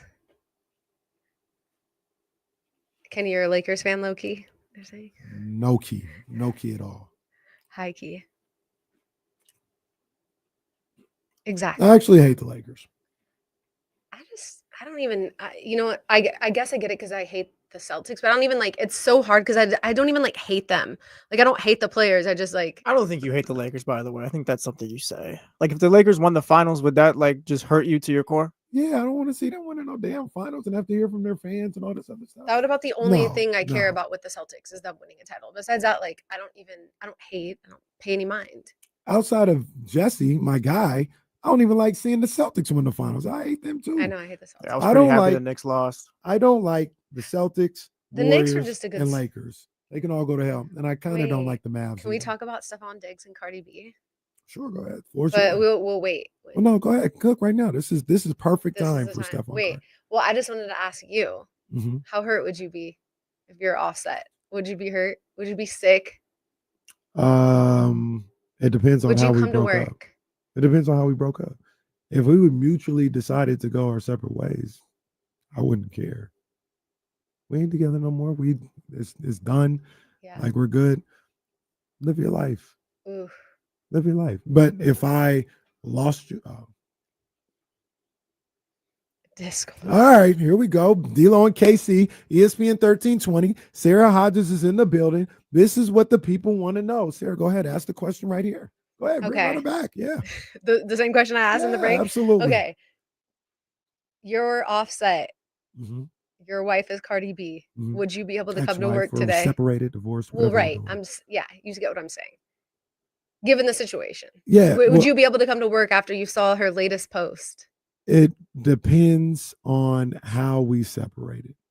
If we separated mutually, where we just weren't feeling each other no more, I went on about my life. She went on about hers. Because let's be real, like he obviously did his thing. Like it's not like he's innocent in this, and she's just out there, you know. No, but once again, like it just depends. Like if I lost you and I really wanted you in my life, and I lost you, and you moved on with your life, but I still wanted to be with you, yeah, that would upset me a little bit. I'd feel some type of way. Let's say, but even if, and you saw the post, and you know the type of life that she, I mean, obviously Cardi has her own money, but Mhm. that's, I don't know. I think that would be hard for anybody to watch. You can just tell their chemistry is crazy. Mhm. That Or, wouldn't be hard for you. That would be hard for you once again, if we because decided, it's so public. if we decided, well, number one, I knew what I was getting into when I got with a Cardi as far as a Right. public figure. Right. So I can't be like, like if I'm before I got with Cardi, if I got to think about every situation. If it goes bad and we break up, I know her next boyfriend is gonna be all over social media and in the public. So if I can't deal with that before I even get with her, then I don't need to be with her. So I would have to have those conversations with myself before this even started. But once again, if we broke up amicably, it's good. I hope you're. I Just hope you're gonna keep having it P coming to work and yeah. I hope she's having a great time. It's like I think she's having a great time. yeah, and that's good. I hope she is. It's like She hopes you are too. She can or she can't. I don't care. I'm gonna live my life. I'm gonna have a good time. If she wants me to, and she hopes that I'm having a good time. That's great too. If she doesn't, that doesn't really affect me. I'm gonna have a good time. It's almost like you remember what happened with Amarion and his. I don't know if they were married, but they had one or two babies.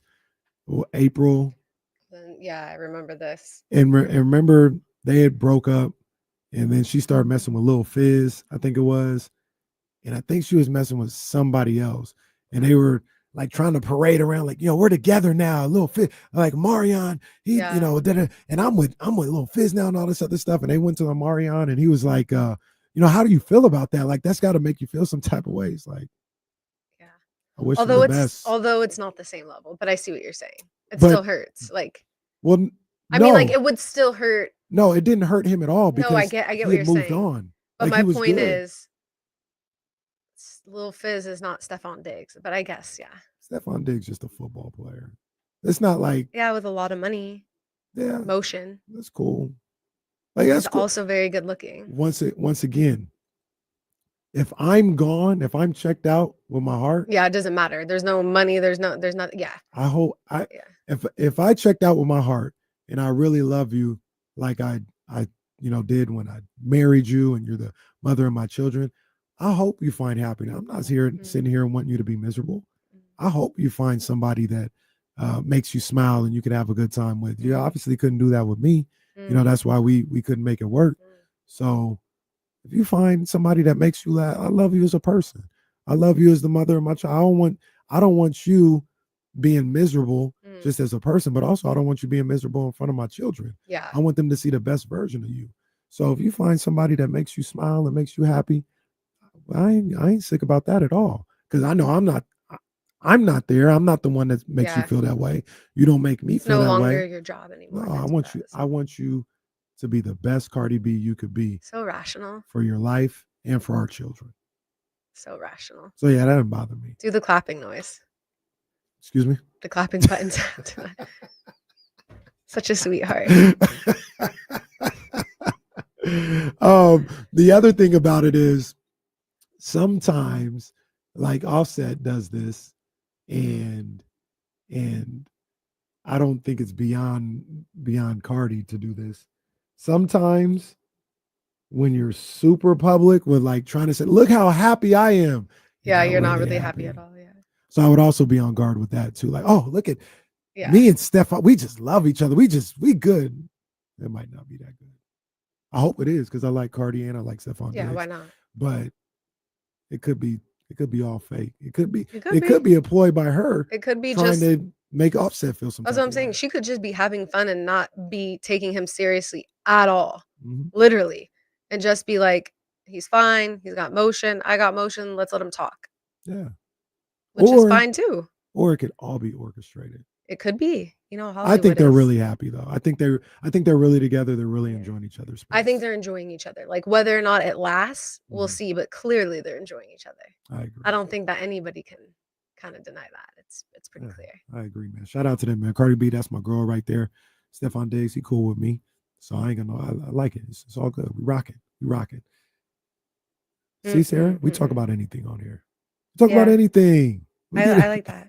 Wide range of topics. That's it. That's it. Before we left, we were talking about this NBA Finals Mm. and if it was appealing to the masses and all this other stuff. And I said, I think that it's exciting to me. And I think about the basketball aspect of it. I think the games are going to be great. I can't wait to see Indiana. I think Indiana has a real shot at playing with OKC. I think they got a real shot. I'm not going think Indiana I'm does? going to tell them I'm not going to pick them to win the series. Yeah. I think Indiana's got a real shot. They've got the depth. They've got the versatility. They can score with them. They've shown that they can defend at a high level when they're activated that way. I think Indiana's got a real shot. Once again, I'm picking OKC. I can tell you that today. Thunder in 5. Okay. I'm not even against that. I hope that they do have a shot. Yeah. You would hope a team in the finals has a shot. Yeah. I'm not even But- against anybody who says OKC is going to handle them easily because I can see that as well. OKC has depth too and They do. defense. They do. I think You see I think Caruso. Indiana- You see Caruso in Game 7 against the Joker. he does. Indiana got a shot. Indiana got a shot. Siakam's gonna have to be perfect.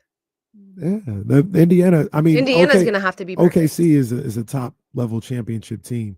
To beat them, you have to play. And at your didn't they best. lose to them both times in the regular season too? The Pacers did. Thought Not they that- did. I no, thought I'm one pretty time. sure that they I did. think one time Indiana beat the crap out of Oklahoma City. I think they beat them by like 40 one time. I think 2 I years saw ago? that. Maybe it was 2 years ago. But I saw a score. I thought it was this year where they lit them up. I'll find out. But even then, like I think Indiana is going to have to play like this. They're going to have to play the best series of the season Of their life. for them to beat OKC. I But just do think they have a because shot. OKC has been good from the beginning of the season. And Mm-hmm. I feel like they're one of the teams that's only gotten better. Chet's only gotten better. Yeah. I mean, Lou Dort is out there. Jalen Williams, he seems to Huge have, on defense. he seemed to have been, gotten past whatever issues he had earlier. In OKC beat him twice this year, so you're right on that. Maybe it was 2 years ago. But either way, I still think they got a shot. But OKC they've been a championship level team from day one this year, putting together yeah. one of the great seasons that we've seen in recent years. I mean, just look what they did in the West, Yeah. like to get here. That's crazy. I think just like I was a little bit surprised in both series what I saw. Like Not surprised because obviously we saw them throughout the whole regular season, but it's just You think their Denver's better than the Pacers? yeah, I do. Okay. Maybe not. I don't know. Oh, That's a good question. Because I mean, Denver was I able to just steal feel- one. They were able to win 3 games in that Yeah, series. yeah. And At I the very just least, I think the Pacers are on par with the Nuggets, especially the Pacers right now with how they're playing is on par with the Nuggets. And they were able to win 3 games. I think the Nuggets are a better team. Okay. Indy has depth too, but I feel like OKC's bench is more effective. I'm not going to disagree with you. I think And I just feel like their defense is so much better. I'm not going to. Once again, I'm picking OKC to win that series. Yeah. So I think they're going to win the NBA Finals.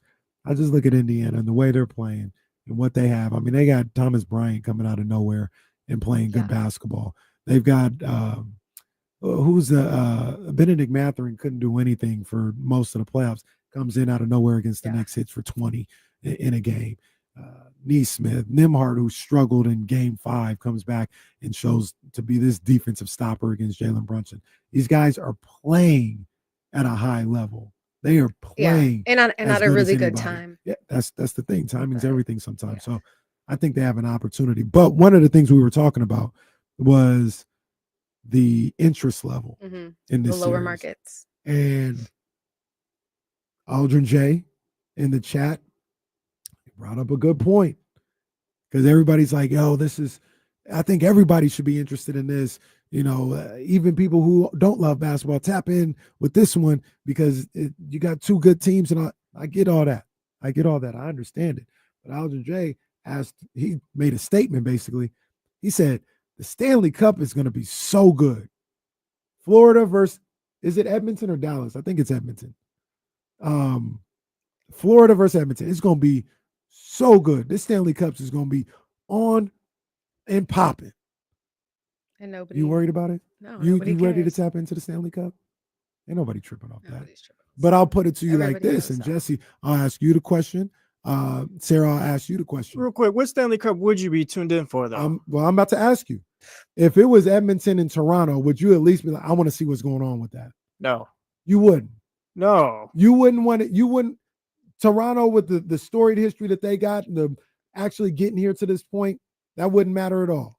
I'm gonna keep it real. Like, I wouldn't tap in any more than I would with this series. Like, if it's the Sharks, yes, I'm there 1,000% every game and all that. But if not, yeah, no. Okay. For me, it would take any team in California, versus anybody. Like it wouldn't any team in California. I'm tuning in. So Besides that, I'm probably not. So the Sharks would be for work.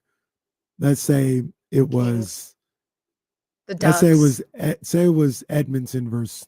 They can't because they're the Buffaloes in Western Conference. But hear me out. The Boston Bruins versus the Kings. Yeah. You tap in Anybody more for that than this series. Yes. Because I'm not. Here's the thing. Difference. I'm not a huge hockey fan. Mhm. That's what I'm saying. If you're a basketball fan, you care. If you're a hockey fan, But if you're you a casual sports fan like we all, yeah. If are, you're but like, see, you're I'm not. tapping in. So Here's that's the thing. my whole I'm a point. casual hockey fan. Okay, the casual basketball fan, is he fan. tapping into this series? Yeah, The I see what person you're who- saying. the person I who just loves can't the grasp. NFL, I but guess just because kinda I'm watches such the a NBA. big basketball, I can't even grasp my head around that. Now It's hard I think, for me. I think they tripping because I think it's going to be a great basketball series. You're going to see a lot of high level basketball. But all I've Well, said, I guess to be fair, then I'm not really a casual hockey fan. Maybe I'm not really a big hockey fan at all. I'm not a big hockey fan at So all, then but I'm a that's- casual that's sports the- fan. And if it's certain teams in the NHL, But I'm sorry, if you're a I'm gonna be casual aware. basketball fan, you're watching this series. If you're a casual basketball fan, if you enjoy basketball, you're watching this If series. you're a basketball fan, but if you're this super NFL fan who doesn't even really like like always talking I'm bad watching about the Super Bowl no matter what. You're Well, not. Hear me out. If you're a casual NFL fan who just like that's what you do is you love the Chiefs or you love the Eagles. Mm-hmm. And NBA, they be flopping around and all this other stuff. Like it's whatever. I can watch like if it's on, I'll watch it, but I'm not setting my day to the NBA. You watching OKC versus Indiana. Yeah, I see what you're saying. Probably not. Probably not. And you probably would if it was Lakers Celtics. Lakers, Celtics, Knicks, because there's a story behind it.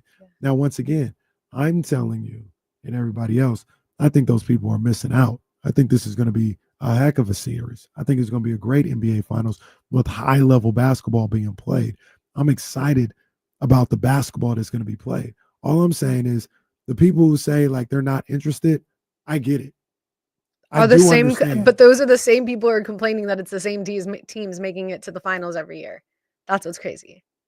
Well, they don't know what they're talking about. But you know what I'm saying? Yeah, there's like, oh, we don't want to see the Warriors. We don't want to see, we don't want to see the same teams. But so I don't get it. So now there's two. Now there's two. Those people don't know what the hell they're talking about. Those are people that I just wouldn't listen to because they want to just be, in my opinion, they just want to be upset just to be upset a lot of the times. So, yeah, I don't pay them no mind. It's no big deal.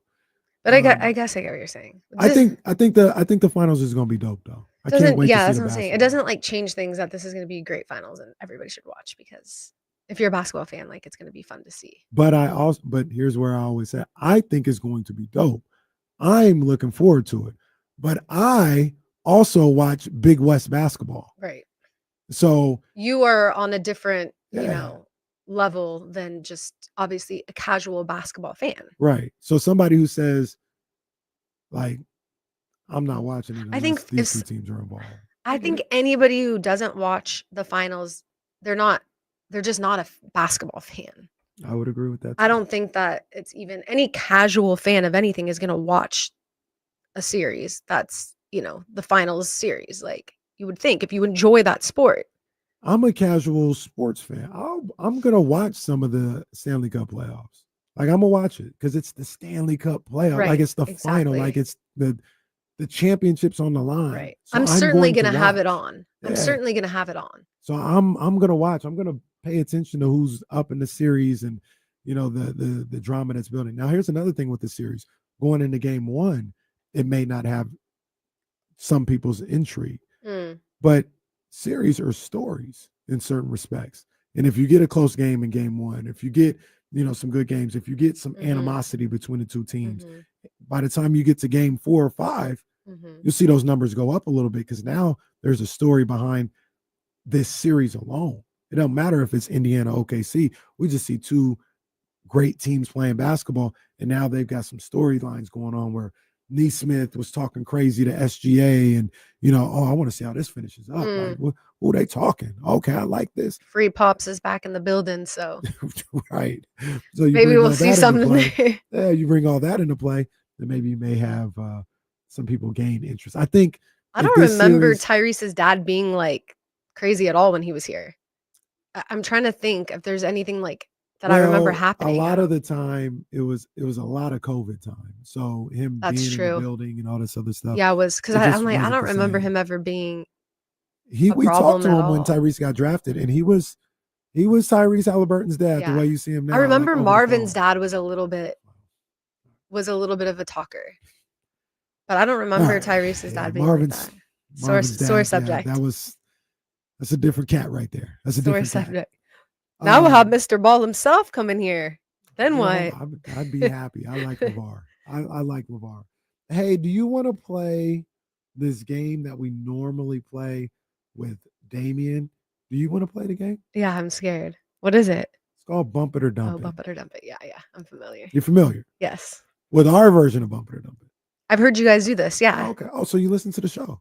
Yeah, of course. Okay. I'm not saying I listen every single day. I do things. I got things to do, but I try my best. Why not? We have a if I'm in the car on YouTube, you should be listening every single day. You guys are on my radio when I get in the car every single time in my car. Noon to 4. Thank you. You know I'm tuning in. Thank you. Yeah. Even if Pinky's in the car? Yeah. Oh, Pinky loves D-Lo and Casey. Even when I just turn it all the way up. No doubt. Okay. She knows about sports. Pinky talks sports. Shout out Pinky. Shout out Pinky. Shout out JP too. That's my girl. So the format. I read a headline and you just say if it intrigues you and you want to hear more about it and you're like, hey, maybe you want to talk about this. You say bump it. If you're like, this sounds stupid, you say dump it. All right. Let's go with the first one I have. Brian Kelly pushes for SEC Big Ten Alliance. I'm going to go bump. Okay. All right. In yet another potential move by the SEC and Big Ten to separate themselves from the rest of college sports, the two conferences are discussing a football scheduling alliance aimed at further strengthening both conferences. LSU coach Brian Kelly said at the SEC spring meetings this week in Florida that coaches in the conference are strongly in favor of establishing a more formal structure to create an annual set of non-conference games involving teams from the Big Ten. So other teams outside of the SEC can have a better strength of schedule is what they're saying, right? Because I don't see how you get more. What it sounds like to me is it is exclusive between, like, you know how basketball does the ACC Big Ten Challenge? Yeah. SEC Big Ten would do that in football. And But I'm saying it's not going to strengthen. It wouldn't really strengthen the SEC schedule you much. Well, because if you're LSU and you get to, selection Sunday or whatever for the college football playoff, if you have a loss on there or a win, let's just go and win. If it's between you and some team from the Big 12, but you have a win at Ohio State, that strengthens your schedule. Yeah. Just you having Ohio State on the schedule. That's about the one team. That's about the one team. But if you have a win against Wisconsin and Colorado has a win against Boise State, y'all got the same record, but your win came against Wisconsin and Boise State, or Colorado's came against Boise State. Yeah, they're gonna look at your strength of schedule and be like, LSU, you played the tougher opponent. I guess my point is just like the SEC in general has such a tough schedule, but they do. They do. SEC's kind of throwing a fit because they haven't won the last two championships. So now they're just everything's an issue. It's the same thing. We don't want to watch yet. We don't want to hear the same old teams making it. We don't. Well, now see, that's actually a great point because people are like, oh, what about the new teams? We want to see the new teams. Do you? No disrespect. Nobody was checking for Indiana. Nobody was. In Indiana and Notre Dame. Nobody cared. Nobody cared. Yeah. But I think it's a good idea. I understand it. I do understand it. I get it. Let's see. I don't hate it. Let's see what else. That's why I bumped it. There you go. NFL's hottest tickets. This is hard because I want to know everything. Just bump everything then. Okay, bump it. Bump it up. Hottest tickets. NFL teams have released their 2025 schedules. And it's got to be the Raiders. Raiders what? Although I heard you know what? Anybody, because everybody's going to want to go. Well, okay. Who doesn't want to see the Raiders? I heard something over the weekend where I was like, oh, this is going to be popping. Okay, go ahead. But we'll get here. NFL teams have released their 2025 schedules, even with 4 months to go until defending champion Eagles Cowboys kick off week 1. Anticipation is building. According to TickPick, the average purchase price in 2025 is $303, 25% more expensive than a season ago. Wow. The 5 priciest games of the year by average price. We'll go from bottom to top. Bears Cowboys on September 21st, $620. Can I guess one? Sure. Cowboys. Was it Cowboys Chiefs on Thanksgiving?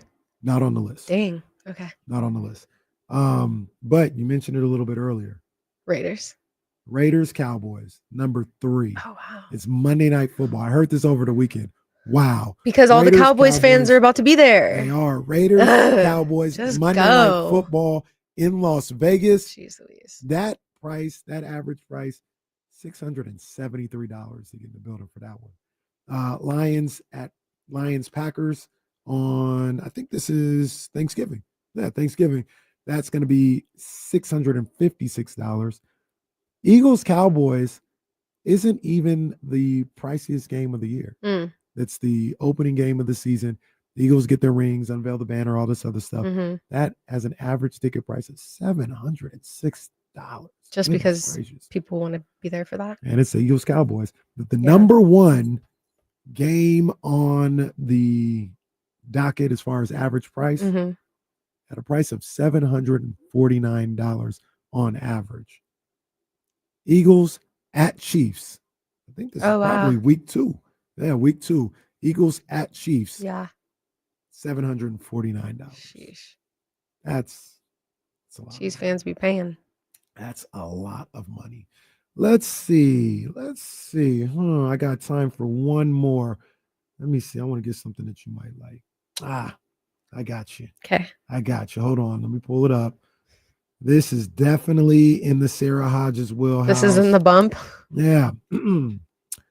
Chanel sales decline amid luxury downturn.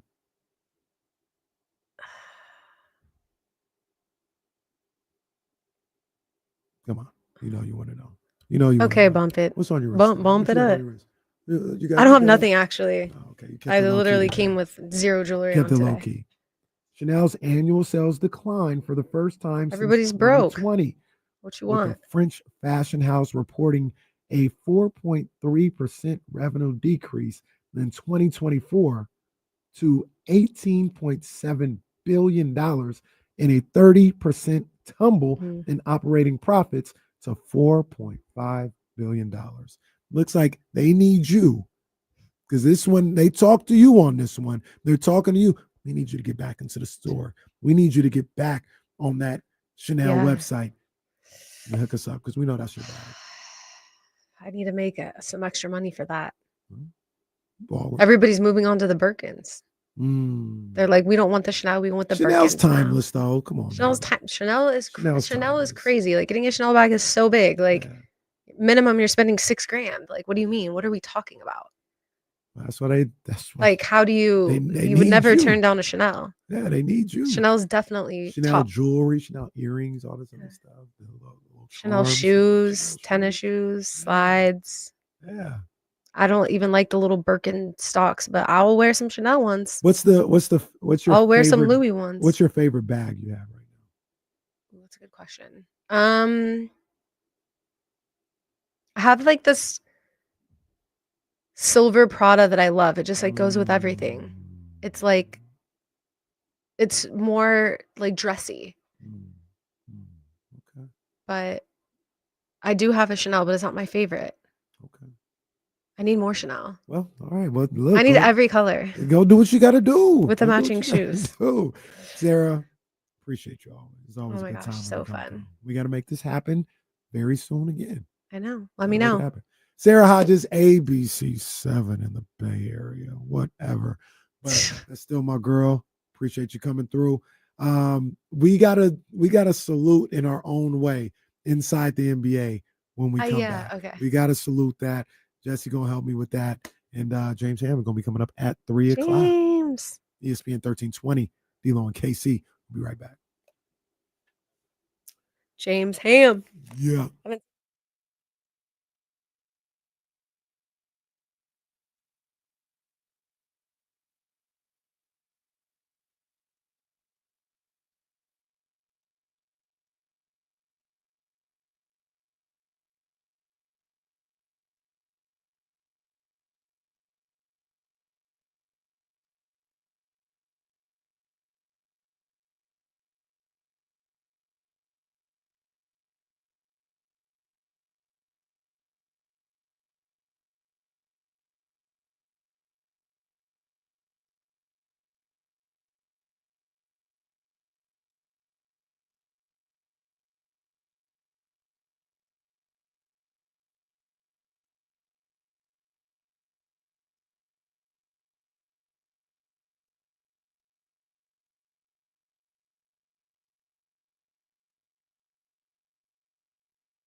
We back at it. Let me see if there's a way I can get to this easily because I didn't even realize that's the way that was going down. Hold on.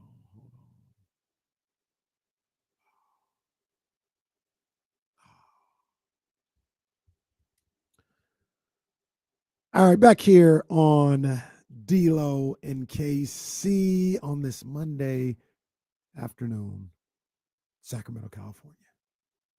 Man, June already. Feels like it was just New Year's Day, and now it's June. Can't believe it. Jesse, on Saturday night, not only did we say goodbye. Go home, New York. Go home, New York. Go. What's All that? right, man. The hell was that? All right, Who was man. that? What the hell we talking about? What Nah, the hell you we said talking Saturday about? That's what night. we doing? That's what we doing? Yeah, actually. It's disrespectful. I'm gonna tell you right now. That's straight up disrespectful, man. It's disrespectful. Anyway, we said goodbye to the New York Knicks. Yes, we did. But we also said goodbye to the NBA on TNT. No. Okay, yeah, Well, we did. you see what I said? Though. Yeah, That's what I okay. said. Thank you. Because all right, go ahead. I'm not gonna be the Grinch right now. We said goodbye to the NBA on TNT. Now, a lot of people believe we said goodbye to the NBA, or excuse me, inside the NBA. Now, I'm gonna miss this show. Okay. Now this is why I brought it up. I'm glad you have this thought process. Do you think we're going to see the same inside the NBA? Yeah, for the most part. They let Pat McAfee cuss. I can only imagine, Charles can say what he wants.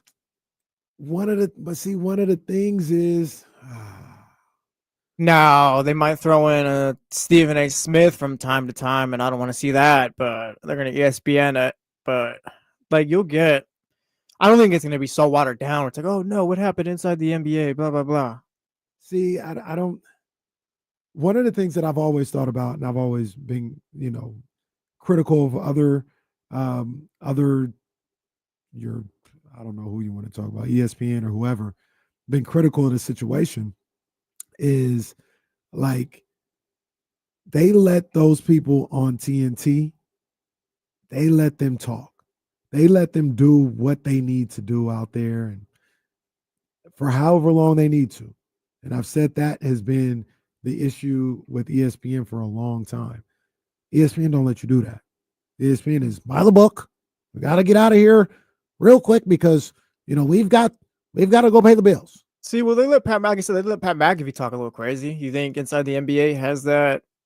They let him talk crazy, but he has a radio show, so that's why they let him talk for a long time. That's what I'm talking about. Well, yeah, they threw that on at 9 o'clock on ESPN though, TV. But that's his radio show. He's not on NFL prime time. Being able, that's a bad example because they're on ESPN Plus. But an NFL countdown show, zooming past the break and still saying what he has to do. It's not about the content. I think the content will be the same. The ability to get the content in the same way is something that I'm not sure is going to be the same. I hope it is, but I'm not sure. It'll be an ESPN type show, but I don't think it's gonna be, like I said, so watered down. Where it's gonna be like, oh no, these guys, you can't control Charles Barkley and stuff like that. That doesn't work. I don't think. No, there's a higher chance that Charles Barkley just gets fired mid-season rather than ESPN figures out a way to get him to chill out. I don't that's where I don't. Yeah, I don't see them just completely watering this down. I don't think they're gonna water. That's it. So my thing, my Real whole quick, point David is, J says no Ernie Johnson, not the same. Ernie Johnson will be there. Yeah, Ernie Johnson's gonna be there. But my thing isn't the content right now. So, for instance, inside the NBA works, in my opinion, because they come back from a game and they say, "All right, we got a 5-minute segment right here, and then we got to go to commercial." And they get to 4 minutes into the segment, and Kenny and all those guys are cooking. They're cooking it like we do, right? Like we're supposed to break, but nah, we got to keep this is cooking right now. We got to keep it going, and they let it go for 13 minutes. I don't think ESPN is going to let them go for 13 minutes. If it's a 5-minute segment, it don't matter if it's cooking or what. At 4:50, start wrapping this up, Ernie. We're going to start playing the music. And I think that's the concern. That's the problem. Yeah, I guess that's where the ESPN aspect comes into it. Yeah, I can see that, but I don't know. I don't think the show's gonna be like this horrible thing where it's like remember when Inside the NBA was on TNT and stuff like that. Like I think it'll still be fine. If they give them the you'll time, still get the I think they'll laughs you cook. need. Yeah, if they give them the time, I think they'll cook. And that's never a show where I've kind of gone to like, oh yeah, like I need basketball. And now I know sometimes I get into like stuff or whatever, but like I don't know. I watch that show to laugh. Yeah, it's I think we'll still great get that. entertainment. I think, and we'll talk about this with Dame too. I don't want to say just while he's not here. We'll talk about it. But I know he's tired of the show. I think the show's great. I think it's great. I think those 4 guys do a great job. Could they be better? Yes. Could there be more positivity with some of these guys? Yeah, sure, whatever. But I think they're entertaining. I do think Shaq, Charles, and Kenny are informative. They give you a perspective of guys who have been there. And I think one of the things that they do that we love from like the Club 520 podcast and sometimes with Gil's podcast and all this other stuff is they talk for real. They talk how these guys will speak in the locker rooms or speak about this guy. So the frustration that people have when Shaq gets on, the big guys or they call Anthony Davis street clothes and all this other stuff, that's because that's what they would really do in that locker room. And people say that they want that type of access and that type of talk. But when they get it from guys who have lived it and been in those locker rooms and still have those discussions, they say that they're doing too much. I think sometimes they go, it's not fair, and they're a little out of touch with maybe some of the new generation on some things.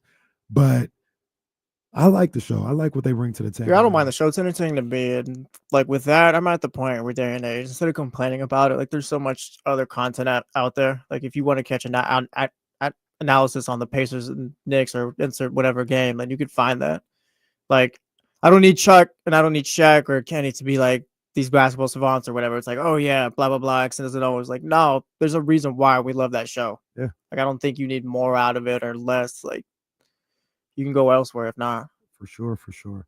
So one of the things I wanted to do is they had this great thread over the weekend where some random Oh yeah, that was user, fun. I was looking through that. he said, "What's y'all's favorite at NBA on TNT moment?" And the thread is crazy. If there was ever any doubt as to why people get so wrapped up and love this show, it's go through this thread. Did you see the one where they had the basketball coach there, whatever? He's like, yeah, I train these kids, blah, blah, blah. And like, oh yeah, so I shoot with Kenny then. So look, this is what we're gonna do. I got a few of these bookmarked.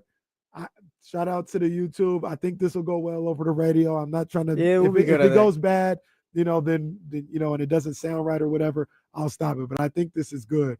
I just got a few of these moments that I saw, and this is just like, yeah, we can run these. This is just a few of them. But okay, let me pull it up. Let me pull up the screen. This is when Shaq really got mad at Chuck for interrupting him. Here he goes.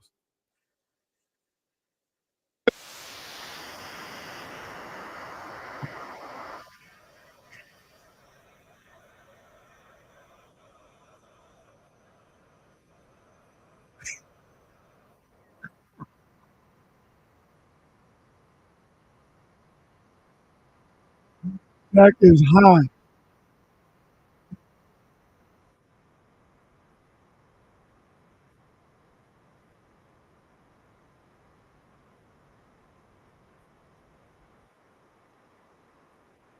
Hold on, we have technical difficulties.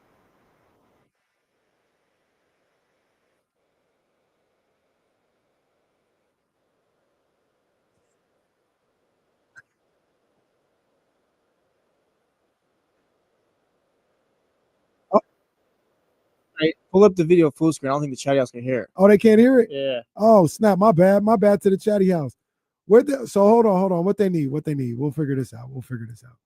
Pull up the video full screen, maybe. It was Like, full screen. Okay. Expand it. Yeah. All right. Yeah, We'll like figure Jack said, that like make out. the clip larger. I don't know. Okay, we'll figure me that see, out. yeah. But yeah, because some of these moments were absolutely fantastic. They bodied this thread of all the great moments of inside the NBA. I love the show. I think the show was great. I hope it's still going to be great. Yeah, man, I'm a big fan of these guys, and I thought that Shaq added more than he got credit for. I thought he added a little bit more than he got credit for. Shaq was. Oh, I think I found the issue, Jesse. My bad. I got to pull it up too. These ones don't have captions though, so we'll have to watch these as a family. I don't even know what they're about. I feel like Shaq added something. He did do a good job with what he brought to the table. Shaq is fine. He just gets insecure sometimes. He does. Like if you tell him like, "Oh, Shaq, I think you're the 9th best player," he's gonna get mad at you. And he's gonna get mad, and he probably has a right to be mad. Like Shaq is one of the greatest of all time. He's absolutely one of the greatest of all time. No. If I'm telling you you're top 10 all time and you get upset over that, like relax, bro. Well, I don't like, think he chill gets out. upset for being top 10 of all time. Oh, I'm sure we could pull clips up where he does.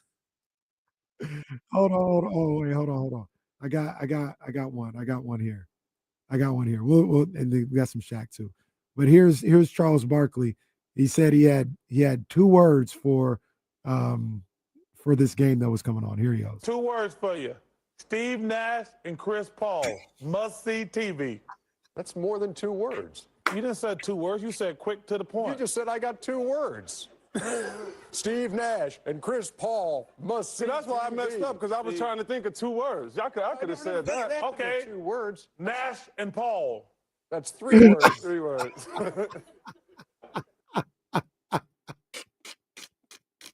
See, and Chuck's the best one because this is Chuck. Like Chuck isn't even trying to be funny. This is Charles Barkley. He said, I got 2 words for you and said about 10 words. That was hilarious. Here's another good moment. Hold on, my bad. This was a Nito stat of the night. And this, And that doesn't matter because tonight it's all about raising numbers to the rafters. Reggie Miller at Conseco Fieldhouse. There goes number 31. And this obviously is a feeling which some of you guys have felt before. Magic Johnson. Oh, I already got the joke. I see it coming already. Raised to the rafters. I see it already. It was 5 years ago tonight. I see it already. Charles Barkley saw 34 in the middle of Philadelphia. No. Whatever. The TNT arena. We have no. Get out. I'm going. Good night, everybody. Good night, everybody.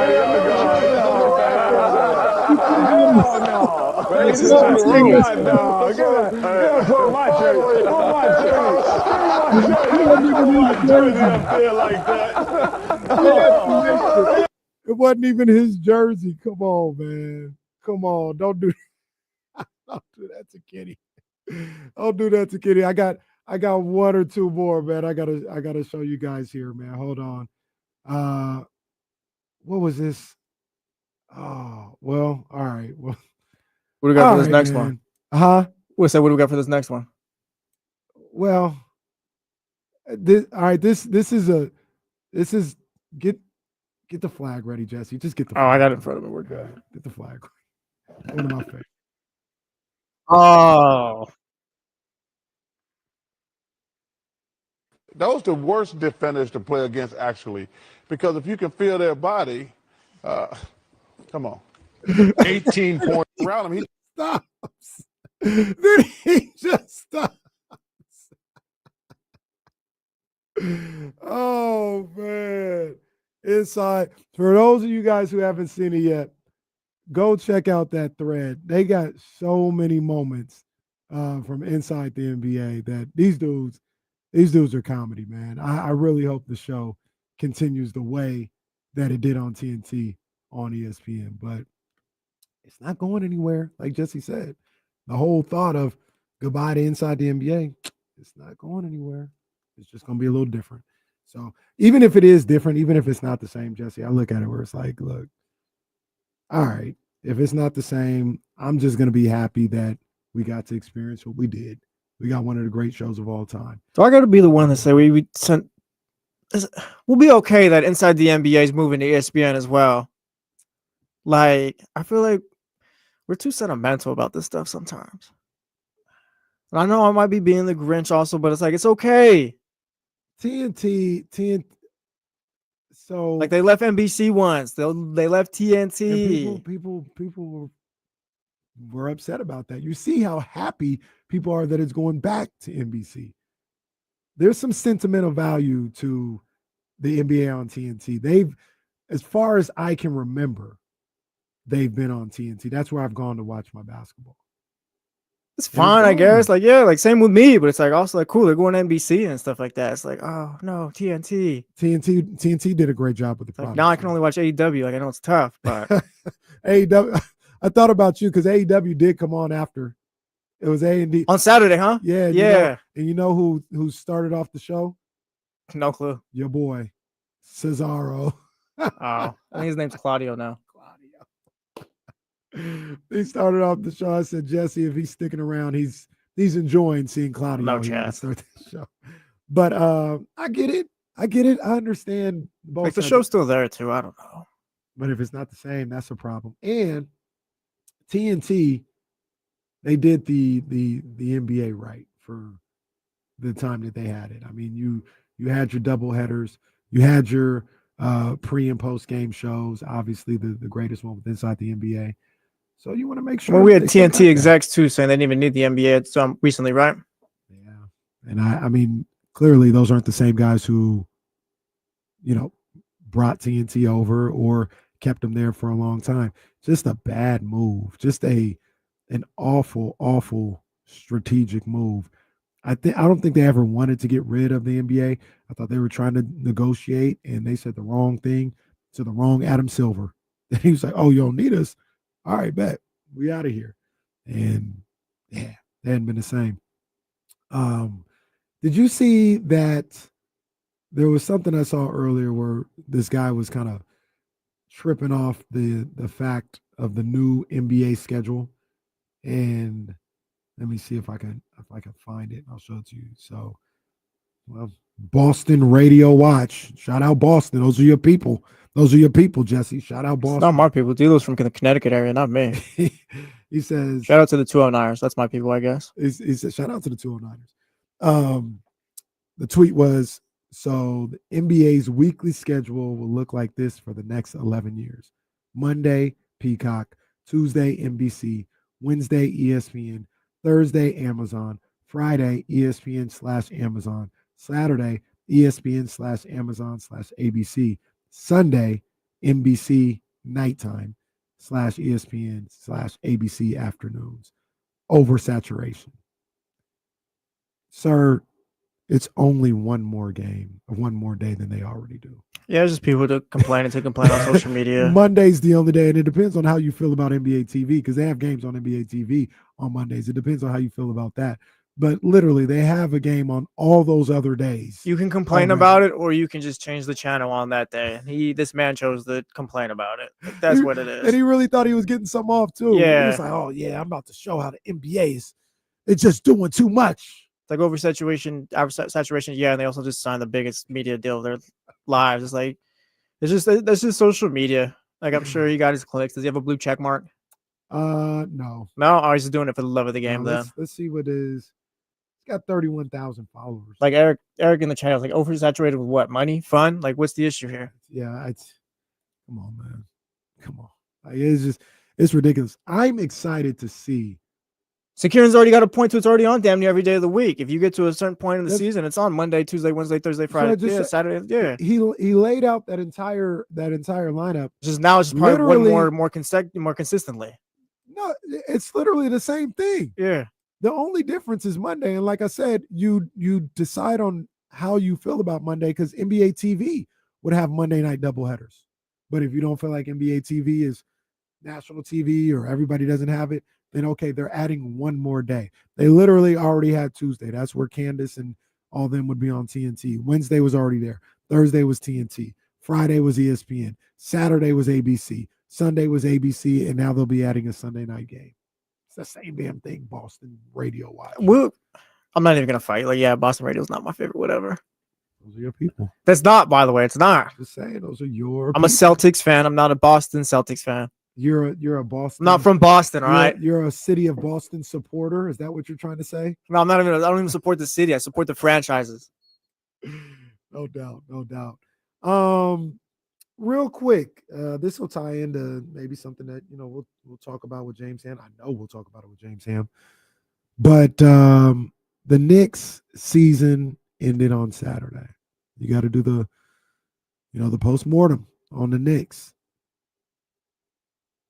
Tibbs, do you think he's safe as next year's opening night head coach? Yeah, I think. I was reading some stuff yesterday. It says Leon Rose and those guys still like him, but the whole excerpt kind of ended. We don't know how James Dolan feels about him. Or not that he dislikes him or whatever. It's just that it's always up to the owner. But I don't think Tibbs did anything egregious this postseason. Like, if you wanted to see Mitchell Robinson get minutes, you did and all that. I get we want to, hey, play Landry Shamet. Why aren't you playing Landry Shamet and those other guys? But again, it's Landry Shamet and other guys. Landry Shamet, I wouldn't mind being on the Sacramento Kings, to be honest with you. But Landry can get here once we're done filling out the rest of the roster. We'll worry about Landry after that. But I mean, I think Shamet provided something for this Knicks team when he was able to play. They started playing him in game 3. He did well. DeLon Wright did well.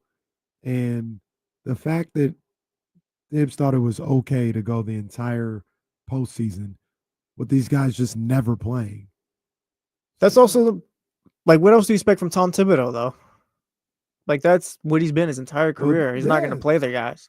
For sure, but it might be time to go. I'm not saying that, but I'm saying to people who think that, they might be like, yeah, it's time to go. Like, the way that you go about things isn't going to win us.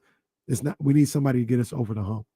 Somebody that can develop a bench, that believes in a bench and finds everything that we need as far as to have some sense of balance with the roster. It's not saying that Brunson and those guys go to 20 minutes a night, but clearly they looked better in the 3 games when he started playing the bench a little bit more. And he only did that because of foul trouble.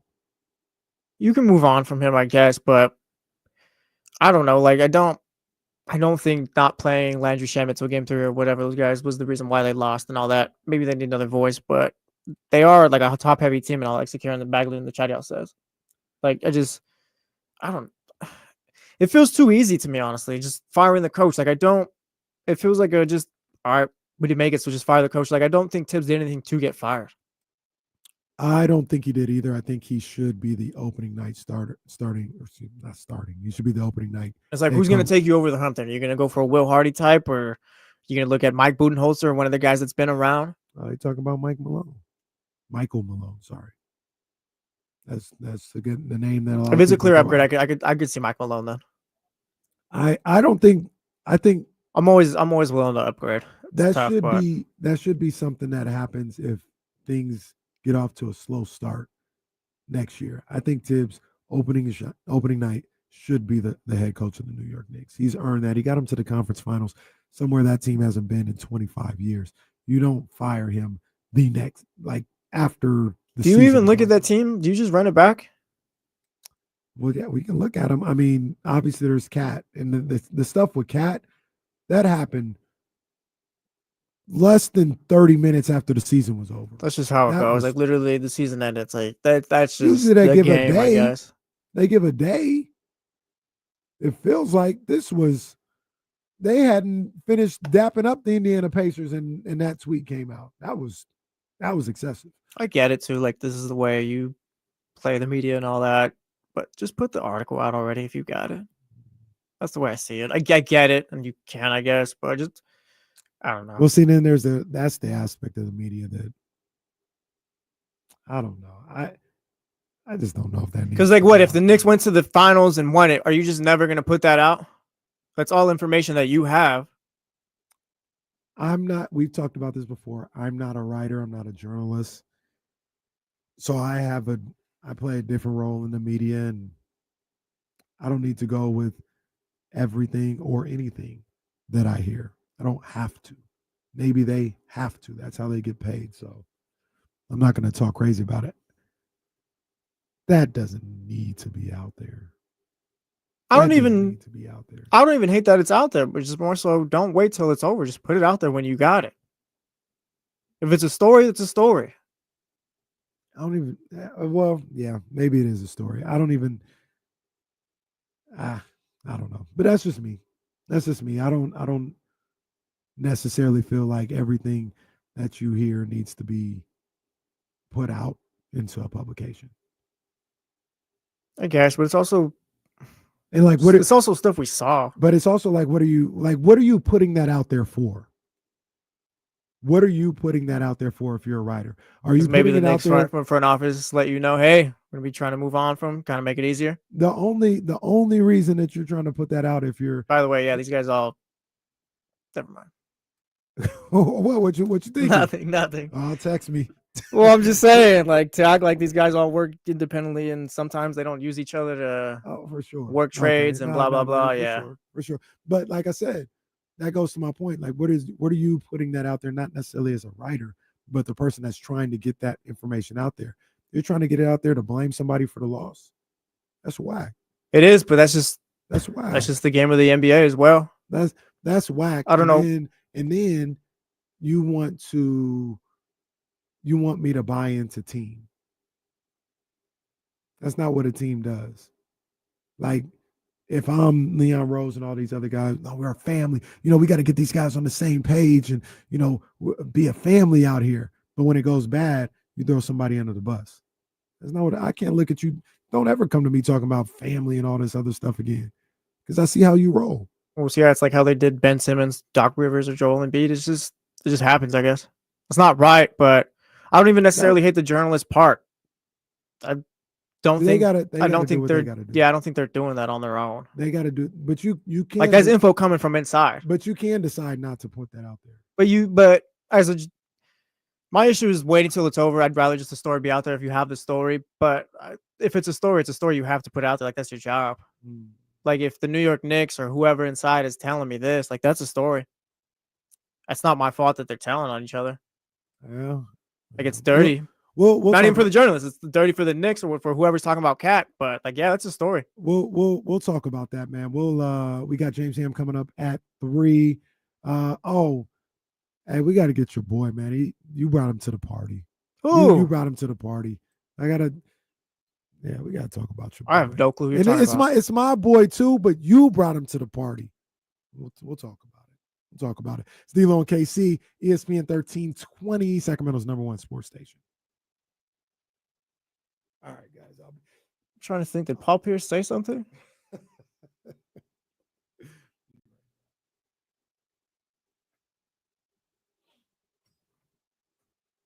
What's up, Chatty House? I feel like I'm always talking to you guys now.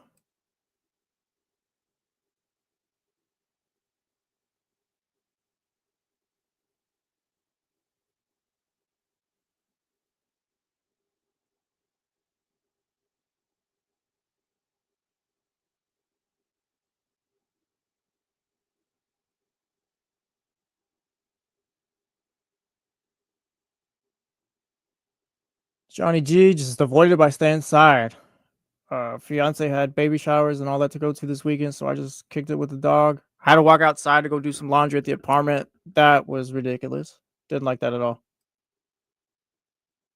Got a series coming up right here. Red Sox are very just average, I guess. Probably closer to below average than average, but I don't know. We'll see. We'll see how they do. I've been keeping up with the Angels low key because of you. You just gave me a white tee. That's it. Leezy, I'll take Brunson. I'll take Brunson over Booker. They're both great players, but Brunson's really good. Aldrin, like I legit don't even like Tottenham anymore or anything like that, but firing the guy that's gotten you a trophy after however many years is stupid. Like you've been complaining trophy for however many years, and then he finally did it.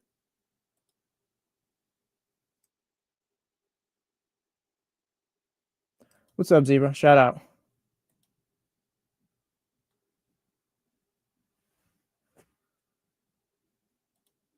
Shout out Leezy, always getting to work on the radio.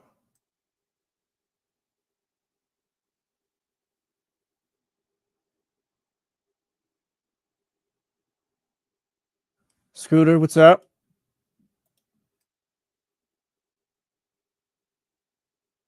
Yeah, not hers, a friend's. They're called baby showers, right? Leezy, I was thinking about it this weekend, but I got a graduation party to go to.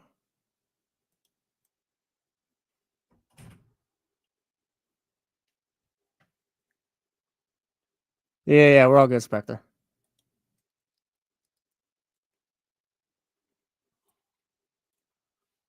Poor people. There's some people that rang the doorbell. Oh, I avoid the doorbell at all costs. And I said somebody would be here with you guys shortly, and I don't know if anybody's coming. I don't think anyone listens. If I see, like, if I'm coming out the restroom and I see people standing at the door, I will go to the back entrance. And, like, I would just avoid it completely.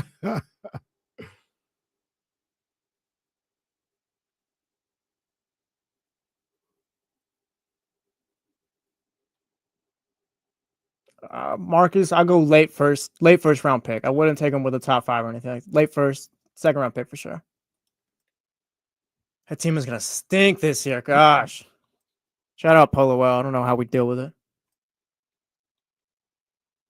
They trade Jalen Ramsey. Can't even pay Jonnu Smith, the one guy that wants to be there. We got middle school cornerbacks. Oh no. It's so bad. I'm already getting pissed off. We're back.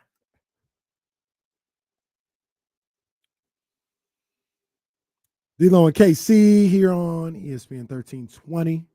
James Ham, he's going to be pulling up on us at 3 o'clock. We will dive right back into my epiphany of my thought that Domantas Sabonis, you need to look to trade him. If you can, you should. I'll put it to you like that. If you can, you should. I'm not sure you can as easily as other people think you can. But if you can, you should. So there's that. Real quick, San Francisco Giants, big 4-game series getting started tonight against the San Diego Padres. Giants 3 games behind the Dodgers in the NL West. They had a up and down road trip. They won 2 out of 3 in Washington, got swept by the Tigers, then won 2 out of 3 against the Marlins. So I'd imagine if I told you, though, that they're 3 games, if I told you back in February or whatever, the Giants would be 3 games behind the Dodgers on June 2nd, you'd be pretty happy, no? Yeah, absolutely. Absolutely. I'll take it, man. I think the bats went super cold on the road. So they're eventually going to have to upgrade from that. Hopefully they can do that, before the trade deadline. I don't have any real problems with the way the Giants season is going so far. It's been a little bit of a pleasant surprise. I want to see if they can help upgrade with that. So big 4-game series against the Padres. Then they've got the Braves for 3 over the weekend, all at home. So that's a good look. What's not a good look is the Athletics. I mean, these guys just went 0 for the road trip. Yeah. Back home today. I guess that's great. They just went 0 for the road trip. Sounds about right. I know. Do we want to blame Sacramento for this? Come on, man. And you know what? We've talked about it before. Not even hate. It's just the A's haven't been good. Like, yeah. We've talked about it before. And, hey, I'll use the same line that I always use. The game is the game. Vivek, Sacramento, they wanted to get involved in this whole thing.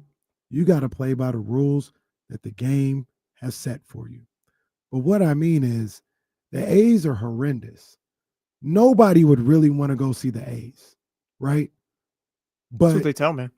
if the attendance goes down, it's looked at as an indictment on Sacramento because we don't want to go see this sorry ass team.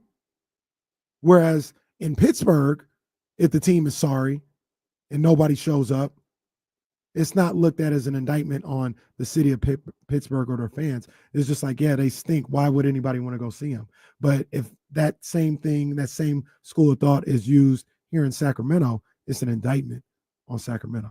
But that's what they signed up for. We'll say well, that's the thing. Like the Pirates, what? I don't know. Now we'll do probably 6,000, 7,000 in a 35,000 seat stadium, right? Mm-hmm. Nobody tell anyone that Sacramento's been 2-10 and 14 while this team has been bad. No. I know it's 10. I know it's not a high number, but with a sorry team. That's the whole point. Like, that's what we were talking about. Like, the team stinks. And it's not even our team. But we supposed to put up, and I thought they would. I'll tell you every time I was wrong. I thought they would put up 14,000 every single night. See, but that, like, to have a sellout every night is not realistic. That's true. Looking at the MLB and all, it's just not. I feel like on average, for you to put in 10,000 on average, like this season, that's a legit stat or whatever for the A's to put in 10,000 out of 14, given, like I said, the Pirates can be doing 7 or whatever. Like they're not doing 7 on average, but given they have 35,000 seats, you're only putting 10,000 there as well. Mm-hmm. Like that's not the same thing here. Yeah, I agree. I just, like I said, I'm bringing it up, but I also. That's what they signed up for. And the A's, I'm sorry, the A's losing is not anything new to Sacramento. Like they've been running up L's for the last few seasons. I thought they would be better than this year. Yeah, maybe you thought it'd be looking a little nicer because of Jacob Wilson and those guys. Like shout out, but the A's losing is not something just new to Sacramento. I'm sorry. Yeah, like it was like, oh, look at the record at home. Look what they just did on the road. Yeah, they got away. Look, they got away from Sutter Health. They were in a major league ballpark. They had a major league clubhouse, and they got waxed. So maybe they should stop complaining about the home field and acting as if that's the issue and just start playing better baseball because it doesn't matter if you're home or on the road. You're stinking up the joint. Do better. I think with this is just tell the story that's just actually happening instead of just trying to get your clicks and blah, blah, blah. We know that ain't going to happen. Hey, before we get to James, yeah, your boy. Yeah, you keep saying that. I have no clue who you're talking about. Like I'm stuck. Maybe Paul Pierce said something crazy. That's just kind of just general answer for me. I don't know who you're talking about though. No, this your boy. Now, I'm pretty sure there's nothing going on here, but just in case, be ready to take it off the screen. I'm pretty sure. All right, this is gonna be fun. All right. Well, what is this? It's your boy LeBron. Oh, what? He was talking about to JJ Redick, and he proposed a new idea. You got to give us a little time to prepare for it. So like post All-Star break, something like that. I mean, post All-Star break is usually like 30 games left, so maybe like maybe 12 to 15 games left in the regular season. Okay, a month. Yeah. Give us a month to prepare for it because it goes from 0 to 100. It goes from us to be able to body check. You know, no body check, no hand checking, no pushing a guy off their spot, no rerouting guys at all. Right. For 8-9 months, and then or for 6.5, 7 months, and then have at it. 2 months straight, have at it. Have at it. Like straight up, just no holds barred, and you know it's fun. Yeah, I don't think either of us have a problem with it. We don't have a problem with it. It's just a contrast. It's just a contrast, you know, of not being able to get into that flow. So, yeah. Bro, spine, Steve Nash. Stand up to him. Get your boy. Yeah, no, we're not doing that. Like, shout out to the GOAT. That's the GOAT. Shout out. What do you mean, shout out? I said shout out to the GOAT. A month before the playoffs start. Just making it known where I stand. Shout out to the GOAT. But like, no, it's a stupid idea. Like, I'm sorry, you're 40. Just go retire then at this point. And Steve, like, oh yeah, like Steve, no, you're his podcast partner. You can say no, that's dumb, LeBron. Like, yeah, it's true. Like some pushback might have worked in Brooklyn, maybe. When I first saw that clip, I didn't know exactly where they were gonna go because I saw that different than like the type with the one that has the title on it. They was like, yo, LeBron's bugging. And he goes, you know, it's an all-star break, like 10, 12 games, something like that left. I'm thinking like a month. A month is good. A month off. We could have used a month off before the 8-hour shows that Danny used to make us do just to get ready, I guess. But no. And I was gonna be like, oh yeah, well, he's gonna retire in a year or two, so it's gonna be a couple more years of these takes. No, I forget. Like he's gonna retire. More takes are gonna be happening. More bad takes. Come on, bro. No, it's a horrible. That's your boy. That you brought him to the party. He said he need a month off before the playoffs. Yeah, it's a bad take. It's a horrible take. I don't even know what to say. Like, that's just stupid. Like, I'm sorry. That's dumb. Like not. We got to teach LeBron how to pod. We got to teach him. Like, not every take. Oh, no, he know how to pod. No, he podding. Well, I guess because now it's working because we're talking about it. We're the losers now. He podding. He absolutely podding. Yeah, no, I don't even know if he believes this take. Now, LeBron is my boy, too. I'm a big LeBron. You believe the GOAT as well. Nice. I haven't made a decision. You need to jump over to this side because I feel like you don't want to say it because you don't want to hurt feelings. You don't want to hurt the Jordan fans. I don't know, the Jordaners. All right, you don't want to hurt the Jordan fans. You believe LeBron's the GOAT. I know you do. I don't know. I haven't. No, because it used to be Jordan was, and then you turned. I haven't made a decision yet. He's got a hell of a resume. He's got the resume. Like we don't have to get into. I don't want to. We don't have to get into it. He has the resume if you didn't live through Michael Jordan. Once again, I was there. It got crazy. Like I said, I don't want to get to it. I almost got into it with my uncle one time at a barbecue. He's so like, oh, 90s basketball this, 90s basketball that. It pisses me off. I'm just saying, I was there for Mike. I get it. So then say Mike's the GOAT right now. It was different. So then call him the GOAT right now then. Who is? Say Mike's the GOAT then. Who's the GOAT? Say Mike is the GOAT. I haven't decided yet. He's the GOAT. He's seen both careers already. No, Mike is the GOAT because he's the standing champion, right? Like he's standing there.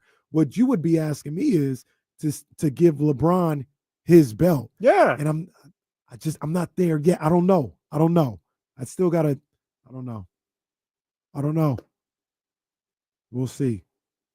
Somebody said LeBron going into his 23rd season, and they were like, and he's only got 4 championships to show for it. Ew. Can't all be winners, I guess. 4 out of 23.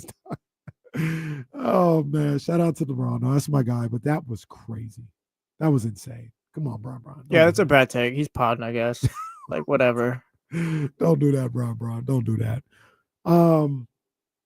Before James comes in, want to finish the Knicks conversation real quick. Do you think they need to do anything to the roster? Because I think they should run it back. Maybe, add little tweaks here and there for sure. But add around the edges. The team that they have. Add around the edges. I'll say it every time I talk about him, I guess, or you guys all know it. Like, I'm not the biggest Cat fan, but he stepped up in the playoffs, I feel. I think maybe if he figures out just how to not go rogue defensively, like that'll help a lot. But I'm not gonna sit here and tell you Cat was bad all postseason or whatever. Like he stepped up, I feel. So yeah, I'll run it back. But you add around the edges, and like I said, you hope he's not playing free safety on defense as much as he's kind of bought into the program. Yeah, they obviously need to do a little something with the bench. Real quick too, I started this. Will Z on our side says he talked himself into a Sabonis and Cat swap. While in his article on it says he's not happy with himself for it. Whatever, Will, you're with us. Let's go ahead. With me, at least. Let's go ahead and bring our guy, James Ham, of the Insiders, of the Kings Beat. Let's bring James in here. I gave James a heads up before I started the show. I said, James, I'm gonna be talking a little bit today. I'm gonna be talking a little bit now. I hope I will explain the full context of how I feel and what I'm saying, and we'll see how James Hams feels. But James, I said earlier, I had an epiphany over the weekend. Ken Epiphany. Ken Epiphany. I was trying to figure out how are the Kings going to get to this playoff / championship level? Like how do they get there? And I'm a believer. I'm pretty optimistic with the group. And I've said it before, like if you add the right pieces around what they have right now, obviously like you move DeMar, but like everybody else, you have the right point guard or the right power forward or wing guy or something like that. I think they could be a playoff team next year with Monk, with Keegan Murray, with Sabonis, with Zach LaVine. Like I believe it's about making the right moves, not just a gang of moves, right? But I was thinking, I said, man, Domantas Sabonis is making $43 million, $46 million, $49 million. And if I ask you right now who's the best player on the Kings, I think almost everybody would say Domantas Sabonis. That team's not going anywhere. He's not, in my opinion, this isn't an indictment on his game. I think his game is great. I think he's everything that we've said he is for the past 3 years. But if he's your best player, I don't think you have a shot in hell of contending, let alone like the playoffs are iffy. He can't be your best player. And if you need somebody better than him, how are you going to get somebody in here better than him at the prices that are with him and LaVine and everything else like that? So just on that thought, what's your thought on Sabonis? Okay, so like I get the premise of your epiphany. Like I do understand, I do get it, and like to be honest with you, like the path to get to where we are today is just like bleak and crappy, and like you just shake your head at what really amounted to poor management. Like you had something 3 seasons ago, you won 48 games. All you had to do is continue to build. You flirted with going out and getting Pascal Siakam, and now that guy's in the finals. You flirted with going out and getting OG Anunoby, and now that guy just lost in the Eastern Conference Finals. Those players would have put you in a situation where, number one, you wouldn't have had to fire a coach or trade a best player. They would have just instantly made you better. And to me, the failures of the Kings pretty simple. You built something, and then you stopped building, and you allowed the thing to decay. And, again, we talk about organic growth all the time, that, the organic growth of a player or a team. And we've watched it with, so many of these teams, especially, Indiana and OKC. We've seen teams that like build a base of young players and just keep getting better and better. And to me, that's the way you should build things. But there are teams that they get to a certain point and you have got to make changes, and the Kings just didn't. And by the time they did make changes, the changes were like to wedge a small pebble in a closing window. They weren't to throw the window back open. And that's why some teams are still playing and the Kings aren't.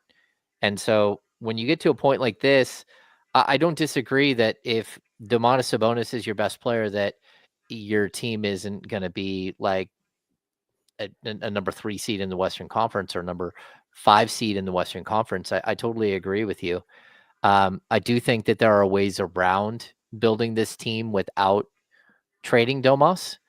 But I also know that he's the guy who's kind of put you on notice and said, hey, look, I need you to actually get something done here. And if you don't, then go ahead and trade me. And I don't disagree with Domas, like that idea that you can just waste players' careers, years of their careers without trying to improve a roster or go backwards repeatedly and think that that's okay. Like I don't care how much a player makes. What he signed up for and what he got a contract extension,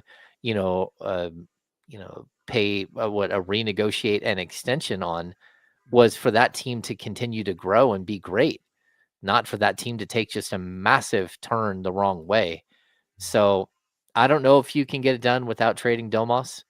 But I also know that one of the problems the Kings have is that replacing an all NBA center, a guy who, made 3rd team all NBA 2 years in a row up until this season, and who's led the NBA in rebounding 3 straight years and who's exceptional and continues to get better, trying to replace him is a big issue as well. Like just because you're going to trade Domas doesn't mean you're going to get a player back equal to his talent. And so if I'm making moves with the Kings, I'm probably starting from a different point than you are. I still think that you can find players that, that complement Domas and that you can build a team around Domas. But I also understand the alternative. I'm delving into the draft picks. I'm using, if you got to use the contract of DeMar DeRozan, or if you can find a way to match salaries and use Zach LaVine's contract. Hey, if you've got to go out and trade Malik Monk, I don't like that idea. But if you have to, I understand. I just don't know that, I'm not going to pin what's happened here on Domas.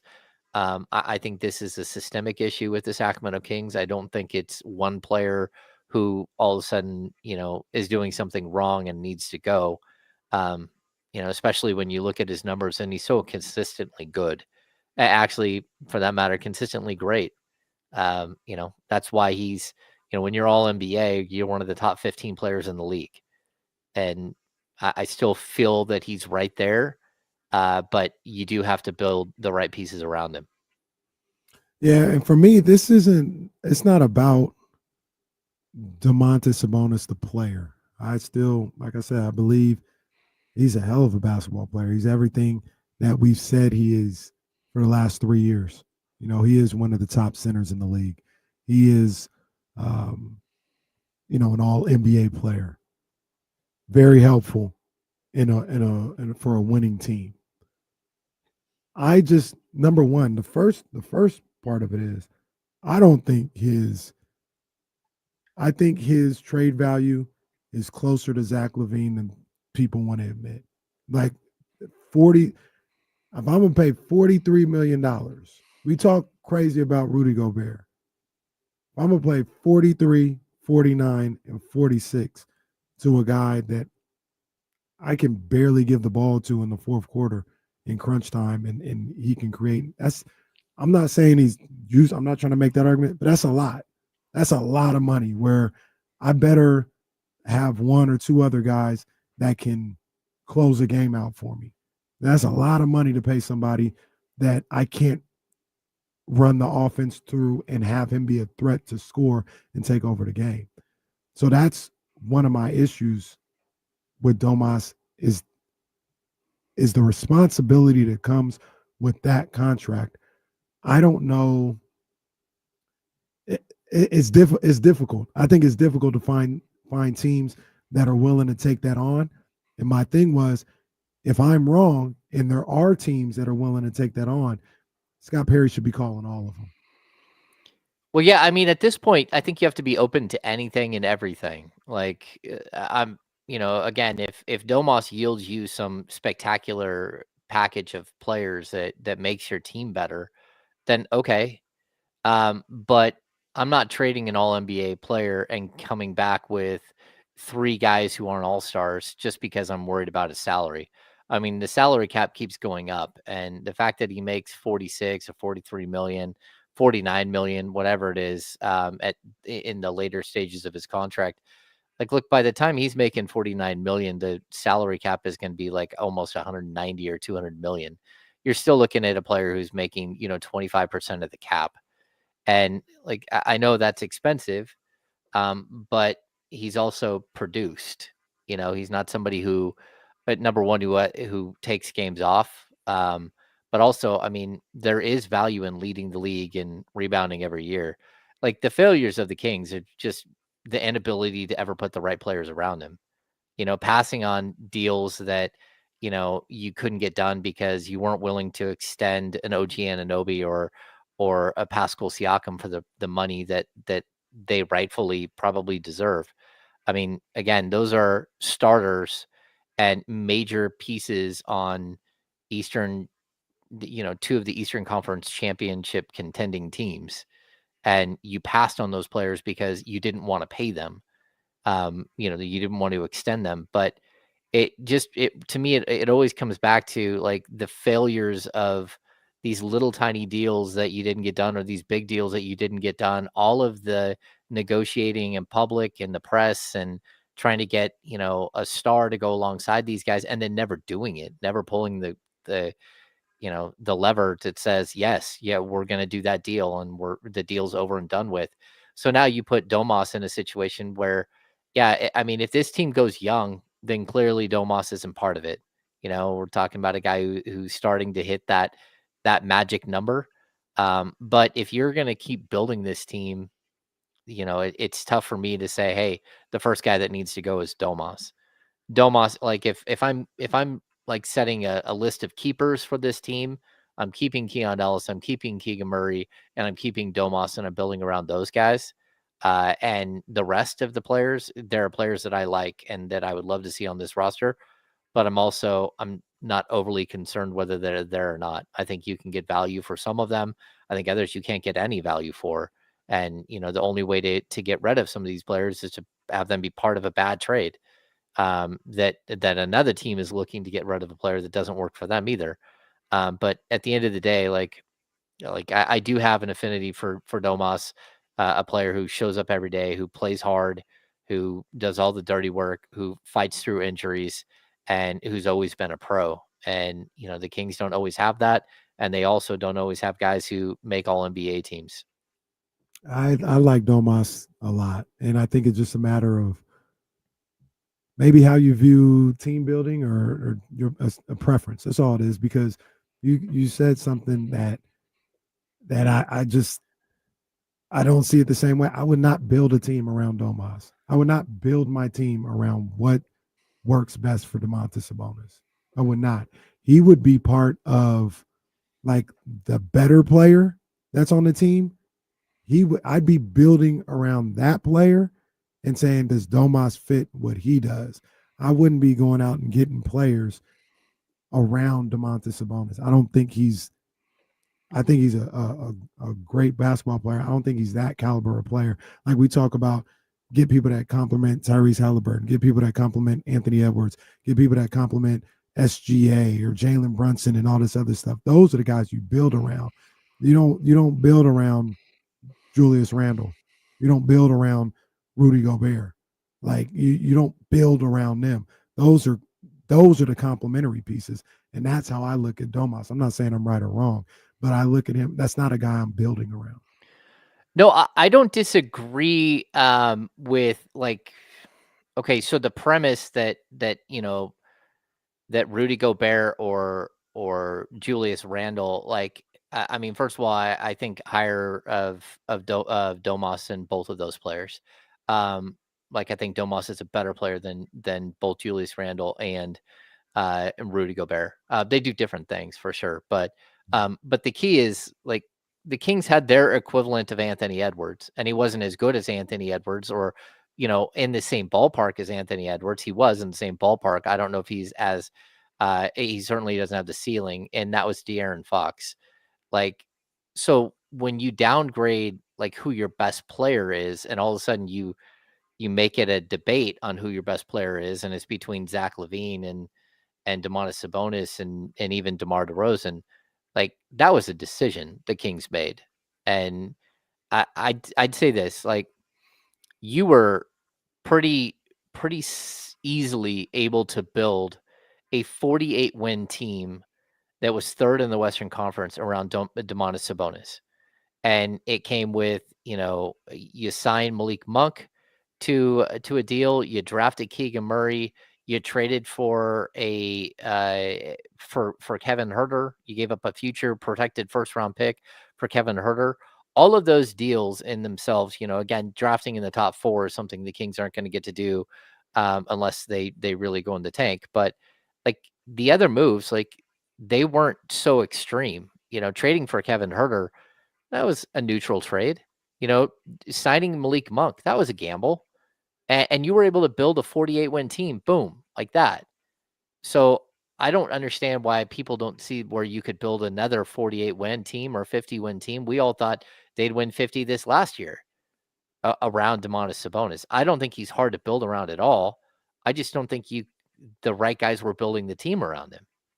Like they had a good idea initially. They surrounded him with shooters, but then we all watched the thing play out. It's like, okay, you surround him with shooters, but hey, you need 1 or 2 more defenders. And going out and getting Chris Duarte on the cheap, or going out and getting JaVale McGee on the cheap, That's not the way that championship contender teams continue to build. Sometimes you've got to go out there and, look at what the Boston Celtics did. The Boston Celtics capped out, and then they went out and got Porzingis and Drew Holiday. Like, what they didn't do is they didn't trade for Kessler Edwards at the trade deadline as the only move. They didn't go trade for Robin Lopez twice and waive him.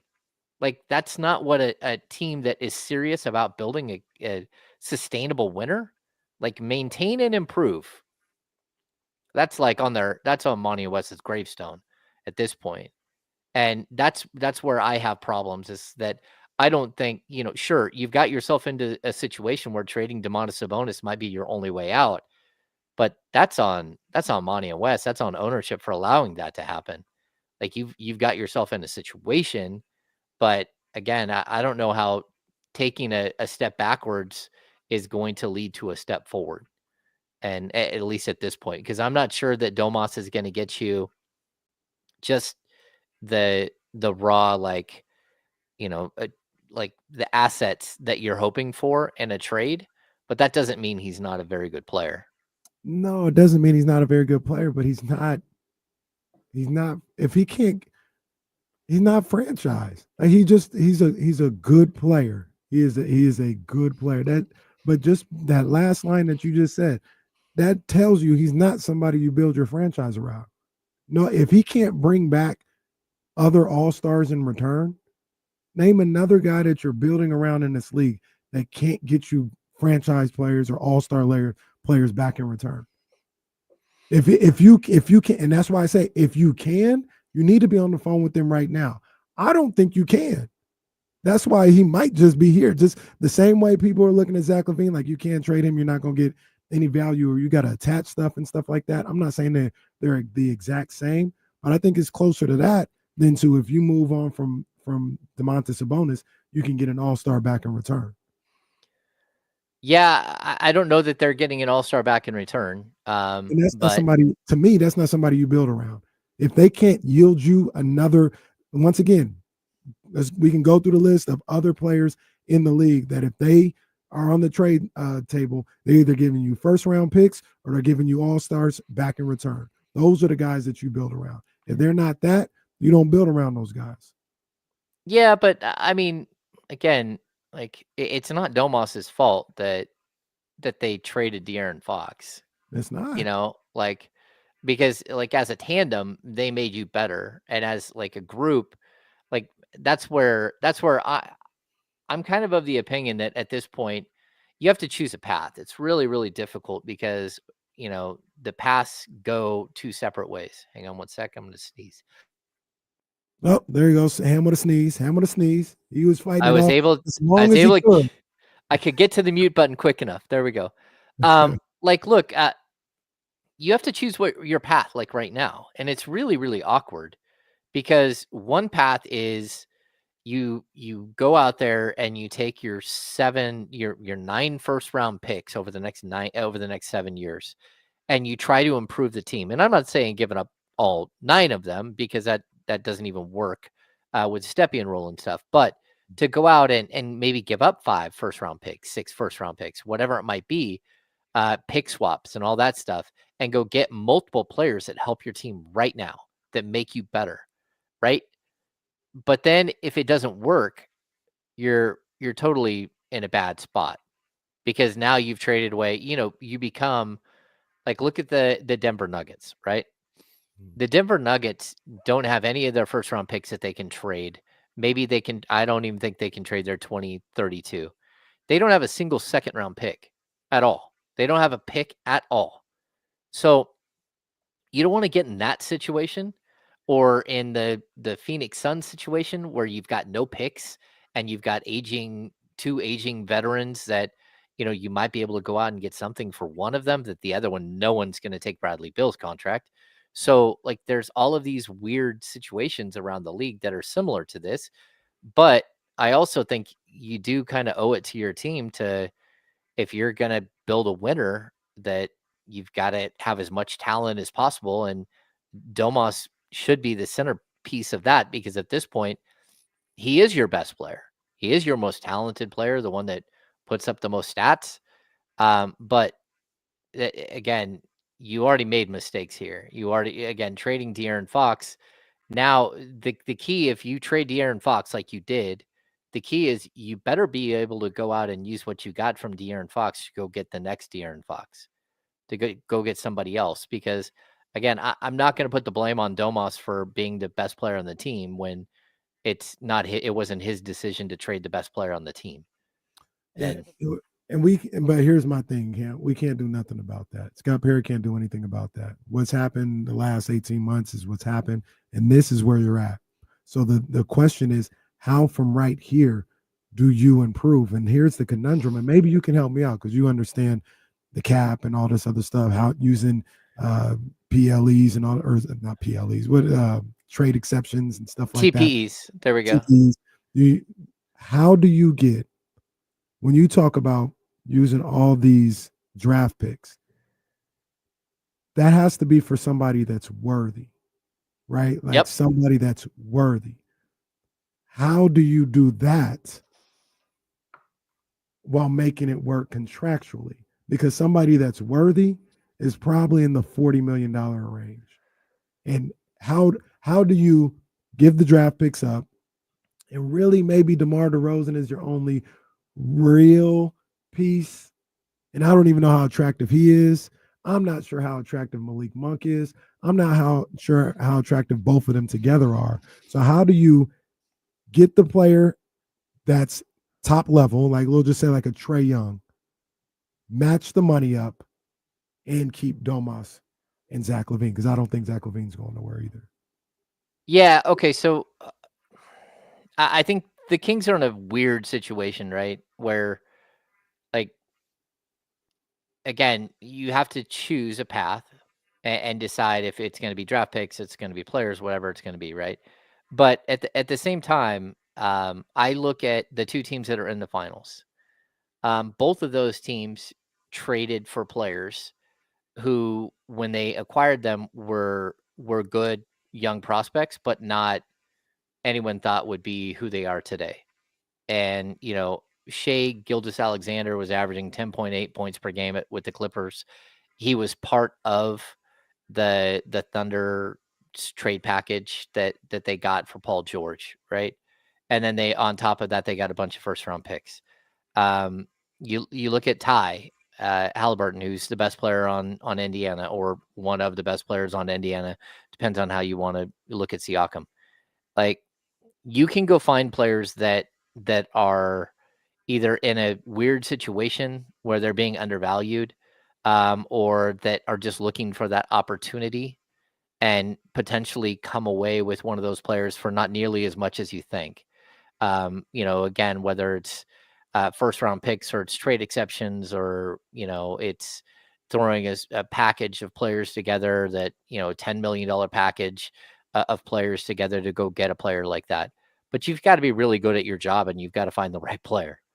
Like Tyrese Halliburton, they don't grow on trees. Shai Gilgeous-Alexander doesn't grow on trees. But when they traded for Shai, again, it was a dude averaging 11 points per game, a guy who was the 11th pick in the draft. It's not like he was a number one pick or anything. And he was he was going into his second NBA season. So there are other ways to build other than going and finding a $40 million player. There are underutilized assets. There are players in the league who are ready to bust out, but just haven't quite got there yet. And then there are players who have just been in situations that, didn't really give them the opportunity to shine. So if you can find some of those, that would be a good thing. But yeah, like, this isn't easy. Like, team building isn't easy. And that's why I've been so harsh on the franchise for not just their decisions in the last couple of months, but their decisions to allow people who weren't going to be here to clean up those decisions, to make those moves. And to me, that never made any sense. And so, yeah, it's tough, but that's why you brought in new management. That's why Scott Perry is, hopefully he's good at his job and can go find a couple of these pieces that really do make a lot of sense for your team, and you can grow from there. A couple of things you were talking about. Sounds like somebody. Uh-oh. It sounds like somebody, but I don't think you're going to like it, James. I'm going to try and sell you on it. We'll do that when we come back. We got James Ham with us on D-Lo and KC. It's ESPN 1320, Sacramento's #1 sports station. Oh, man.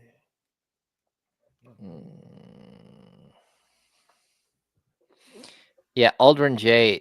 I don't think that Portland is letting Scoot Henderson go anywhere. I think they intend to build around him. But I do think there are players out there that, are just waiting for that other opportunity.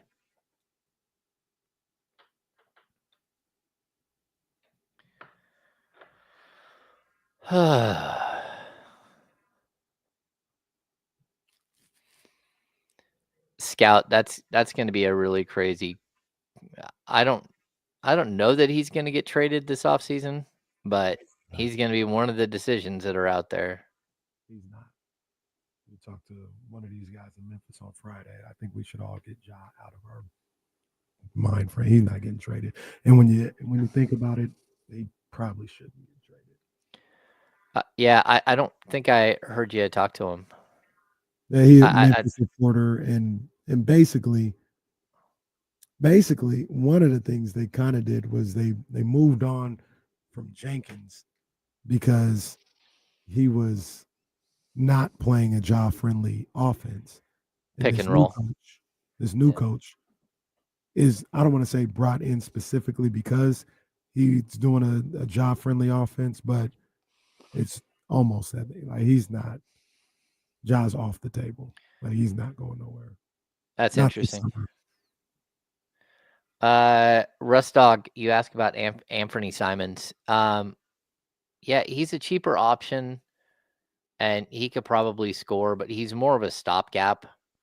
I don't think that you're gonna build, again, a full-fledged winner around Anthony Simons as like your best player. If he's your best player, that's tough.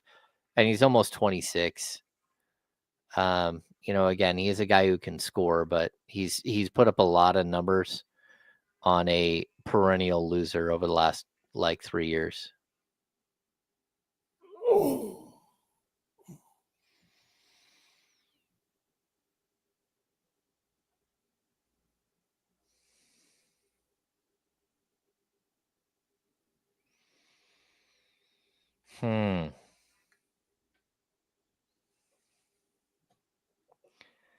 Yeah, Kyle, I don't disagree with you. The Monk and Simons are sort of redundant. I just neither one of them is a true point guard. And I think Simons is probably better coming off the bench, just because he's not a great defender.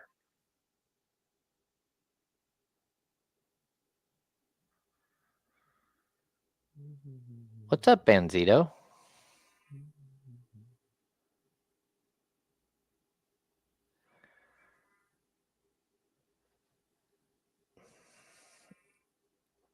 Yeah, I'm not a huge Kobe White fan. Shaden Sharp is one of those guys. Benedict Mathurin. There you go, Kay. Those are types of people that you're looking at and go, hey, I think they might be way better. I even, for a little bit higher volume, a little more expensive version, I still think that Jalen Green, who had a really, really bad postseason, could be one of those guys that really takes a huge step forward. I've talked about Trey Mann forever. He did hurt his back, I believe, this year and missed most of the season. I like Trey Mann. I like Trey Mann.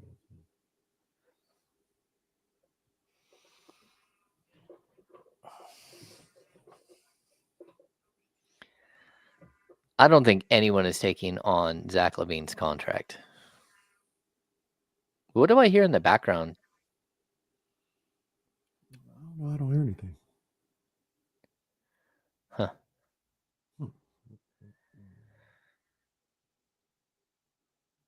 Tom L. The Siakam deal. I think the Siakam deal or the OG Anunoby deal, both.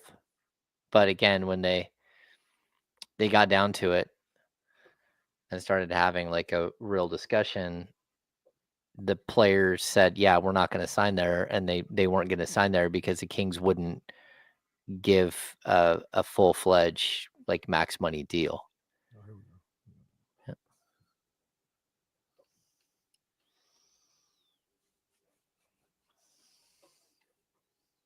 James Ham rocking with your boy KC here on D-Lo and KC. We wrap up this Monday afternoon. It is, I'm always just tripping off right now that this is June 2nd. We just started the year. We just started 2025. Now we're damn near halfway through. Wild. Absolutely wild. Crazy. James, we were talking before about my thought process of maybe having to move on from Domantas Sabonis. And we were talking about a player, or you talked about a player that, you need to go find that player like Tyrese was when the Pacers got him, like SGA was when the Thunder got him. I got a guy that I like, that I've circled a little bit. I'm almost certain that James Ham does not approve, especially when you talk about moving on from Domantas Sabonis to get this young man and the price and all this other stuff. But I think, and we talked about this last week, I think just the way that I would put this team together, you read the tea leaves, you listen to Scott Perry, you listen to Doug Christie, I think they feel the same way. I think you feel the same way. You said, this team needs a point guard. That is paramount to this roster building that they're trying to do. They have to find a point guard. I think it was Kyle Madsen who said it. Maybe it was you. I can't remember. But they said they need to find a way to get a top 15 point guard in this league. Not just like Trey Jones ain't going to get it done. And I like Trey Jones. I do. But I don't. If you come away from this summer saying, we signed Trey Jones as our starting point guard, that's not what we're trying to see here. I'm almost nervous to say this in front of James. I don't know if he's going to just hang up or curse at me or something. I don't know. There's a young man in Charlotte, North Carolina by the name of LaMelo Ball who has a lot of red flags, injury prone, maturity, hasn't won anything. But maybe he's what you're talking about when you say, get him now, while things just haven't gone his way. And maybe you can reap the rewards when everything does start to click. Now, with that acquisition of LaMelo Ball, I'm using Domantas Sabonis' money in his contract to go get him. And I don't think Charlotte is in the business of taking on Domantas Sabonis. I'm thinking with that exchange, it's probably you get a third team involved, get Domas to a location that is in a better place than Charlotte is. Maybe Charlotte gets another pick from that third team. So I already have it at like 2 or 3 first-round pick, like a first-round pick in 2027 from the Kings. It probably costs you one more pick and a swap, and maybe Charlotte gets another pick from that third team that you incorporate. But I think LaMelo Ball, there are a lot of risk involved, but he's a guy with the talent level and the potential ceiling that I'm willing to take a risk on. What you think about LaMelo? I would definitely consider LaMelo. I mean, he's on that list of guys that, whether it's Trae Young, who's, again, a little bit older than LaMelo, or it's John Morant, who, again, has a lot of injury problems as well and a whole lot of other baggage. I've never been like extremely impressed with LaMelo. I think his shot selection is poor. I think that, I don't know that he's been in a system that really pushes him to be better. I don't think he plays great defense. But at the same time, I think the potential is there. The potential not just to be really good, but to be great. Like there is an unlimited ceiling with him. Again, the red flags are there. Like I don't, as an interview, he is not at all someone that I like. He does not wow you at all. He just is a little bit detached. But I do think that there's a lot of pluses to him. I just wouldn't do it if it included Domantas Sabonis. To be honest with you, I'm willing to give up the picks. That's fine. But I would do more of. I mean, if you've looked at his contract is absolutely bonkers. It's out of this world huge. And so if I'm gonna look at a player, and I'm right here, I've got it. So LaMelo, he makes 35 million this year, 38, and then 41, and then 43.5, and then 46.4. Like, he's got a big time contract.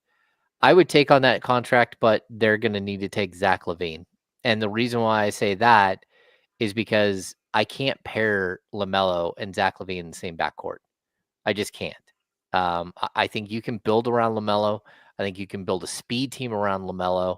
I think he will improve as a player if he's put in a situation where winning means something. And as of right now, Charlotte, winning hasn't meant anything. I don't think they can build a young core around him there, but I would take him. But I'm not giving him up for Domas. I'm not giving up Domas for him. But I definitely I think there are a couple of different types of trade packages you could put together to come away with that type of money. And I think he is worth the investment of a couple of first round picks just because of his age. And I'd even, because you've got extra first round picks from the De'Aaron Fox trade, that's what, if you're going to trade your star player, you better be able to go take whatever you get from him and go get another star player. And that's where I'm at. Again, LaMelo, he'll be 24 in August. He's so young and he's under contract forever. And if you think you can build around him, that's fine. But I think he presents quite a bit of challenges just because, again, his defensive acumen isn't high. And you're still going to have a bunch of work to do. You still have to find wings to play with, to run alongside him. But I think we'll have to see if Charlotte opens up and says, "Hey, we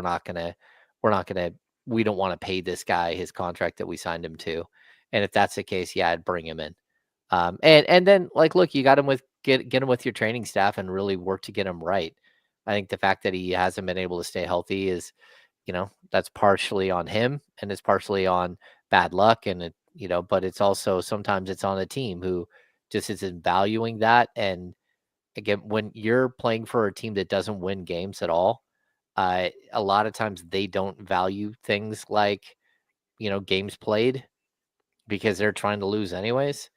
And one of my major concerns is that, again, they won 19 games this year. They won 21 the year before. They won 27 the year before that. They won 67 games over the last 3 years. And that's just not good. So you're worried about sort of the culture of losing and the effect it might have on him. And that's something that you've got to be concerned with the whole time. But again, as far as talent, he's incredibly talented and he's a big guard. He's got a lot of upside to him. Yeah. And like I said, the thing that I think about, I don't want to get rid of Domantas Sabonis. I just don't know how you're getting the high level talent in around him. Even when you talk about SGA and Tyrese Halliburton and going to find those guys, they didn't get traded for an aging DeMar DeRozan.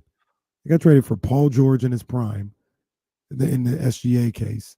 And Tyrese Halliburton got traded for Domantas Sabonis, the guy we're having a conversation with now, who, regardless of if I think he's franchise or not, the accolades are there. He's a multi-time All-Star, multi-time All-NBA, one of the best centers in the league. So I don't know how you are going to get one of those type of players, even if they haven't hit their potential yet, without moving on from one of your top guys. Well, yeah, but SGA was acquired for Paul George. That SGA was one of the players that they used to match salary. And I think he's a young player that they said, "Hey, we want him." But they got, I think, four or five first round picks and then 3 pick swaps. That was the value of that trade for Paul George. No, but what I'm saying is that's what the Clippers gave up for Paul George. SGA was in addition to 4 or 5 first round picks. No, So for sure. But what I'm saying is, it was the contract of Paul George, and it was the player that OKC had that even allowed the Clippers to even look their way. If Paul George wasn't on the Thunder, the Clippers wouldn't have made the deal. No, I get what you're saying, but my point is that you're not trading like Domantas. What I'm not saying go out and trade Domantas Sabonis for a young player who has his potential in 5 first-round picks. Like because first of all, you're not getting that kind of value for Domas. Like I'm talking about going out and finding players that are underutilized in their situation, and if you have to give up a first-round pick to get them, you'll do that. Like I don't know if Andrew Nemhard is good enough to give up a first-round pick for, but if you felt like he could potentially be a star level point guard if he wasn't playing alongside Tyrese Halliburton, then it might be worth it for you to go give up a pick to go get a player like that.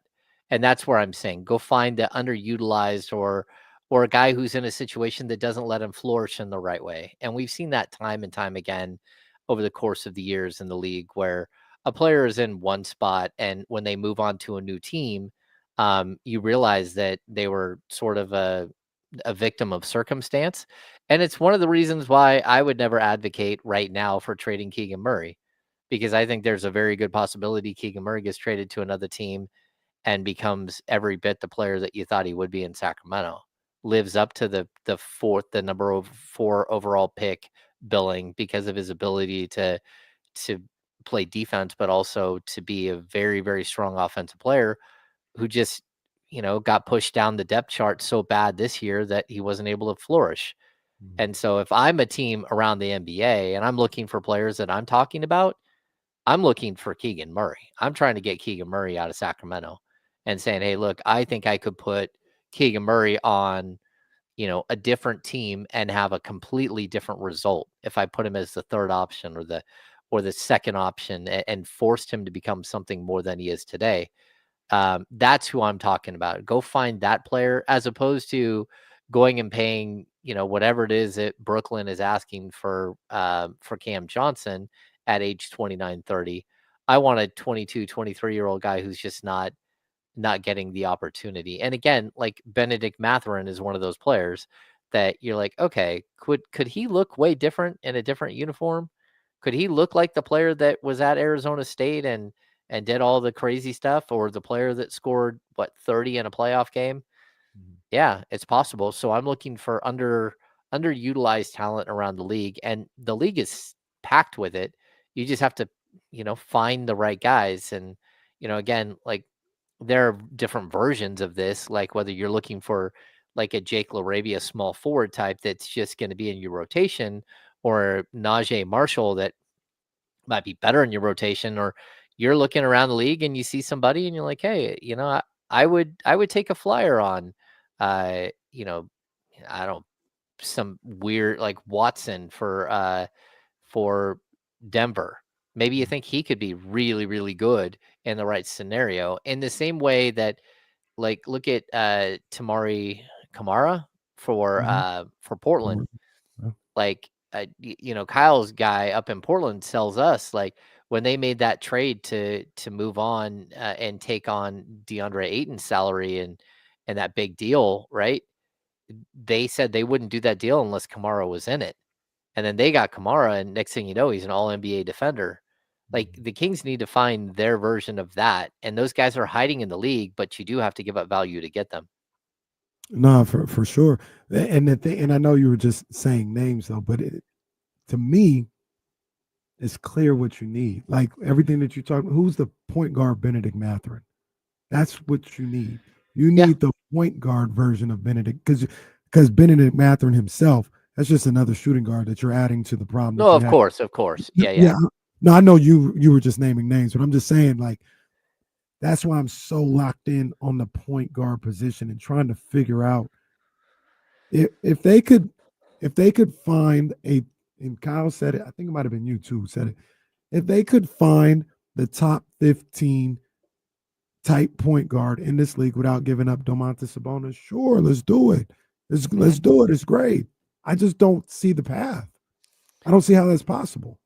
Yeah, I mean, I think like just salary matching. You've got guys like Demar. You've got guys like Valanciunas. You've got guys even like Malik Monk. Like if you can, like Malik Monk to me is he's the most talented six man in the league, right? But if you don't have a point guard to set everything up, it doesn't matter if you've got a really talented six man. Hammer, people gotta want these people too, though. No, I get that. I think the market for DeMar is about as small as Zach LaVine or Sabonis. Like, there's not a lot of teams that want DeMar DeRozan in their situation. And the teams that want him, do they fit your needs as the Kings? I get it. Yeah. I mean, again, like, I think like more of a mid-level version of the player I'm talking about too is like if Naz Reid opts into his $15 million deal with the Timberwolves, like go try to get Naz Reid, because Naz Reid is a starting power forward for your team and allows you to move Keegan Murray to the 3, and all of a sudden, you're building something, right? He's young, he can do a lot of things, right? But that's where, again, you're going to have to sit here and, is a guy like Jaime Jaquez, like totally underutilized in Miami. And actually, it looks like they're getting closer and closer to closing the door on him. Like, can you go get him in a deal that doesn't cost you that much? Or can you, make a bigger deal where they might be interested in DeMar DeRozan and you've got to take on a marginally suspect contract and in order to get Jaime Jaquez. So, the Kings, and, again, I'm not reporting anything, but like if you were to, call them and say, hey, Duncan Robinson is owed $19.9 million next year. How about we give you, you take on DeMar DeRozan and we'll take Jaquez and Duncan. And they might say, yeah, okay. Then again, they could shut the phone, slam the phone down on you. But, would they give up a Haywood Highsmith? Would they give up one of these other players that, again, is underutilized where they are and again, you might have to give up something to get that player, which again, or you might have to take back something, but that's a net neutral trade. I don't think you're going to have to give up a pick in order to get Miami to bite on a deal like that. If you look at what Jaquez has done, then number one, you get a shooter, the backup 3 in Duncan, and then you get Jaime Jaquez, who you would hope could be your starting small forward and jack of all trades type guy. So I think there are a lot of ways in which you can get better. And it doesn't have to be just like hit the panic button and we've got to trade Domas. Now, again, if there's a deal out there that makes you a better team and you trade Domas, that's fine. But I think it does have to make you like a laterally good team or a better team in order to do it. And that's, it's not going to be easy, but I, like you guys discussed earlier, Karl Anthony Towns for Domantas Sabonis. Like, who would I want if I was, as a player? I'd probably want Domas over Cat just because of the injury history and Domas's ability to play through injury. But I can understand that trade if that's the way it were to go. I would try to get Cat without giving up Domas and put the two next to each other. But that's what I'm talking about. Like there's going to be trades that happen that nobody saw coming. And you're like, I didn't think that player would be available. And that's where I think the Kings need to live, like there are deals out there to be had. Got to get creative and you got to find one of these diamonds in the rough. Did anybody stick out to you in the new list of players coming in for Kings workouts? Not really. Again, like second round picks, mid second round picks, they don't have a ton of value. You're hoping that you can swing for the fence and get somebody that just fits like some sort of, need. For me, like give me a 6'8", 6'9", long wingspan, big leaper that can shoot the 3 a little bit and has some defensive acumen that somehow falls to the second round and throw a dart at a dartboard. I also, again, we talk about all these big name players that the Kings probably should go after. The Kings also have, like, they're going to have a bunch of holes to fill no matter what. Like they have a bunch of free agents that many of which are not expected back. Maybe you take your second round pick and Sasha Vezenkov trade exception, or Chris Duarte trade exception, and you go get a guy who's going to be in the back end of your rotation, an 8-9 guy in your rotation, and you use that second round pick to sort of cash in a little bit. That's always an opportunity right here for the Kings to get better, because this isn't going to be like one player makes the Kings decidedly better and they're back in the playoffs. At least I don't think. Yeah. I mean, I agree with you. I think it's going to be, once again, the right players that fit whoever's here, whether it's Domas or the new people that are coming in. It's got to be the right mix of players. But I also don't think they're that far away. I like some of the guys that I think are going to be here when you talk about a Keegan Murray. I like Zach in the right situation. I like Malik Monk. I like Domas in the right situation. Once again, I want to be perfectly clear. This has nothing to do with what I think about him as a basketball player, like thinking he's no good or it's all his fault. I don't think that way at all. I just think I look at his contract in your cap situation, and that might be the best way to net another high-level player like that. That's really where that comes from. But I'm with you. I don't, because I thought about Portland. I've heard people talking about Portland.